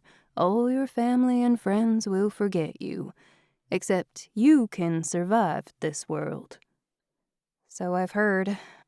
But as you can see, there are a lot of people who want to use you to take over Wonderland. This is another reason Malcolm didn't want you to stay. You would constantly be in danger. Even if we execute the Duchess, there will be some other power-hungry lunatic wanting your powers. Because someone will always want the throne. Yep. Now I really didn't know what to do. Right now, though, I would have to focus on Kate and doing whatever it took to get her back to our world. I didn't care what price I needed to pay. I couldn't let her die. Which was why Malcolm locked me in here. He knew I was willing to give the Duchess what she wanted. Was it wrong, though? Would the Duchess be a bad ruler? I checked the time. We had a little more than 23 hours to save her. It was at least a 2-hour journey there on horse. I would watch the time, and if I hadn't heard from Malcolm when the clock showed 3 hours left, I would take matters into my own hands. Chapter 21. I didn't get any sleep, surprise. Although I hadn't slept in over 24 hours, I had been used to pulling all-nighters when I would stay up to paint, then realize I had forgotten to do my homework, not to mention fear had pumped so much adrenaline in my body that I wouldn't be able to sleep for quite some time. To pass the time, Kenny and I played different board games and card games. Currently, we were playing Kings in the Corners. It was a fun game and not one I had played since I was little when my grandma was visiting. We were on our 20th game, and I still couldn't believe that Kenny was down to 1 card. How was he so good at these games? He had won over 3/4 of them. It wasn't fair. Although my mind was somewhere else, I shouldn't have been losing this many times. I placed down a 5 of clubs over the 6 of hearts. Your turn. He pulled a card, then smiled. I win. He placed down a 4 of diamonds and a 3 of clubs. I threw my remaining 5 cards on the table and rolled my eyes. You are too good at this. I know. It's because we used to play these games all the time when we were in the Heart Kingdom. We had to always let the Queen win, however, but the rest of us played for reals. Bill is really good at games. And so is Malcolm. I could see that, as they were experts in strategy. Speaking of which, I glanced at the clock. There were less than 4 hours left, and we hadn't heard a peep. Don't worry, they're probably executing the plan as we speak. Kenny noticed my worry. I shook my head. He said he would come and tell me the plan. I have a bad feeling about it all. No, I think he was going to report back here after everything was finished. I wouldn't worry about it. Malcolm is the most talented fighter in all the kingdom. I can't stop worrying, Kenny. They have my best friend, and she has been in their hands for 20 hours. She doesn't know anything about this land, and I doubt the Duchess would tell her what's really going on. No, but Chase might. I doubt he would leave her cold and dry. He probably gave her some information. While that made me feel a little better, I frowned. Chase had stabbed me in the back. After everything we had been through, he still did this. We went to class together, went to dance together, and told each other everything. He read my manga and watched anime with me. Yet he still... I shook my head. There was no point of thinking about it now. He made his decision, even if he was supposedly forced. He could have asked us to help, but instead he tried to do it all alone, and it meant he stabbed us in the back. I wouldn't forgive him even if he begged. If we don't hear from them soon, what then? There will only be a few hours left before we can save Kate. I don't think I can just sit here. But we are going to sit here because this is what Malcolm wants. He wants you out of the way. If you want this all to succeed, Alice, then you need to sit still and wait it out. He will save her, I promise. Pinky swear? He tilted his head. What? It's a saying in my world. Pinky swear. It's like swearing on your parents' grave, but a lot less morbid. Hold up your pinky. Kenny held up his pinky and I grabbed it with my own. See, you do this, and it means you can't break your promise. Huh, your world has strange customs. That we do, but I think this one is rather cute. Kate and I pinky swear all the time. I took my hand back and sighed at the thought of her. Kenny noticed my shift in mood. What do you two promise each other? I shrugged, not sure if going over some of our promises would make me feel better or worse. Oh, girly things, like that we will keep each other's secrets, that we will always split a donut if there is only one left, that we will still talk to each other in college. Tears started forming in my eyes. That we will always be friends. Alice, I'm sorry. I shouldn't have asked. I shook my head. No, it's fine. I like talking about her. Besides, she's not gone, and Malcolm is going to save her. Kenny nodded. Exactly. Malcolm always saves the day. I smiled a little. That he did, but as I watched the clock keep ticking, I began to worry. What if he couldn't save her? What if he wasn't coming here to tell me the plan because it was going to be risky and he couldn't guarantee her safety? Want to play another round of Kings in the Corner? Kenny asked as he shuffled the card. I glanced at the clock. A little more than 3 hours remained. That's how much time it would take to go over and save her if I needed to intervene. What if they won't succeed? What if they already tried and didn't succeed? My heart was constantly racing now, and I felt as if I were going to pass out. I needed to get out of here. I needed to do something. But how? It wasn't like Kenny was going to let me simply walk out of here. No way I could beat Kenny in combat. I wouldn't be able to hurt a friend, and he was also a lot stronger than me. That didn't mean I wasn't going to find some way out of here. Glancing around, I realized the best way to sneak out was to break through the paper walls. Only problem was, how would I do that without Kenny noticing? I couldn't get far when he was using the restroom since he made me talk the entire time so he could hear me. But what if I cut my way out through my closet? I wasn't sure if that was possible, but it would be my only way I could get out and get distance between us before he figured I ran for it. Girls were notorious for taking a while to change, right? Not all girls, of course. Any girl who went through ballet learned to change fast, especially during a performance. But Kenny didn't know that. I checked the clock again. This was my only chance. Alice, another game? Kenny repeated. I had completely forgotten he had asked me. I yawned and stretched. I'm getting tired. Do you care if I go change into some pajamas? Maybe I can get a little nap in before Malcolm gets back. He raised an eyebrow. You are tired now? You don't peg me as someone who could sleep with all this going on. He had a point. This entire time I had been refusing to go to sleep because of Kate, but now I was saying the opposite. I bit my lip. It has been a long couple of days and my adrenaline has finally worn out. I could literally pass out soon. Kenny studied me for a moment, then nodded. He must have figured there would be no harm in it. Sure, go ahead. Thanks. I will be right back. I went into the closet and shut the door. I literally had a minute. I grabbed my katana I had and poked a few places in the wall. Maybe I was wrong in how I thought the walls worked here, when finally part of the wall budged. I was right. It was similar to classic Japanese walls.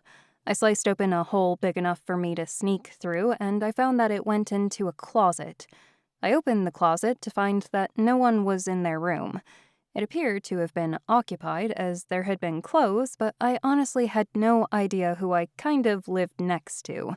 I would apologize for ruining their closet later. Opening the door to the hallway, I found that there wasn't anyone out there. Kenny hadn't noticed my escape yet, but I didn't know how long he would wait for me to change before actually opening the door. I hurried as fast as I could without anyone noticing something was off and trying to stay clear of any guard who would know I wasn't supposed to be out of my room. I carefully peered around the corners of the hallways, but it seemed most of the guards were either with Malcolm or the king and queen. I was able to make it through the front entry without any problem. Now, I would just need to find a horse. I was glad Melvin and Davis taught me how to ride a horse. I would have been screwed otherwise. I went over to the stable that most of the palace used and smiled to the guard. "Hi, I need a horse." The guard nodded. Yes, Alice, of course.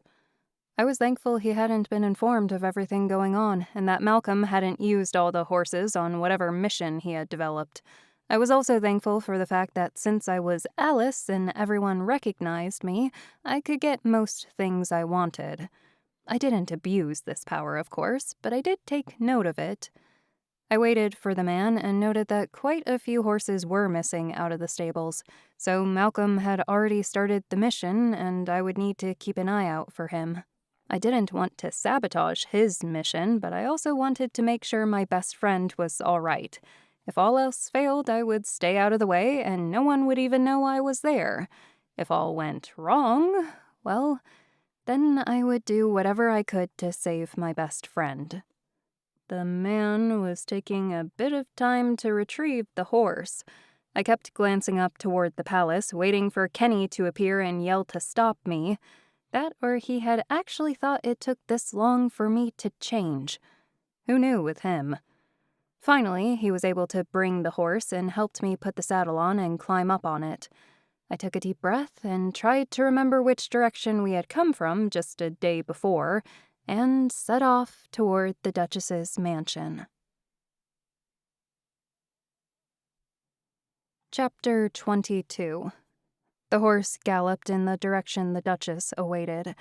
I wished I'd brought a watch, as I had no idea how much time had passed. This horse was moving faster than the wagon we had earlier, which made it in 2 hours. The only thing I had to worry about was the fact we had to stop every once in a while for the horse to get some water, and it always took me a bit to get back on, as I had no help. Luckily, the horse was easy to work with, and I didn't have to worry about it trying to run away or trying to kick me. The sun was getting closer to the horizon, and I wished for once that I did Girl Scouts when I was little. They learned how to tell the time from the sun, right? And stuff about the wilderness. Or was that Boy Scouts? Either way, I wish I learned more outdoor skills growing up. People didn't realize how important it was until it was too late and you were stuck, galloping on a horse through Wonderland, hoping your best friend was still safe. So far, I hadn't spotted Malcolm or the others, which meant they were closer to the mansion than I thought they were. What if they had already confronted the Duchess? What if the Duchess had already murdered my friend? I shook my head as I traveled farther down the road. I couldn't think like that. She had to be alive. She just had to be. Once we came close to the estate, I started to slow down and kept an eye out for Malcolm and the others. I stopped my horse and tied him to a tree so I could sneak up on foot. I still wasn't sure what I was going to do, but I knew if I went in there without a plan or did something to jeopardize Malcolm's plan, it could lead to Kate's death. I couldn't let that happen, so I decided I would sneak around and figure out what was going on first. I snuck through the woods and came upon the garden that surrounded the backside of the estate. I hadn't seen it earlier when we were there since we stayed inside, but it was huge and had a maze similar to the Heart Kingdom's. The hedges weren't dead, however, and only came up to one's waist. I liked these a bit better, but only because I was a little afraid of mazes after being attacked in one and not able to see what was going on. I had so many fears after coming to Wonderland, fears that made people wonder what was wrong with me in my world. As I snuck up to the gardens, I realized how beautiful this garden was. The Duchess, although evil and vindictive, had style. I could imagine a lot of great parties here if the owner wasn't such a bee. I could imagine a scene like one out of The Great Gatsby happening here. I wondered what would happen to it after all was said and done. Would it become a wasteland like the Heart Kingdom and the Red and White Kingdom? Or would someone take it over? Like Malcolm? As I wandered through the garden, staying out of sight from all the windows, I listened for anyone I could hear. So far, I hadn't heard anything. I decided the best plan of action would be to completely go around the building and look out for any signs of the others before making my choice on whether or not I should go in. Since I hadn't seen Malcolm nor the others between here and the palace, they had to be around here somewhere. I went around the statues of the Duchess, as there were many, and the hedges that were cut out to look like her. The more I went through the garden, the more I realized she really did only care about herself. It was crazy to see so much art based only on oneself. Did she not have a favorite animal or anything? I sighed as I passed a sculpture that had water coming out of her mouth, like the fountains on Earth with baby angels. I wasn't sure which was weirder, as I always found the baby angels to be strange, but so was having one made of yourself. I went around to the front gardens and began to hear voices. I stepped slowly and peered around a hedge, trying to see if I could figure out who it was. As I kept moving, I was able to make out who was talking. The first voice I heard was Malcolm's. It doesn't have to be this way. If you hand over the girl, I will guarantee that you won't get hurt. I will secure a place for you to live and never be bothered by anyone in the kingdom. The Duchess laughed, the high pitch hurting my ears. As if I would believe you, Malcolm. You are this land's executioner. Once you have the girl, you will just kill me.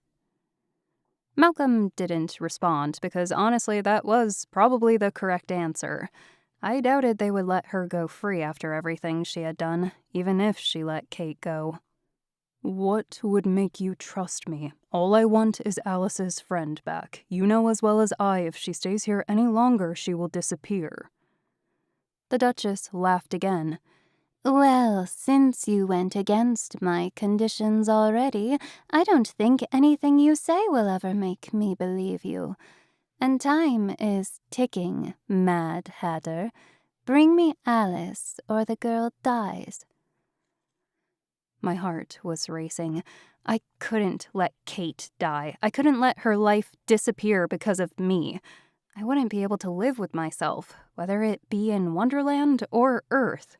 I won't bring you Alice. Just let the girl go. I promised to kill the girl if you showed up to my estate. I have been lenient, hoping Alice will still show up. Perhaps I should just kill the girl right now. I stepped out of my hiding spot. No, don't! Everyone was silent. The Duchess was smiling, which made me wonder if she knew I was there. If that was the case, why didn't she just say so? Did she just want to prove to Malcolm that she had all the cards and that he should just back down? Malcolm's eyes widened, then he pinched the bridge of his nose. That is the last time I have Kenny watch over you. Well, yeah. To be fair, how I snuck out would have tricked all of you. It was pretty clever. You went through the closet. Malcolm guessed.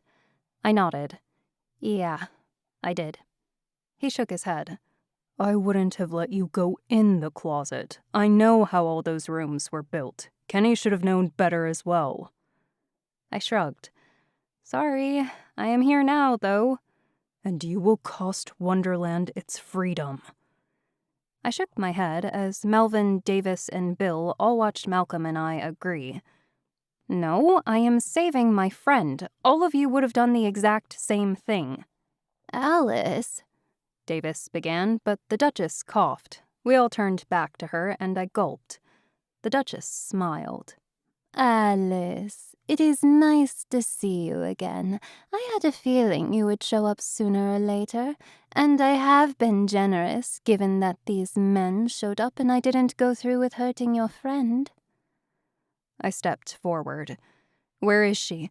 Take me to her. I won't do anything you ask until I see her. Malcolm shook his head. Alice, don't. You can't risk Wonderland because of some human. I whipped my head toward him. Some human? She is my best friend. I can't let her die without doing something. Malcolm took a deep breath. You leave me with no choice. He pulled out his sword and pointed it at me. I will use force to stop you. Don't think I won't. I couldn't believe what I was hearing. Use force? Was he going to fight me? I didn't like the idea of fighting Malcolm, but I also knew I couldn't just leave Kate to fend for herself. But I couldn't destroy Wonderland. Would Wonderland really be terrible in the Duchess's hands, though? It wasn't like she wanted to destroy it, but more wanted it all under her control. She had served the kings and queens throughout the ages, so it made perfect sense for her to rule. She might be nice and know what to do. And Kate's death wouldn't bring anything but torture. Before Malcolm could do anything, before I could even think straight and figure out what I was going to do, Chase appeared and grabbed me. I screamed as I was in his grasp. Moments later, I found myself in the hallway inside the mansion. Chase, what the heck? I'm sorry, Alice. About everything. I didn't. He ruffled his hair and shook his head. It doesn't matter. He pushed me back into the room we stood outside, and I heard the door lock behind him. I started pounding on it. Chase, let me out of here! Alice? A voice said. I turned to find Kate standing there, her eyes red, but at least now she was in a change of clothes that weren't her pajamas. She wore a loose button-up shirt and trousers. My guess was that they were Chase's. Running to her, I wrapped my arms around her. I'm so sorry this is happening. This is all my fault. But this is all just a dream, right? Wonderland isn't real. It can't be. Right. I smiled. Just a dream. It will soon be over, I promise. Suddenly, Chase and the Duchess appeared in the room as Chase had transported her from outside where she had been talking to Malcolm. I started to nod my head. Tell me what I need to do and promise me Kate will go free. Chapter 23. I held Kate close, not wanting her to feel scared any longer, as the Duchess explained what I needed to do. It is really simple, Alice. All I need you to do is to give me the power you have in your heart. Once that is done, I can transform Wonderland into whatever I want. It is really easy. Remember when you called upon it in the circus? You do the same thing, except instead of breaking the orb, you hand it to me. That seemed doable. I glanced over to Chase, who didn't seem to want to make eye contact with me. I understood why, as he had betrayed me and all the others. I wished there was a way I could help him, but I had a feeling that would have to be for another day. Alice, what is going on? Kate whispered. What does this woman want? It's all right, Kate. You will be fine and forget any of this is happening. It's just a dream, okay? She nodded and held me. I took a deep breath and closed my eyes.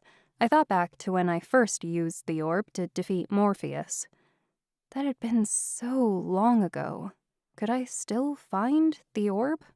As I tried to clear my mind going back to where I had met Alice, I found that it was harder than people made it sound. I opened my eyes again. I don't think I can do it. I need more time. The Duchess shrugged. You only have 20 minutes before your friend disappears. I can't really do anything about that. Not to mention your boyfriend is out there trying to break into my house, and if he succeeds and comes in here, I will have to end her life even before that. I shook my head. No, you can take Kate back, and then you, me, and Chase can go somewhere else and finish this. I will keep my word. I have had many people disappoint me, Alice. I am not going to make the same mistake again. Now finish this up or you will have to say goodbye. I closed my eyes and tried my hardest to focus. I could do it. I had done it earlier when it mattered most, and I would do it again when it mattered most.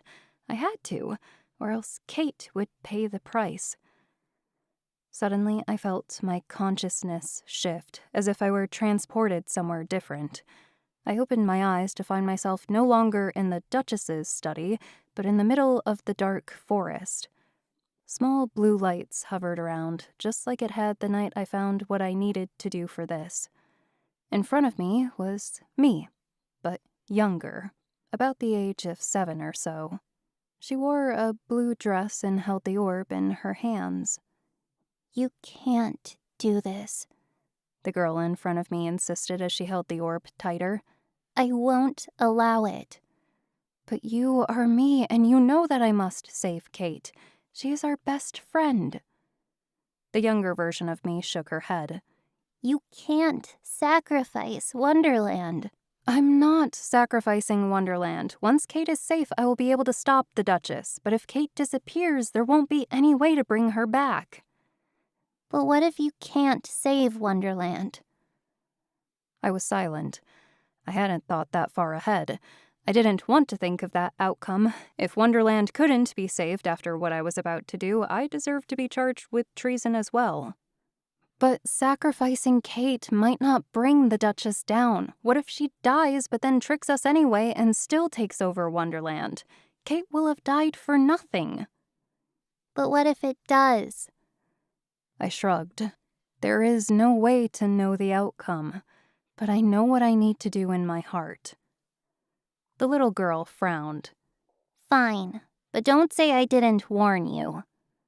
She handed me the orb. Blinking my eyes open, I was suddenly back in front of the Duchess. The orb was now in front of me, and it lit up the entire room. The Duchess smiled, and I could hear banging on the door leading to the hallway. The others had finally made their way inside. "Alice, don't do it! She will ruin Wonderland!" Malcolm yelled from the other side of the door. Oh, dear Hatter, the Duchess said, although I doubted Malcolm could hear. It is too late. The Duchess stepped forward and took the orb, looking it over with such delight. The light bounced off her eyes, making them appear as if they were glowing. "Now send Kate back!" I exclaimed. She nodded to Chase, who started to step forward to take Kate back to our world. And that is when Kate suddenly disappeared into nothing, right in front of me. I stared at where she once stood, confused as to why Chase was still here. What happened?" I whispered.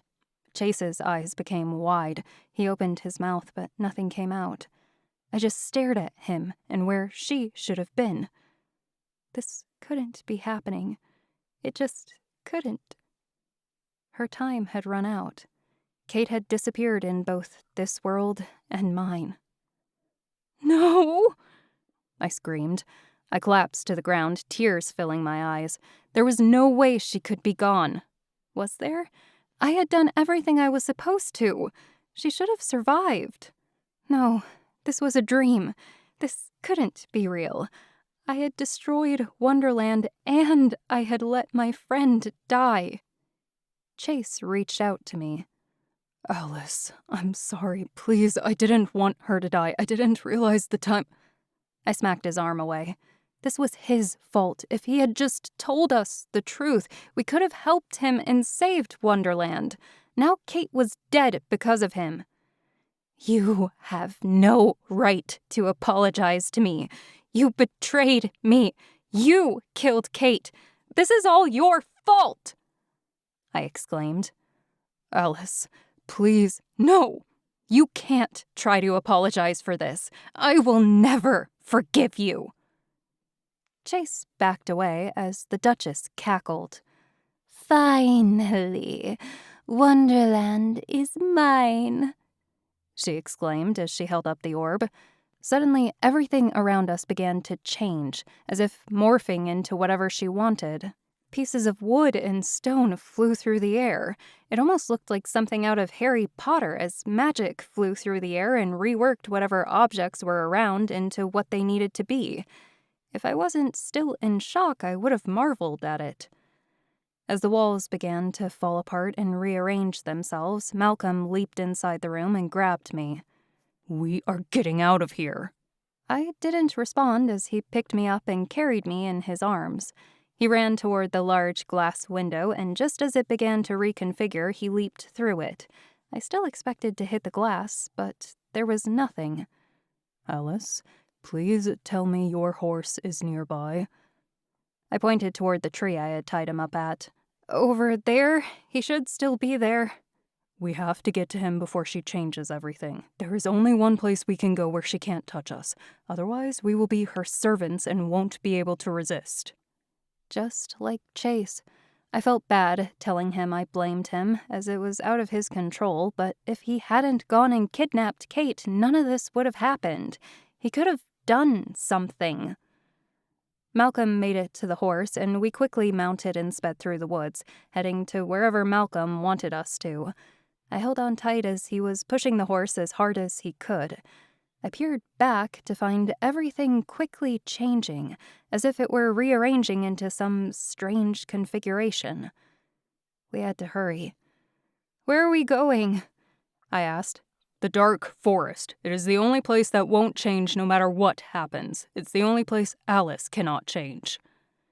Great. That was all I wanted, to be in the dark forest. What about the others? He didn't say anything, but kept pressing forward. I had a feeling that meant it was too late for them. I held Malcolm tight. "I'm sorry. I just wanted to help my friend." I understand. As long as you understand why I tried to stop you. I do, especially now. He nodded, and we kept moving forward. I kept glancing back to find the reconfigurations still on our tails. We wouldn't be able to stop for even a second. I could see the dark forest in the distance.